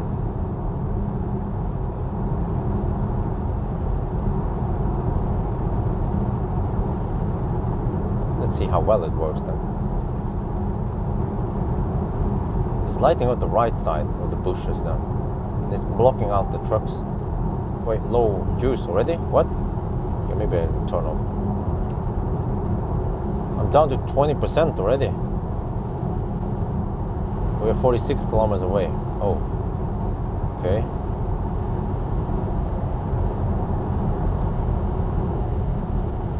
Wow, there's a lot of trucks at night. Fortunately, they're being nice guys and they don't hug the left lane when they see me coming from behind.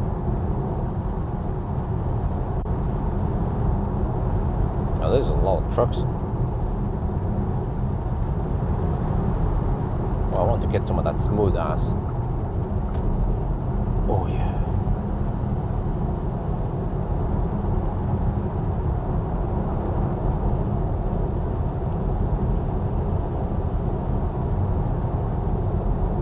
Boom.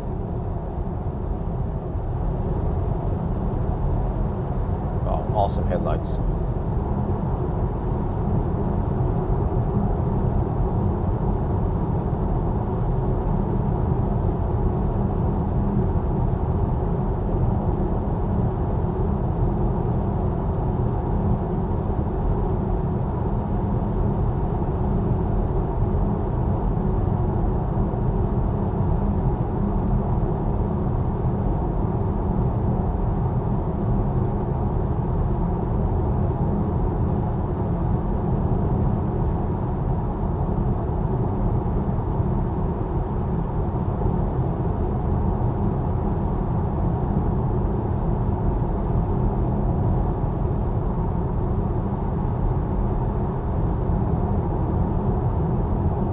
Blocked it out nicely.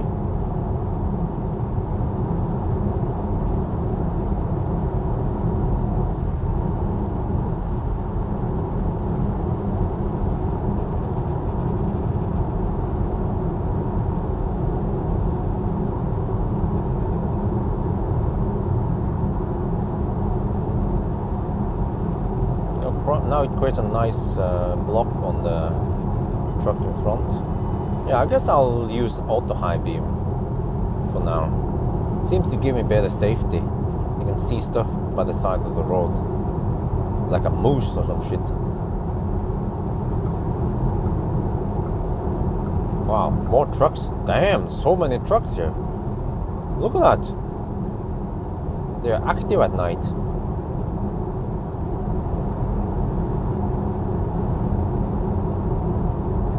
Hey, can you guys tell me why the trucks are so active at night? Is it because it has less traffic? I mean, it doesn't matter anyway, right? Because at night, I mean, at daytime, you are just hugging the right lane anyway.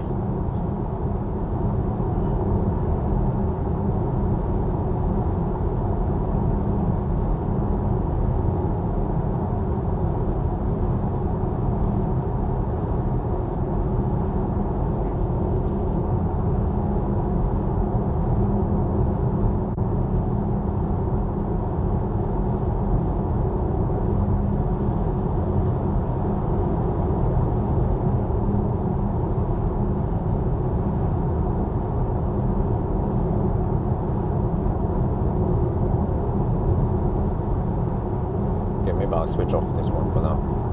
There's more traffic now. So many trucks.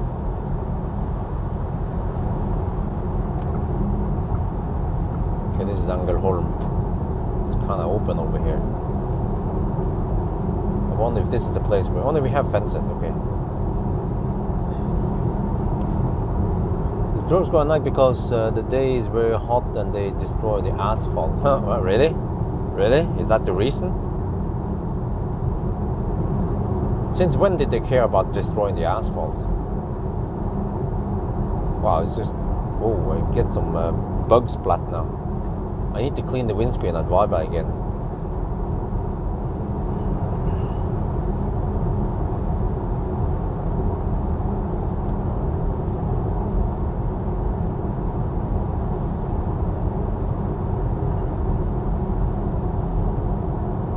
Oh, there must be another reason. I wonder if it's simply just because of less traffic through the city. But also, yeah, when they're out, they're just out roaming anyway. Okay, maybe you guys want to have a status update. 474 kilometers, 251 consumption, 0.5% underreporting. I have 16% now. The car estimates I will arrive at 5%. Okay, that's fine. No problemo. I'll take it. That means, wait, do we have tailwind or headwind, or how is this again? I have to check once we are there. That means I have to charge you 60% again, roughly. I think we had mostly side wind, right? I have to check. But 60 something, 62, no more than 65% would be plenty to go back.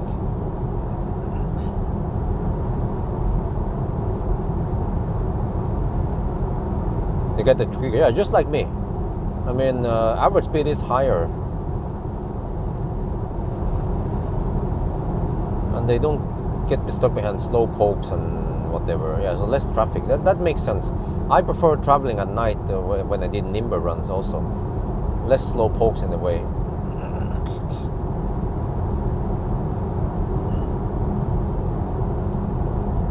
But guys, think about this. We started at 8. We have spent 4 hours and 34 minutes now. The average speed is well above 100 kilometers per hour.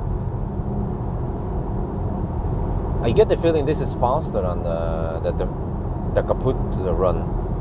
And we charged for 22 minutes, but I don't remember. I think I even showed in the video maybe on the Kaput run that it was almost half an hour, was it?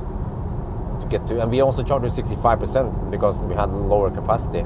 And then by the end of the day, we arrived with 7 or 10%, I don't remember. So the previous one was way less optimal in many ways. Wind from the east, so kind of crosswind. Okay, well, okay, so it means I can go 60%, right? On the way back. Okay, I'm gonna check the wind myself. Sounds like 60% again is a good deal. And then I might arrive deeper, yeah. I might arrive with 2% at Daybreak on the return, we'll see. I'm getting a little bit hungry. I didn't eat enough on the previous stop. So here only 20-minute stop. And I can't enter the gas stations, I can't pee, I just have to hold it.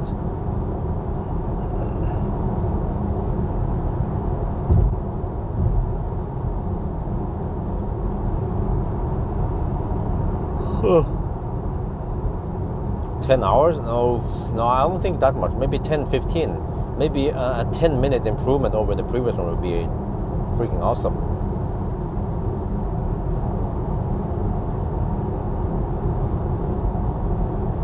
I have no idea right now how it's going to be. We'll see, I guess.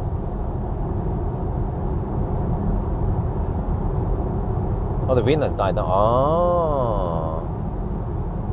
Okay. So 60% then. Okay, we'll see then. The consumption is 273 right now. It's very spot on what I estimated. 270.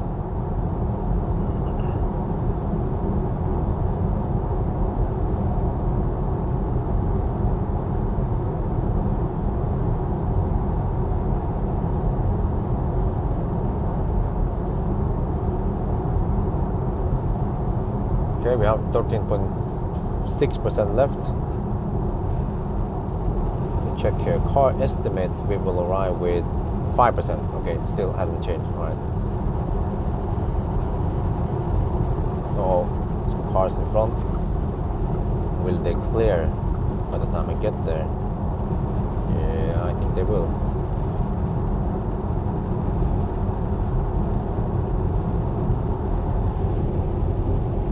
Yes. You see, I wonder in the daytime how much time do we actually lose all the way to Helsingborg because of slow pokes hugging the left lane. Like today we almost haven't lost anything. Ever since we entered Sweden, pretty much, we haven't lost any time. It could be as much as 10 minutes to Helsingborg because of slow pokes.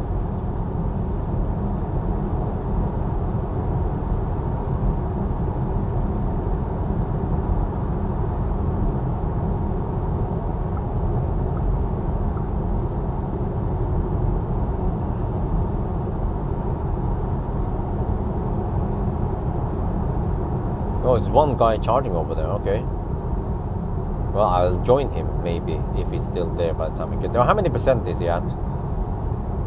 Because we are still around 10 minutes away from Helsingborg. But that's crazy. That means we will be at Helsingborg around, after 4 hours and 50 minutes. Damn. Satisfied with the lights? Yes, as always. I tried these headlights many times before.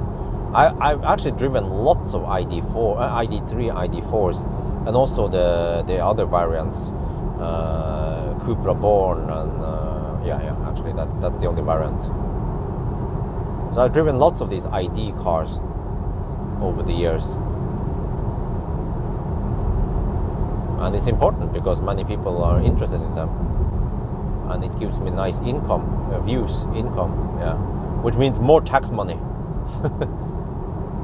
89%, okay. All right. So in 10 minutes, he's probably gone. GON.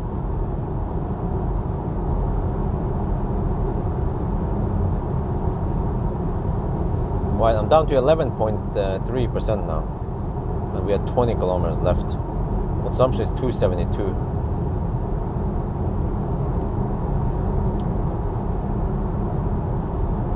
Well, it goes up fast. If it's 18, wow. Okay. So most likely it's gone by the time I get there. In 10 minutes.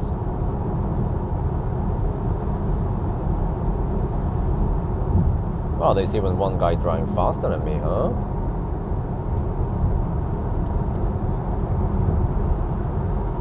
Some bimmer boy.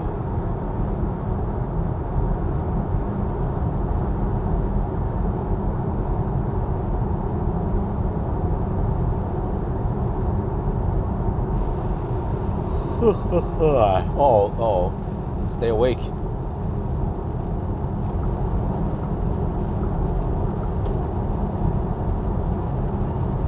Still have around 5 more hours plus the charging test. So that will take 1 hour, then home again. So oh shit, 5, 6. I will be home at 8 roughly. On a long run. 12 hours total for the test.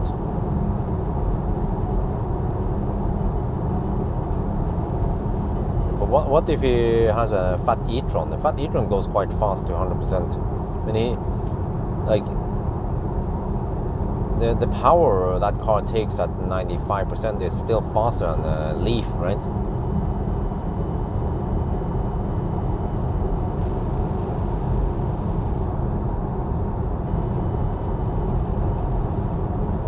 I'm down to 9.6% now.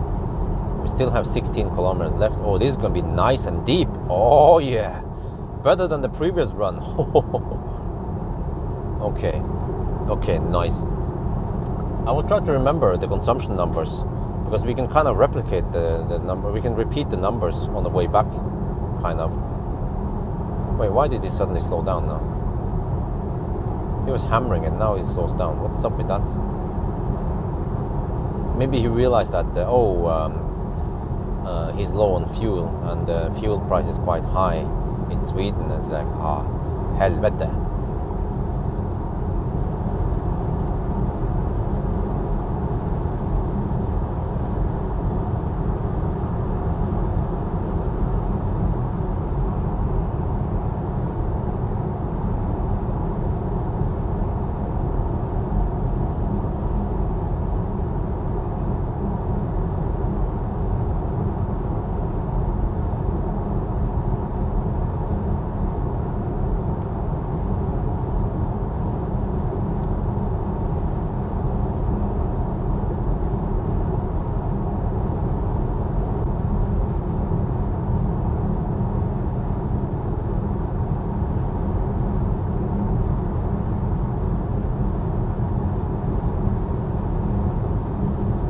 Gosh, there's only 1 hour more of Hadari. Wow.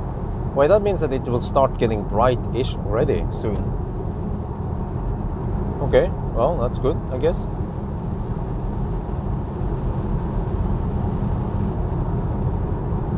Oh, okay. And then he hammers it. What's up with him? Wait, at least don't get in my way. I don't know what's up with that guy. Maybe he was using his phone for a little bit and then he hammered it. That could be a possible explanation.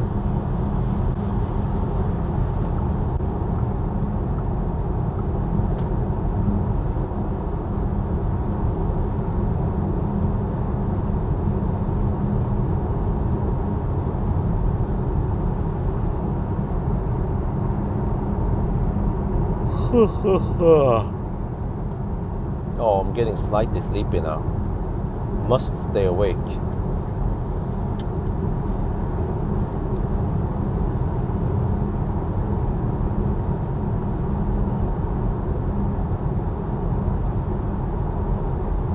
%. Oh, damn! I'm down to 7.4%. What? We still have not. Whoa! What the car estimate now? 4% of the rival. Oh, now we go deep. Oh yeah. Oh yeah, boy.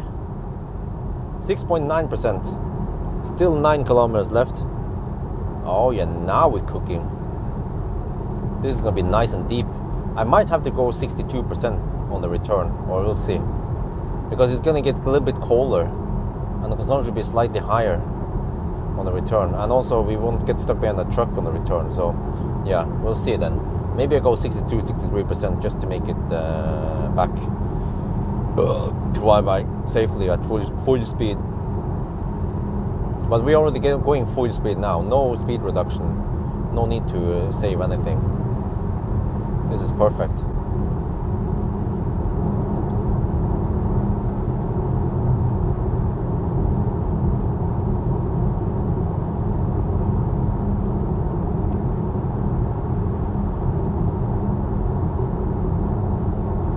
Okay, consumption 272, yeah. Quite spot on what I estimated. Okay, I'm gonna switch now to total consumption so I don't forget about it. Okay, 502 kilometers now.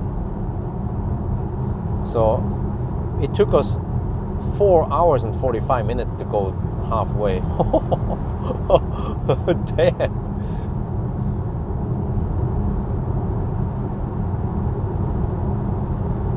The construction, yeah, but that's after Daybreak. After Daybreak, we have to go slow for a stretch, but it wasn't too long, that stretch. So I just wonder how many minutes we lose. We can count, I guess, once we enter that stretch, how many minutes we stay there. We can kind of estimate it. It's almost 2-1 that if we spend 5 minutes in that stretch, then it should have been 2.5 minutes or 3 minutes.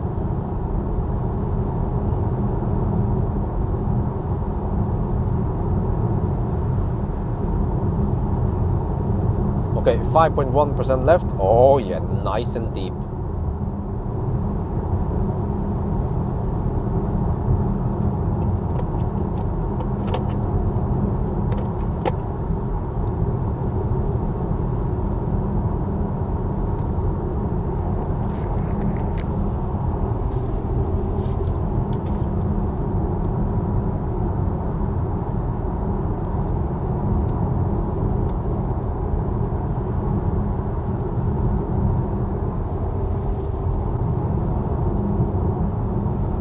4.7%. Coming in hot. Oh no, actually not that hot. The battery is at 29 degrees, just like previously, but that's fine. I guess it doesn't need to cool it too crazy then. Okay, here's the exit. 500 meters. Oh, I should go in front of that guy, because he might go slowpoke at the exit.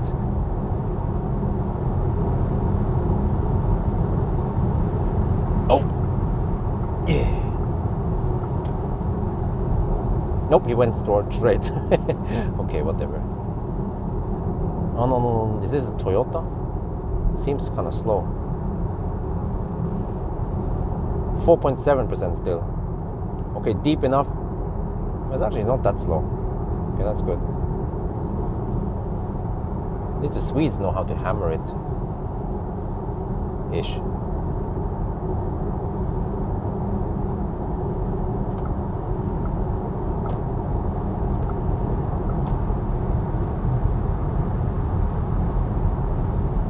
Oh, we kind of need to exit here.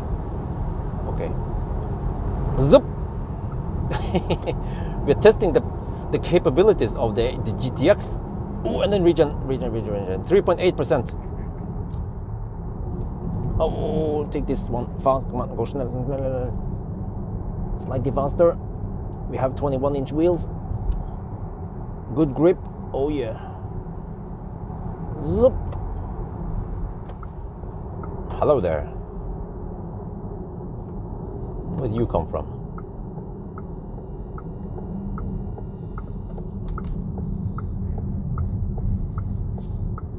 Time.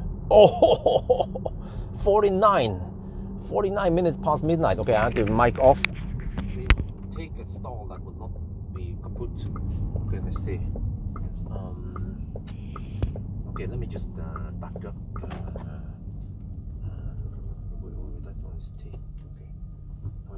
That one tends to be buggy. Wait, which one is it? I need to avoid the freaking buggy ones. Let's try this one. Let's try this one. Okay. Hopefully this one won't bug. It's freaking buggy chargers, man. Don't want to deal with this shit now. Okay. Right. Stats 509 kilometers, 251 consumption. Helsingborg.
We are charging. Let me grab my food. Grab my shaft. You guys want to see this shit?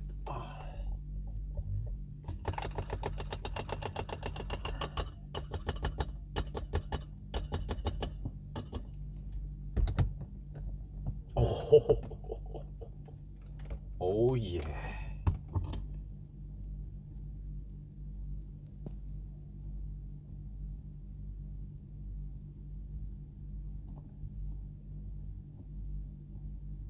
Wow, I feel like we are a lot faster now. Okay, so I arrived with 4%. But I have to take in account, let me check, I need to check wind.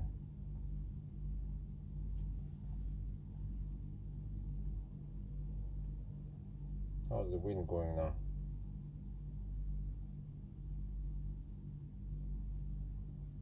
There's slight headwind, but not much, mostly side wind. Yeah, So maybe I'll go 62% just to be sure. It means that I got a little bit of tailwind on the way here.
Uh-oh, uh-oh.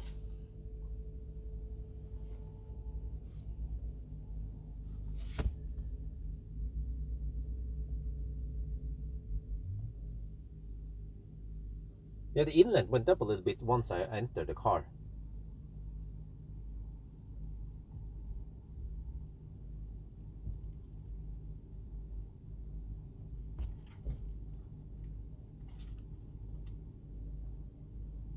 Let's see here. We're going back to bye-bye. Start. And then here. Wait. No. Oh shit, the lag. Sorry. Yeah. On the previous leg, I estimated 270. It was spot on 268. So, which means that I need to charge to 60% again, maybe 62, because we might have slight headwind on the way back, and then we're good. So that means another 23-minute charging stop here, I guess.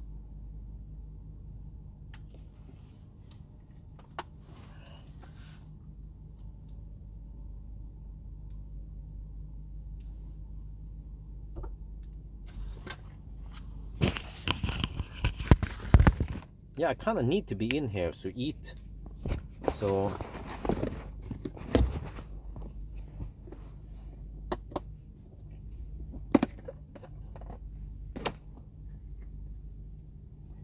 I suspect that it has something to do with the HVAC firing up.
I wonder if I turn off HVAC, if that would do anything.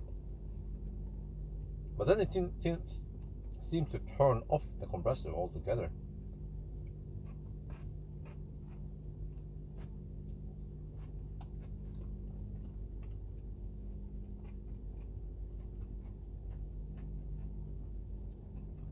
We mean backseat eating?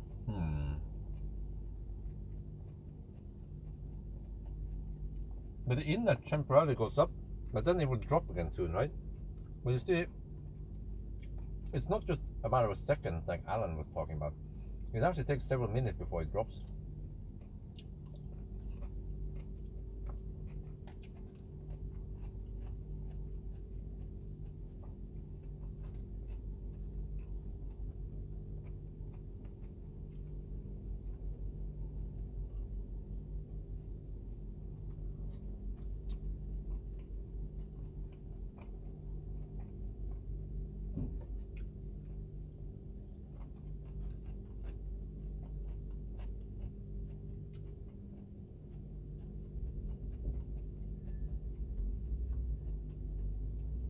Yeah, I'm not sure what I'm supposed to do. I'm supposed to sit outside?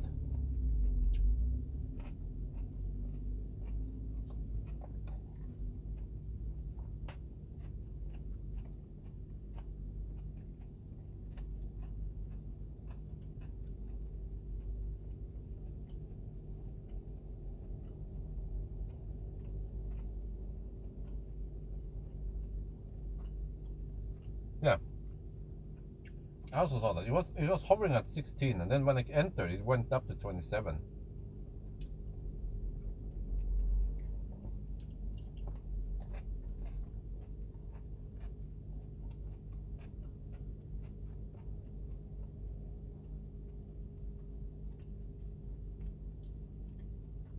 So I guess ideally, I need to stay outside the car while it's charging. It's kind of stupid.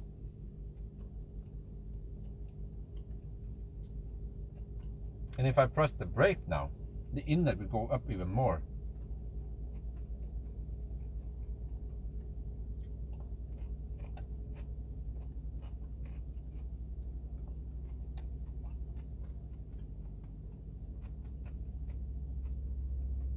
But I guess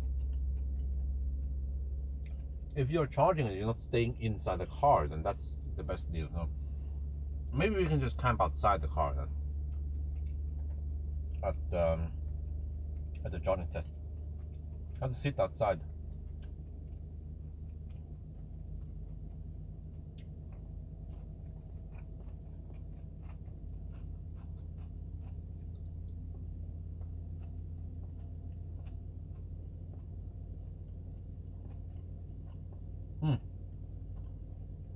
Now you can hear the AC ramping up, and you see the inlet just dropping.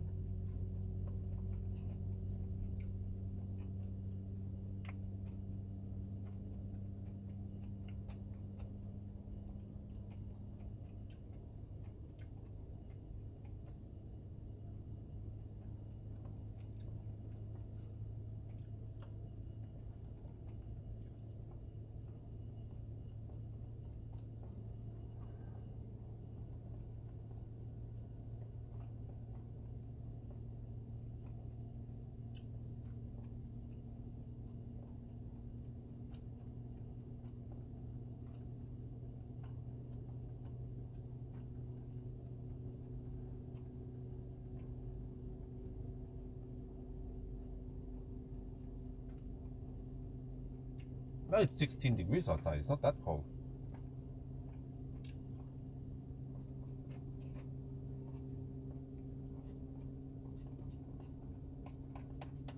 But it's in Daybreak. I will avoid opening the door.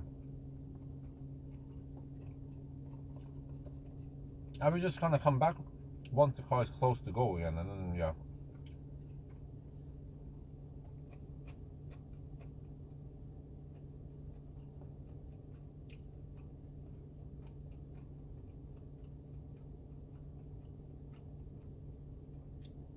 Well, what is the HVAC theory, then?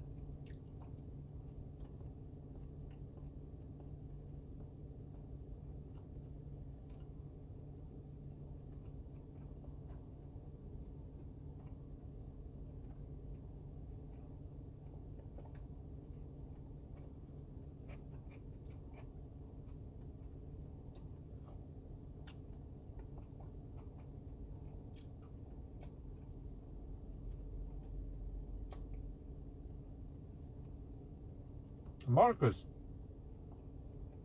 I seem to be on the road, yes, but I'm actually not on the road that much.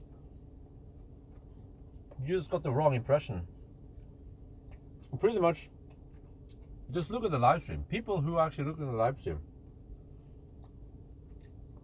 When I'm on the road, I also live stream. I live stream the range test. I live stream the. I actually didn't live stream that one, but yeah. I also have a lot of quality time at home, but you don't know that because I don't I don't make a vlog about it. That's why you don't know what's going on at home.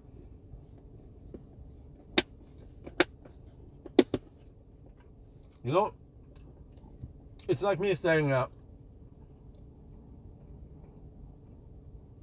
hey Marcus, it's nice of you to join the live stream, but you seem to always be hanging out in the live stream.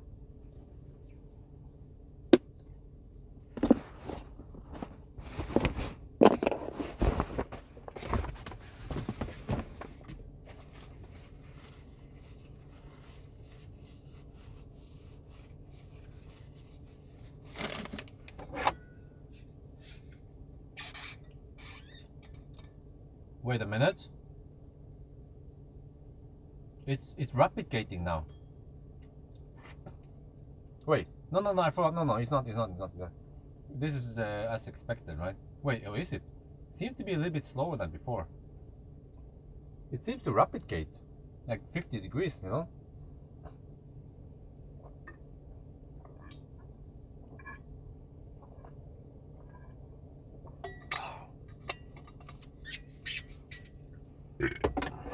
Wait, 90 kilowatts at 45%? Isn't that a bit slow?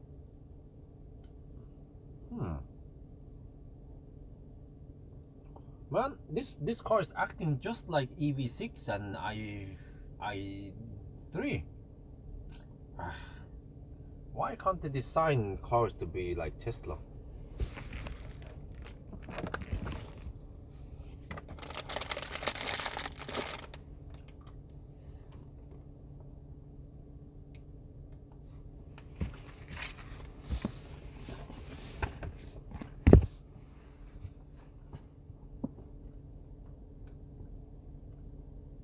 Yeah, so it's actually slightly replicating.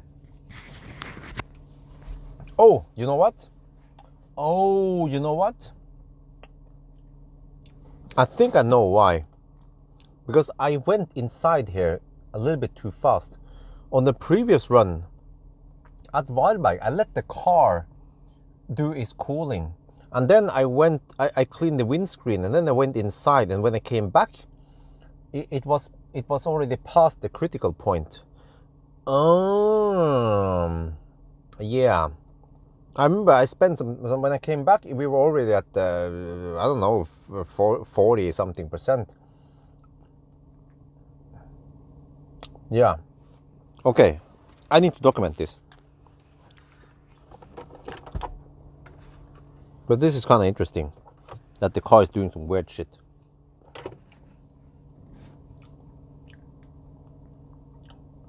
What are your thoughts on Twitch? Huh?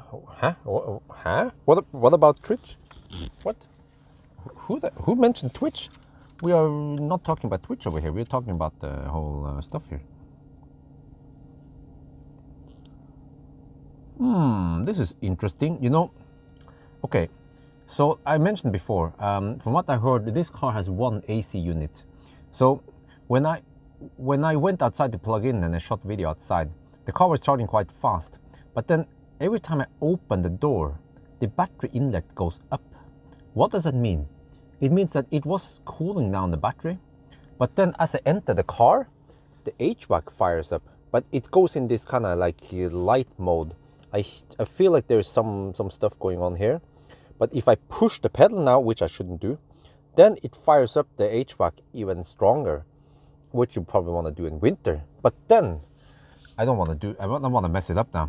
Then what would happen is that this thing here goes up even more.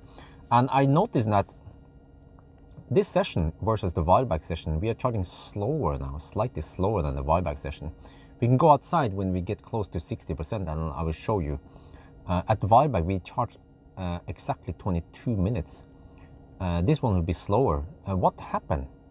Well, at while back, when I arrived there, I went outside and I cleaned the windscreen. And then I filled the bucket was almost empty, so I went over to the service, to the gas station, and filled the bucket. And then I went back, and then I went inside the gas station, and I peed, and I bought some stuff.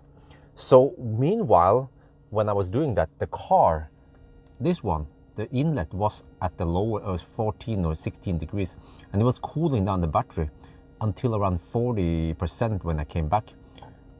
On this session here, I came in here earlier, which means that right now the car is actually slightly rapid gating. It seems like it doesn't want to go much past 50 degrees. So it's slightly rapid gating. That sounds crazy. How the heck is that theory correct? I think so. We are talking about it in the live stream here. So what you want to do is avoid stealing the AC unit. Okay, I will pay attention to this more, and I'll give you guys more info as we travel now.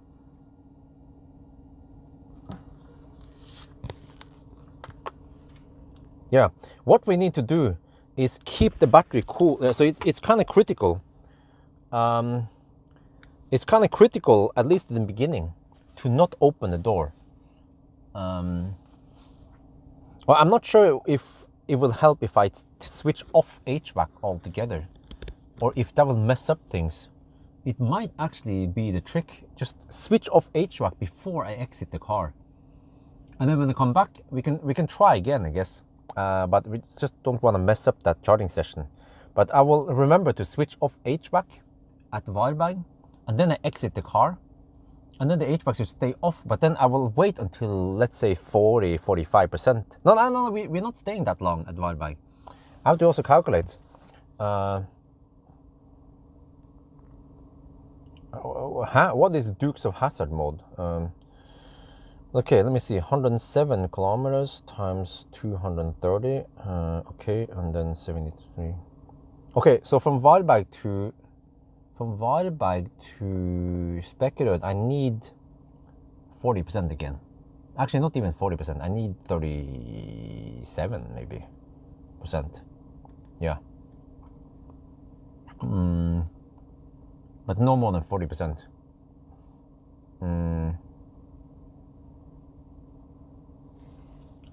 AC compressor power. Okay, let me find it. Okay. Yeah, OBD volt is kind of pointless. I didn't know what else to show anyway, so I showed that one. AC compressor. Huh? No, not AV. Shit. No, not AC compressor consumption.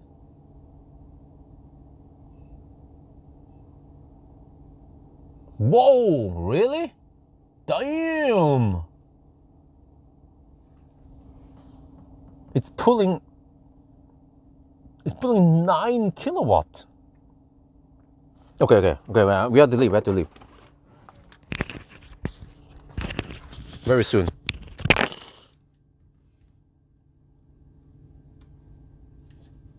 I have to show this. This is crazy.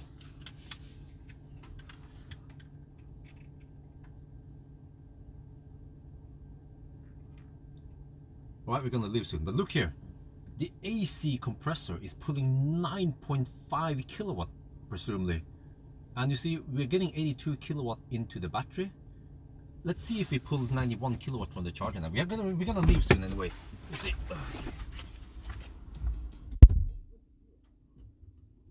Listen, it went to 0 as I exited, and then it's doing some weird shit. You see?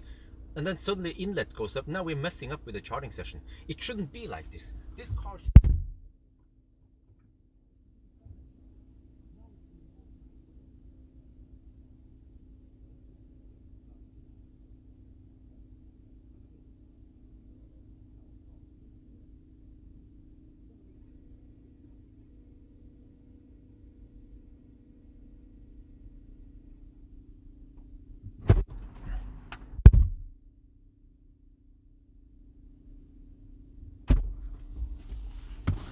have to leave soon.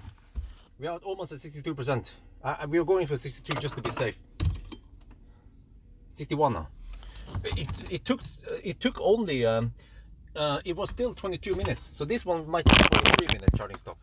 But this is fine, no problem. Almost 62% and good to go. Let me just double check what the car claims now. Car now claims I will arrive with 12%. All right.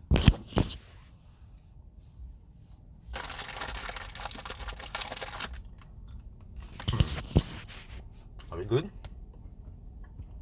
62%, is that okay? I'm just afraid that that's not enough.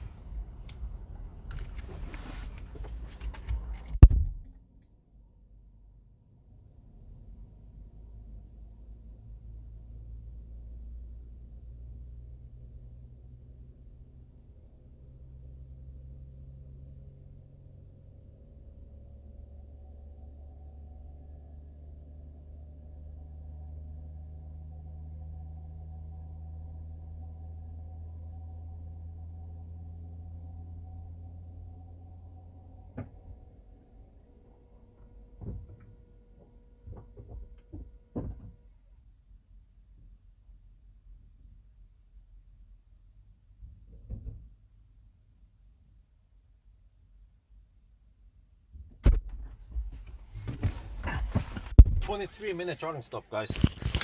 23 minutes. Okay. I charged to 62.8. We should arrive with 4 or 5% again, or we'll see, I guess. We'll see.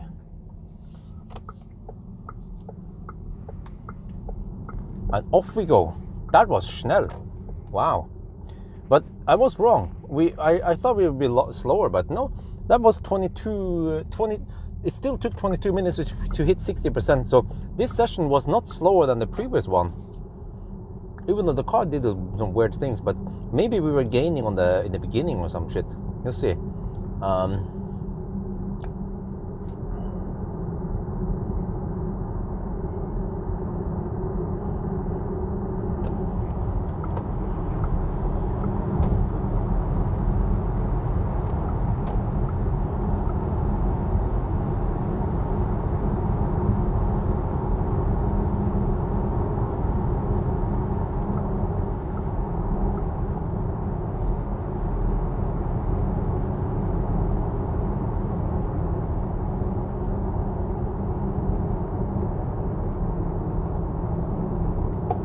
Oh, the lights, damn, they're awesome. They turn in the curves. Oh, fan så deilig.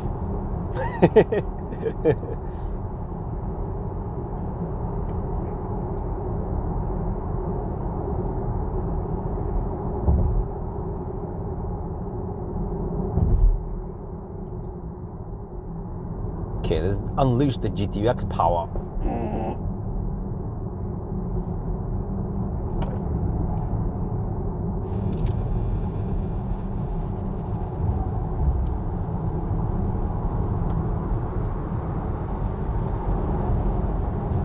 Oh, I can see some daylight. It's coming. It's coming. Look at that. This is one weird night run. We just passed 21st July was the brightest day of the year, so, and if it wasn't for the clouds, then it would be even brighter. Oh, there comes the bots.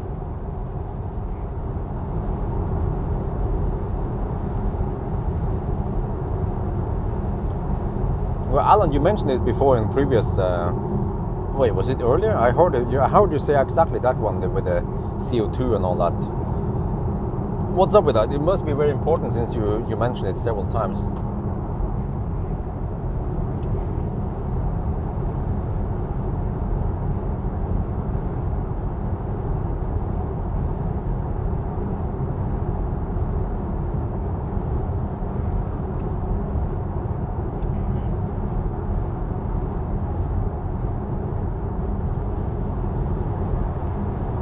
Okay, so I finished the food I brought. What's the time now? Now we just have to hammer back. since charging is up, okay? 63%, right. Let's see what the car claims now. The car thinks we will arrive with 13%, okay, there. So that's still fine. If you arrive with 5%, it's still okay. Or anything below 10% is nice for now.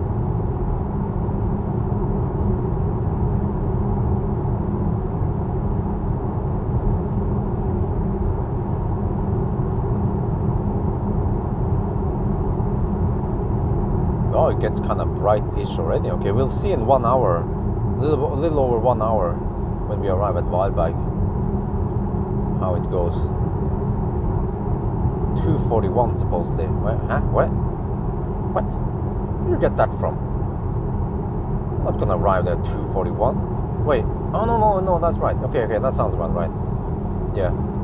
In 1 hour and 12 minutes. Okay, that sounds about right.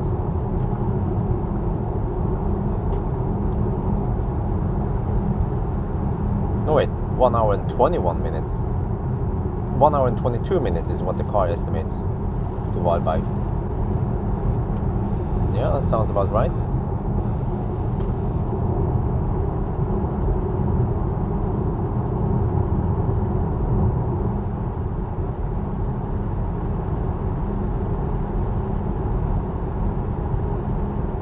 So it's still fairly bright over here. And I guess if we go down to Hamburg or Frankfurt, then it gets dark there early compared to in the Nordics.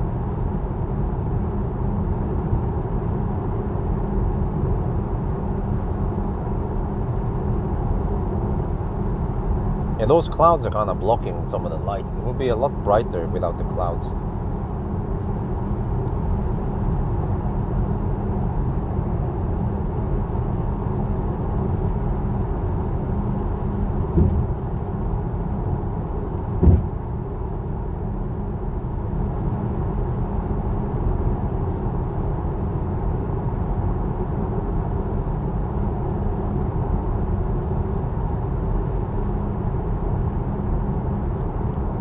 Okay, I was getting a little bit unsure because I was thinking, hey, if I got some if I got some tailwind advantage, then I will have some headwind disadvantage on the return. So then the difference, like I was slightly worried that I wouldn't get enough juice or I have to slow down. But now with almost 63%, then we should be safe. And we'll see then if I arrive with 4% again or not. Yeah, 4 or 5% of the ride will be heaven. We've been nailing the charging stops on this run since now, so it's near perfect run.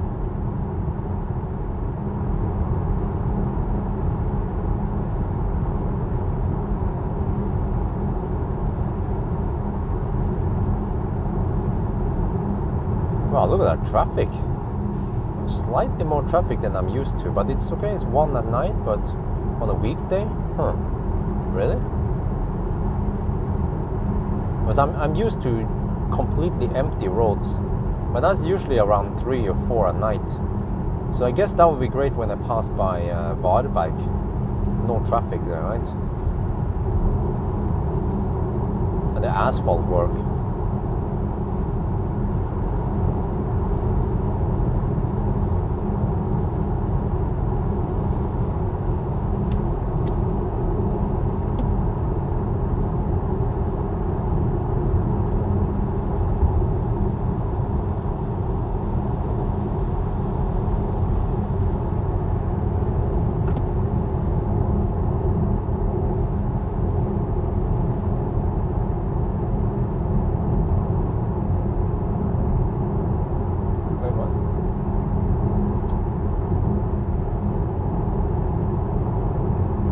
Bumped into some fog lights here while I was reaching for the HVAC vents. Okay, that's kind of clumsy.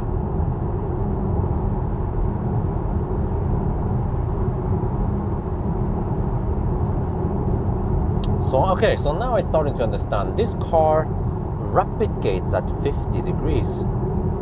So you actually don't want to arrive with too high.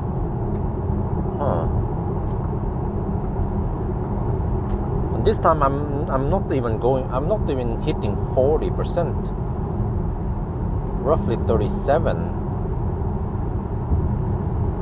Where was it last time? 39%? Yeah, okay, so I need roughly 39% then from Daybreak to Speculant.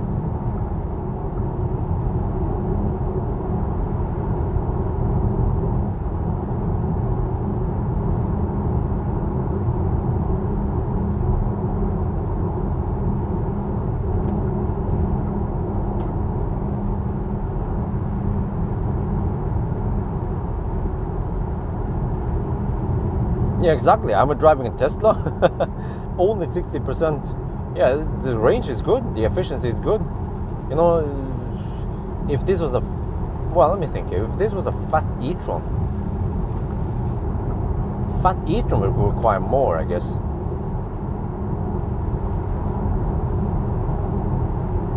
Yeah, fat e-tron will consume like 320 watt-hour per kilometer. Let me see here. And then, but it has a bigger battery though. Yeah, 86 kilowatt hour.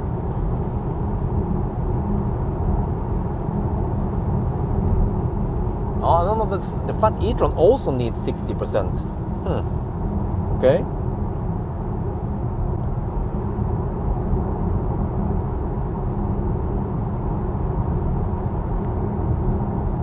Oh, that's some cool looking clouds, and okay, so days are quite long now. This is the most enjoyable time of the year in Norway. But roughly, I would say from May, June, July, August, those are the 4 best months in Norway. And if I need to include 2 more months, I guess April and September also. So if I can find a way, yeah, we were talking about the tax and all that. If I can find a way to live in, let's say, Germany for a bit and then Norway for a bit, but I guess, okay, so if I don't want to tax to Norway, I have to live in Norway less than 6 months, right? Is that how it works? If I live in Norway more than 6 months per year, then I kind of need to have my permanent address here. Well, that's easy. I don't mind staying in Norway for just 5.5 months a year. Then I can live in Germany and Thailand for the rest. But then, wait. What about if I want to live in another country? But what about if? Wait, how does that work? So technically, I will just be on vacation in Norway, right? And I'll be on vacation in Thailand, for example, and then I will live in, let's say, I don't know, Germany. But I'm not sure if I want to live in another country because I'm getting kind of old, and we want to have a stable place for Isabel to grow up. So that's the thing, though. So if of course if it was just me and wifey, no problem. But since we have a baby, then we want to make it stable for her.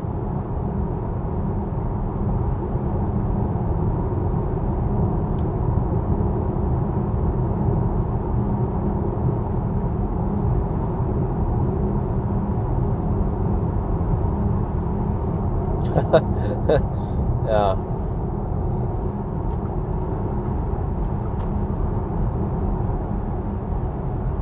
Well, actually, well, I guess it depends, but if Isabel is up for it, then no problem. And I guess as long as before we start on the elementary school, before she turns 6, then we can do whatever we like, right? But once we start at elementary school, then we kind of need to stay put and follow the school system. If she has another sister, okay, well, we'll see. The possibilities are big. I mean, we can go international, right? What is that going on? Mr. Worldwide. Yeah, who calls himself Mr. Worldwide? Let me see if you guys know him. I like him. I like his music.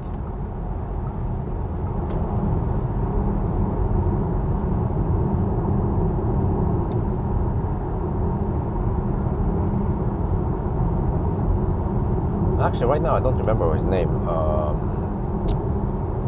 What was his name again? Man, I should know this. I listened to his music so many times.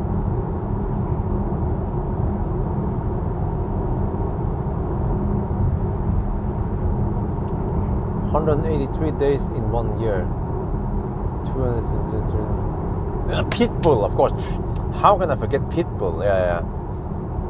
Of course, Pitbull. he's Mr. Worldwide, yeah. Go to Monaco.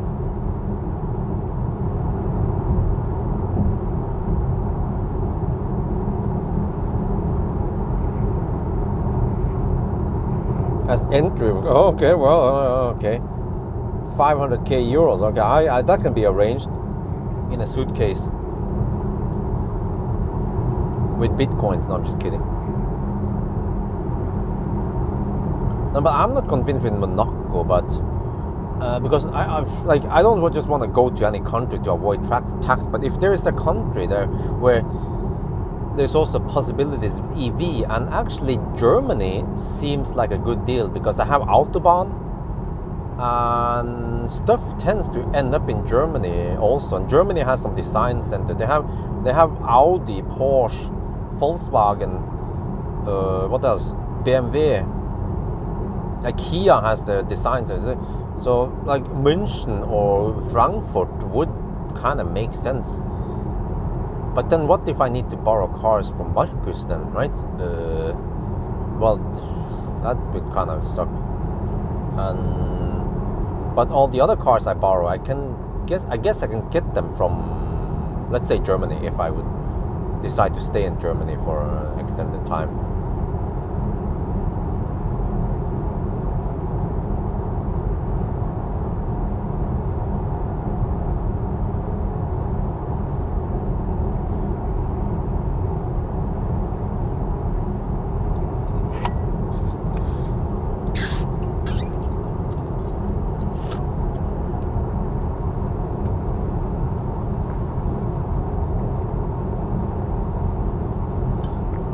Oh yeah, Mercedes, of course. How could I forget?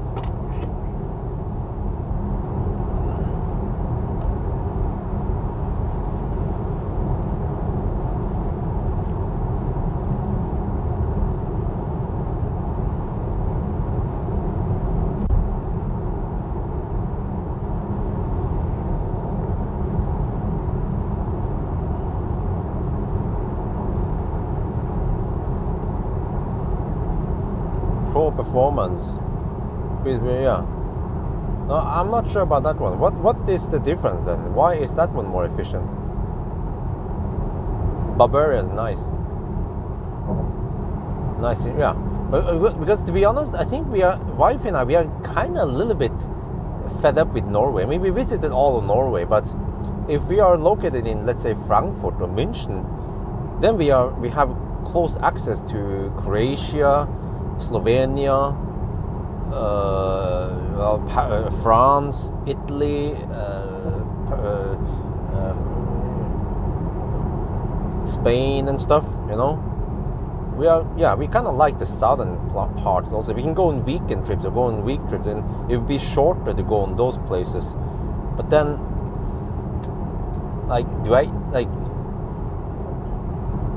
then the question is, when I talk about, you know, it's nice to stay in Norway 4 months of the year. Well, why do I even need to stay in Norway?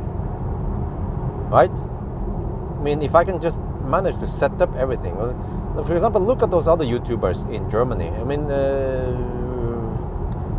Battery Life, where is he located? I know there's Electrifiziert guy. He's a black guy. He has a YouTube channel. He speaks German. And then there are that guy. What is his name? The guy he's paid by the car industry. The guy who reviews cars. Man, today my brain is just blank. No Nürburgring. Well, I'm not sure about that one.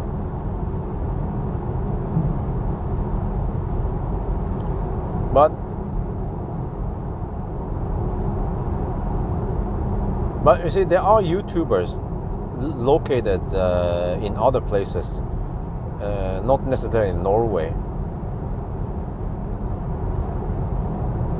Yeah, I have to learn the language for real, but fortunately Norwegian and German is kind of close, and I mean I have good motivation to learn the language, right? I just have to take some classes or something, or hire a private teacher. The teacher can teach both me and wife at the same time, I guess. It's like a mini class. And the baby, yeah. Autogefühl, yeah, the Autogefühl, that's what I meant. Düsseldorf, okay, you see? So there are YouTubers out there who can make a living. So as long as I get access to the interesting cars coming out, and just getting access to the German cars, and I guess Tesla is already good enough. I don't know what would happen if there's something that is only available in Norway, like really? Like I'm trying to think now. Why? Okay, Marcus though. Marcus, he's big. Whoa! Dude! Heck are you doing, man?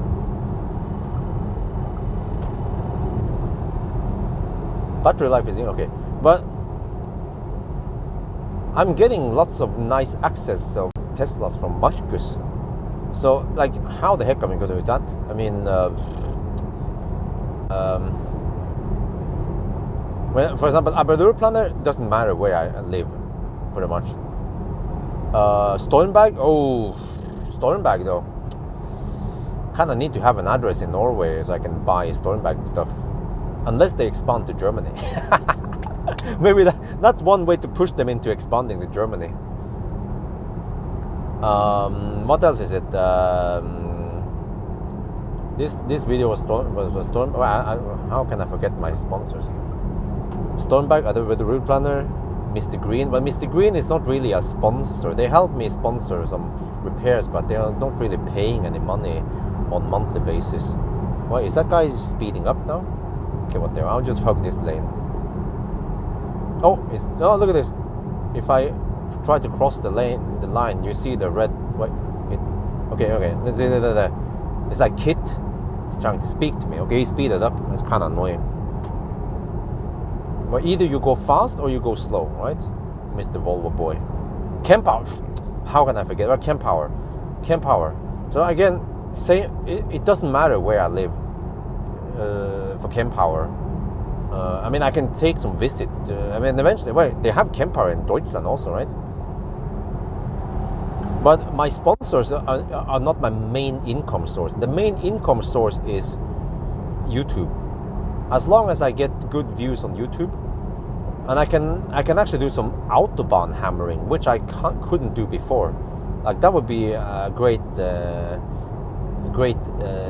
extra, a new test that I haven't done before. So yeah, but then I would probably not live in Hamburg. I would probably if wife can choose. She likes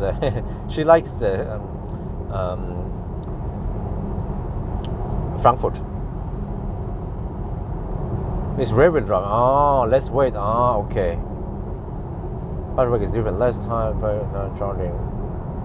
Flat the charging curve. Okay, that one. I've seen it on battery life.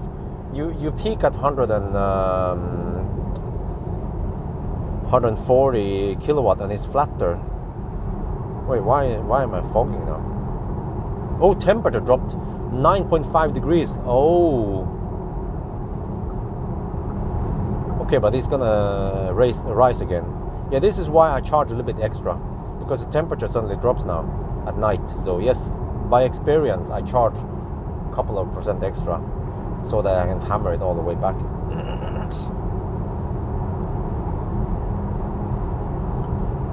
You can't wait a plan, but you see, many of my autobahn runs got lots of views. So if I can just make Autobahn runs as regular stuff, then there's a high chance that people will catch them and watch them, and I will get lots of views from them. What is that guy doing? Huh? Is he gonna exit here?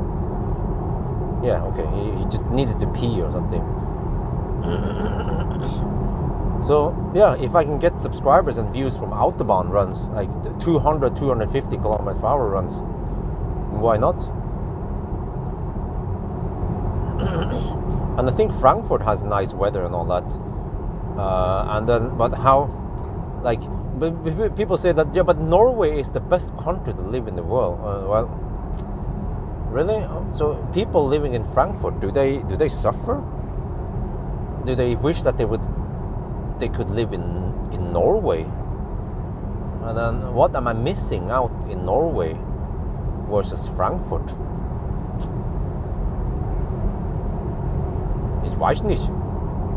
We can try, I guess. We can just try to live in Frankfurt, and then if you don't like it, we can always go back to Norway. What, do we have any Germans here? What is good with Germany and Frankfurt versus Oslo, the way we know Oslo?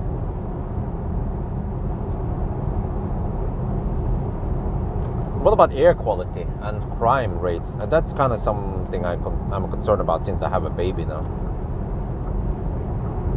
And school system. No, but the school system and the education system in Germany is already quite good, right?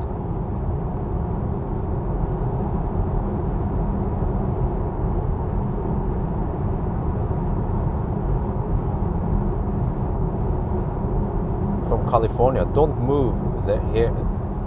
Don't move here. Okay, I wasn't talking about California. I was talking about Germany. Oh, one other thing I like about Frankfurt is that it's the airport hub. Everything connects via Frankfurt, which means we can just fly direct from Frankfurt to Bangkok. Norway is the safest. Well, is it?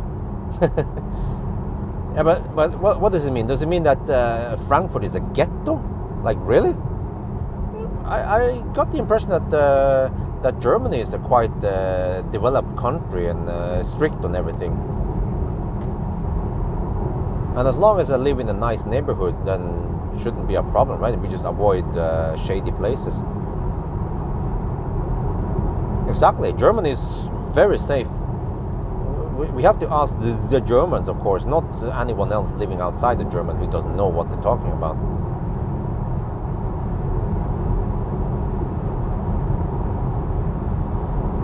Köln, nah.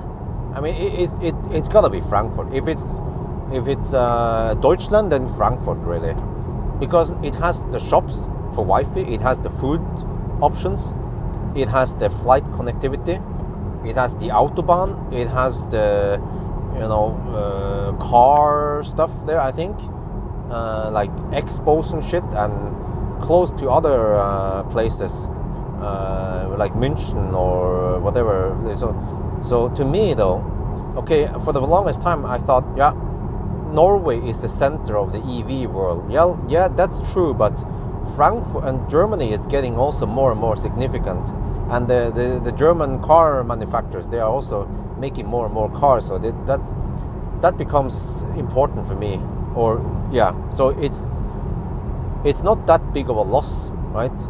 I will actually get closer to the car industry and the design studios and the main offices.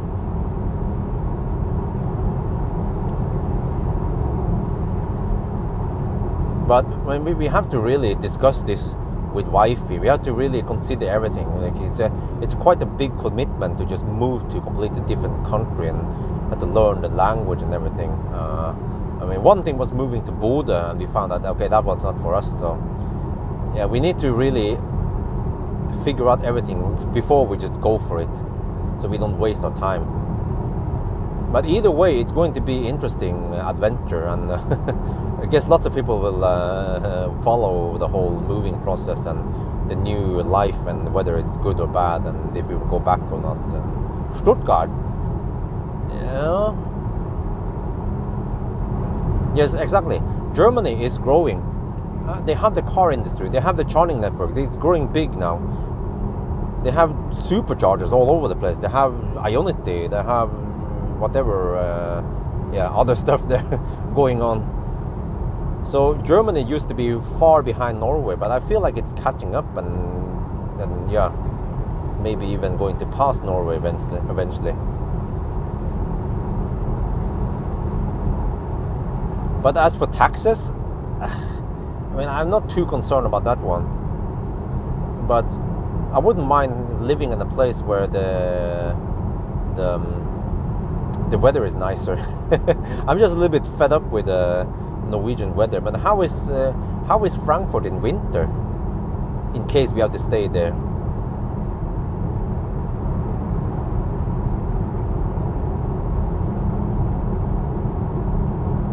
You can reach other cities by car. Yeah, exactly. And I mean, even in Frankfurt, there should also be bullet train connections. So in case I need to reach, I don't know, Paris, I can just go by bullet train if I don't want to drive. So I think what do you call it? Geologically, or is that even the correct name? But according to the geography, then Frankfurt is more center of Europe than Norway. Norway is kind of far up there. Cold in the winter. Well, how cold?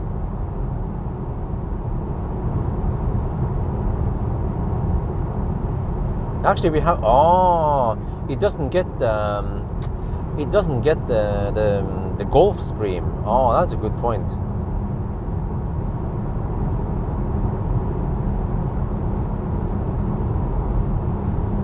But how cold does it get really? In Norway, usually in winter, it's around 0 degrees. Oslo, around 0 to -5. Sometimes -10, and rarely -20. But in Oslo, usually the winters are roughly 0 degrees to -5. So Oslo has like okay mild winter.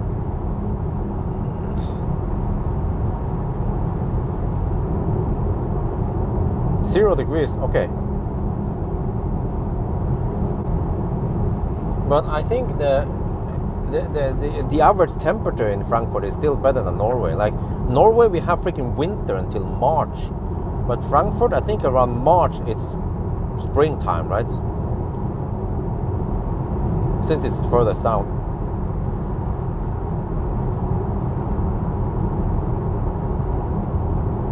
No, but I don't think I would want to live in UK. I don't know.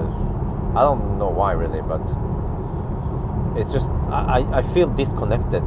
That's why. So Germany would be my first choice if I would live in another country. And also, if I'm traveling more towards Thailand eventually, then Frankfurt is better, because there will always be a flight from Frankfurt to Bangkok.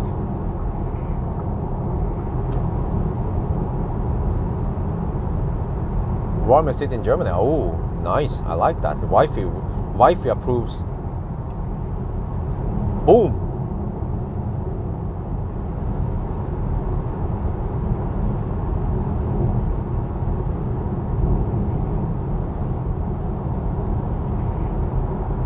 April, spring in Frankfurt. Okay. Yeah, but the spring in Norway comes so damn late. Yeah, exactly. Yeah, I think that's one thing I've heard about. In UK, it rains a lot, and the winters there is kind of shitty. So I never really considered that one. No offense, but I'm kind of like a German guy. Holland? You mean Netherlands, right? Yeah, Amsterdam maybe. But I mean. Yeah, wife is like a shopper. She's a nice shopper, you know. So she likes the shops, and she really fell in love with Frankfurt. Frankfurt has everything. So I remember a couple of years ago when I talk about when I consider moving to another country. Then we already back then talk about Frankfurt. just imagine them moving all that stuff over. I mean, I have to get a freaking huge trailer and run a couple of times to move all that stuff over.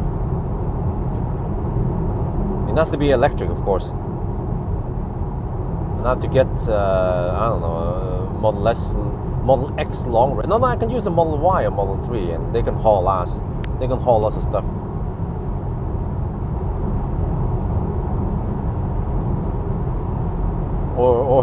Or I can team up with Mercedes or something, and they can provide me a freaking truck, electric truck. Oh yeah, that would be awesome. Electric semi, just for the challenge, for the video.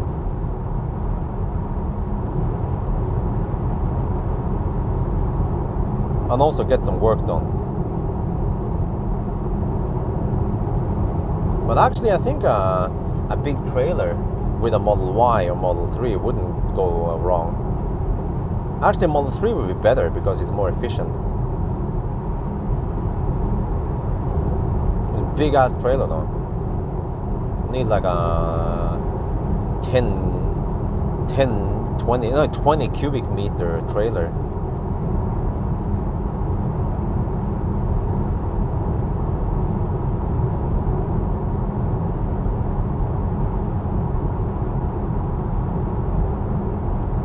Yeah, but guys, when we speak about safe places, if you guys claim that, oh, but Norway is safer, okay. What about moving to America? Moving to LA? Or Texas? No, but you see, in America, I feel like the EV... Like it's to me, I'm like the Tesla guy, but also the Ionity guy, right? So in America, what do you have there? We have pickup trucks and shit. We have Tesla. We have yeah. We have Rivian and that stuff.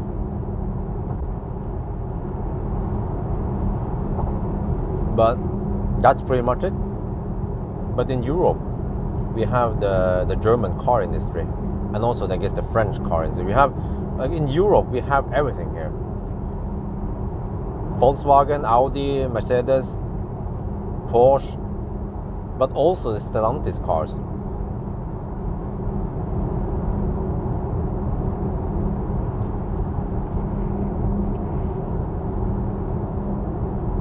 Yeah, exactly. When we talk about safety, then I guess America is a less safe place than Germany, right? Do you guys agree?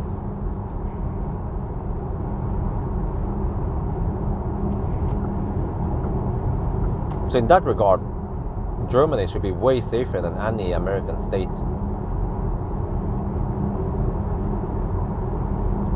Ford and GM, well, it's not really. Nah, I mean, if you think about this, what videos are giving me the views here?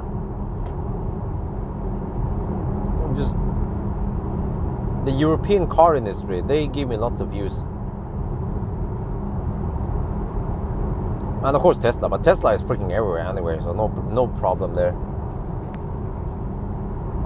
And if wife and I have slightly more freedom now, eventually we can take a business trip to US and rent some Tesla or Rivian or borrow them and then test it. We can take it as a vacation, a 1 month vacation. You have to bring the baby though.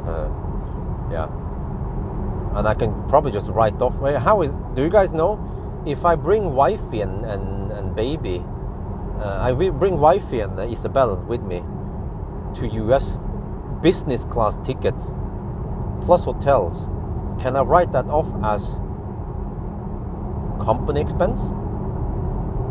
I guess as long as I vlog about everything and I include them also in the vlog, then that should be highly approved, right? As company trip. So you basically get a free trip, or not a free, but a trip to US counted as company trip or business trip.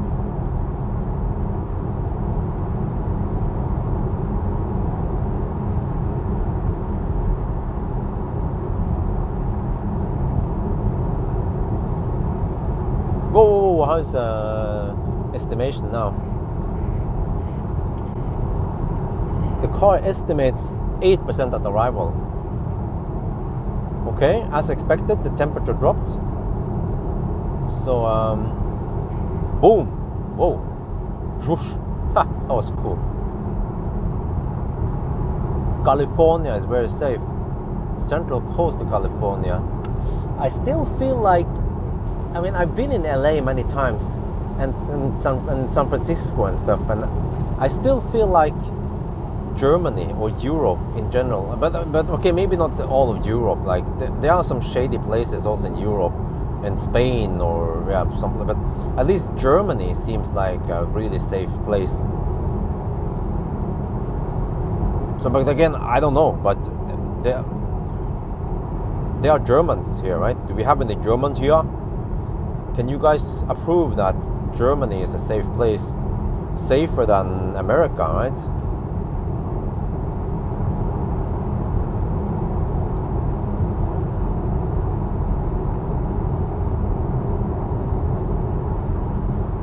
Plus that if I would move to America, I would become a fat bastard.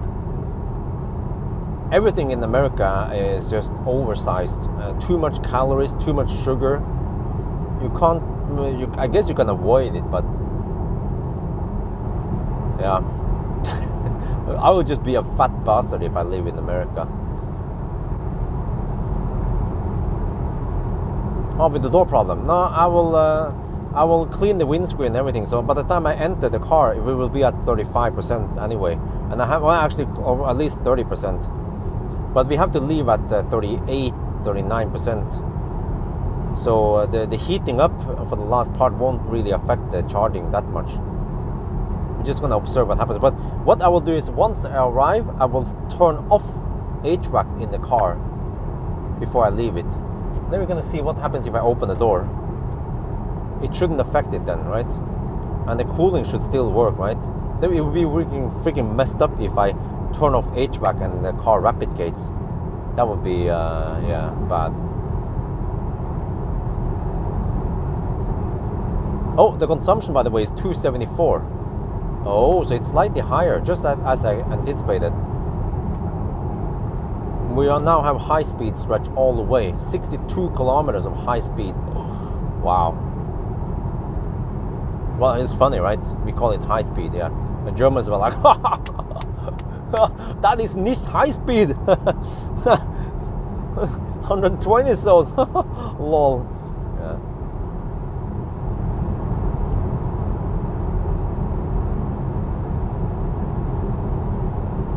Leave the door open. I don't want to do that at night. It's kind of risky. I have to go inside the gas station and pee. And maybe buy more drinks. Yeah, I'm drinking a lot now. But that's good, I guess.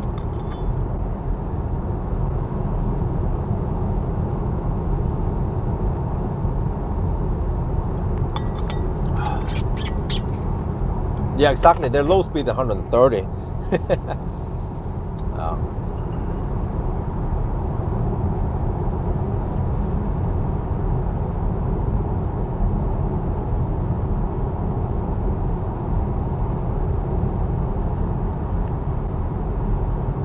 But I mean, would we move there now? Nah. I mean, if we would do it, it will still be in many years. We would probably still live in Jessheim. You know? Like, I was thinking, okay, Jessheim, we might live there at least 3 years, 3 to 5 years. Unless things change dramatically with my channel, my economy, everything, we'll see, I guess.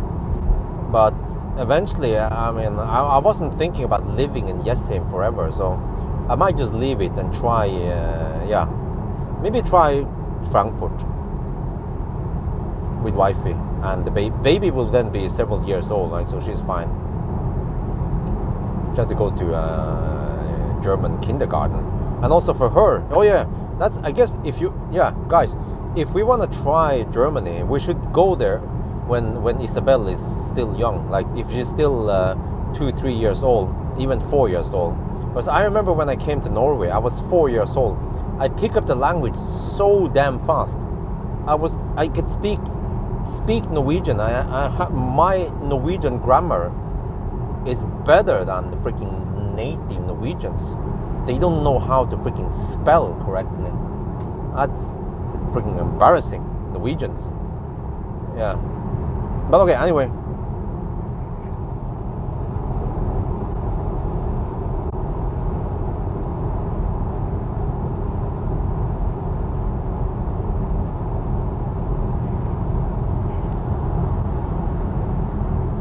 Yeah, so she's gonna pick up German. That would be awesome. She will know German. She might know a little bit of Norwegian, German, English, and Thai. Okay, anyway, status update. 603 kilometers, 254 consumption, and we are getting close to the 6 hour mark.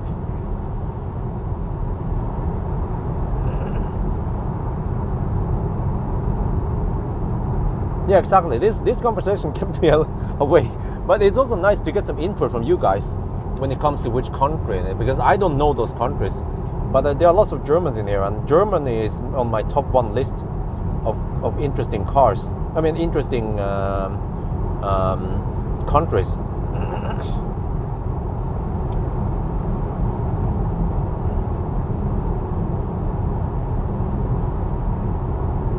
I mean, guys, does it make any sense with what we talk about? Because think about this. If I would go to Spain, what kind of EV? Do we have any EV stuff going on in Spain? Do we have car manufacture in Spain? If I would move to even Netherlands, is there any EV stuff? Cars, charge. It's mainly the cars. The cars are very important. Those are the most important.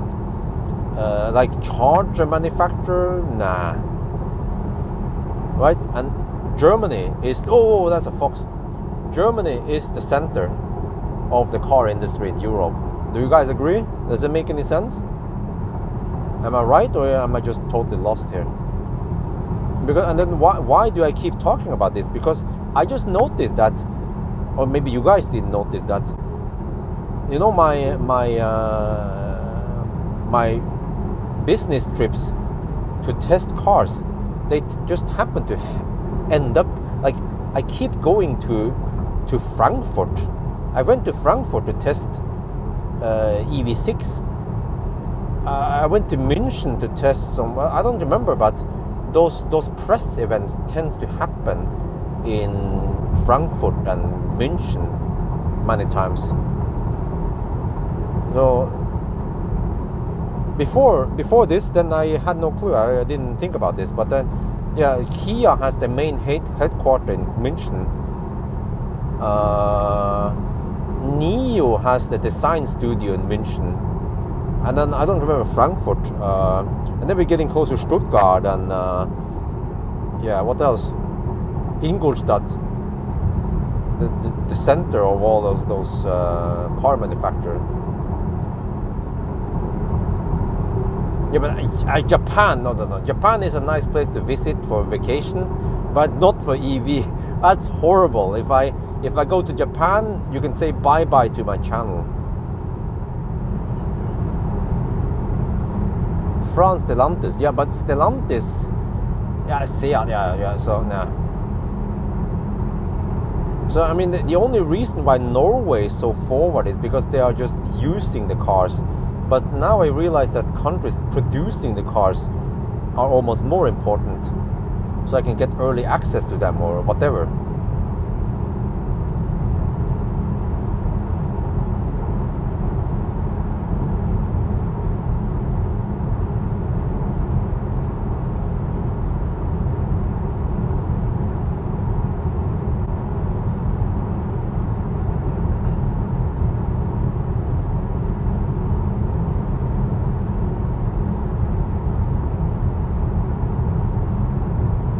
BMW München, yeah, BMW also, of course, BMW München. Wait, let me see. BMW is München, Ingolstadt is Audi,